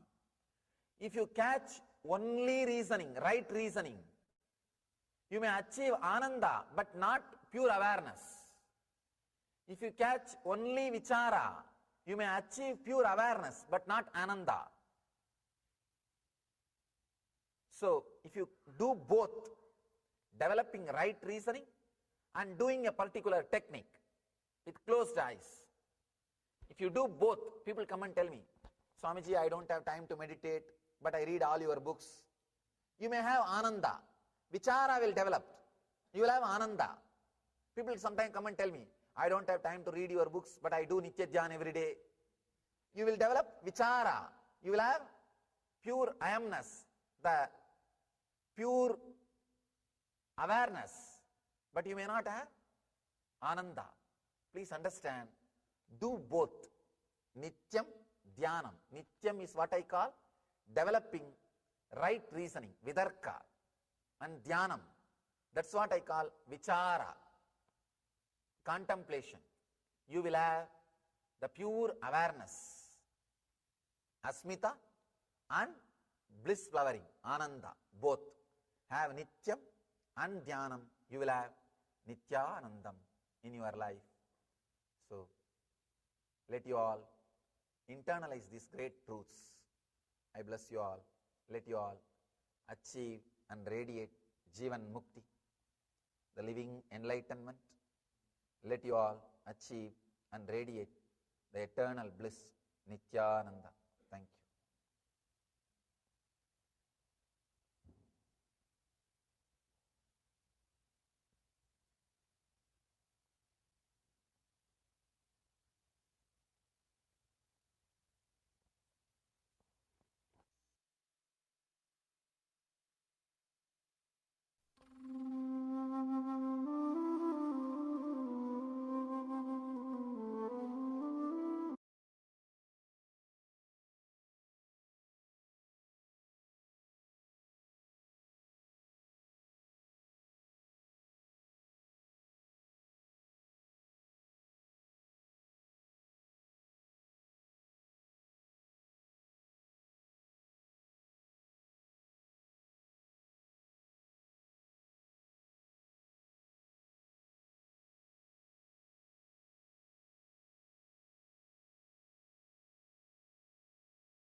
Hello everyone. Now we're going to move on to the power manifestation.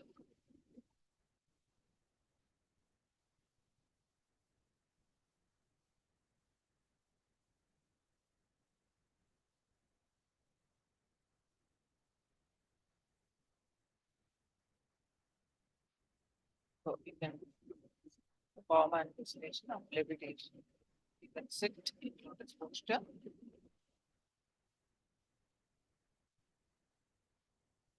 and hands in long version. Sit straight.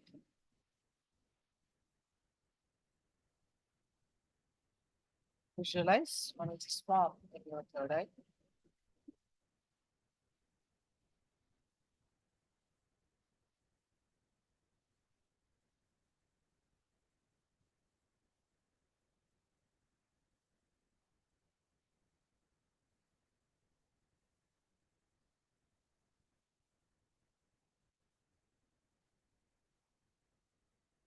If thought, just let it come, let it go. You start chanting the Mahavakya and experience the space of oneness. That space of oneness declare to lift off the ground. Declare to levitate.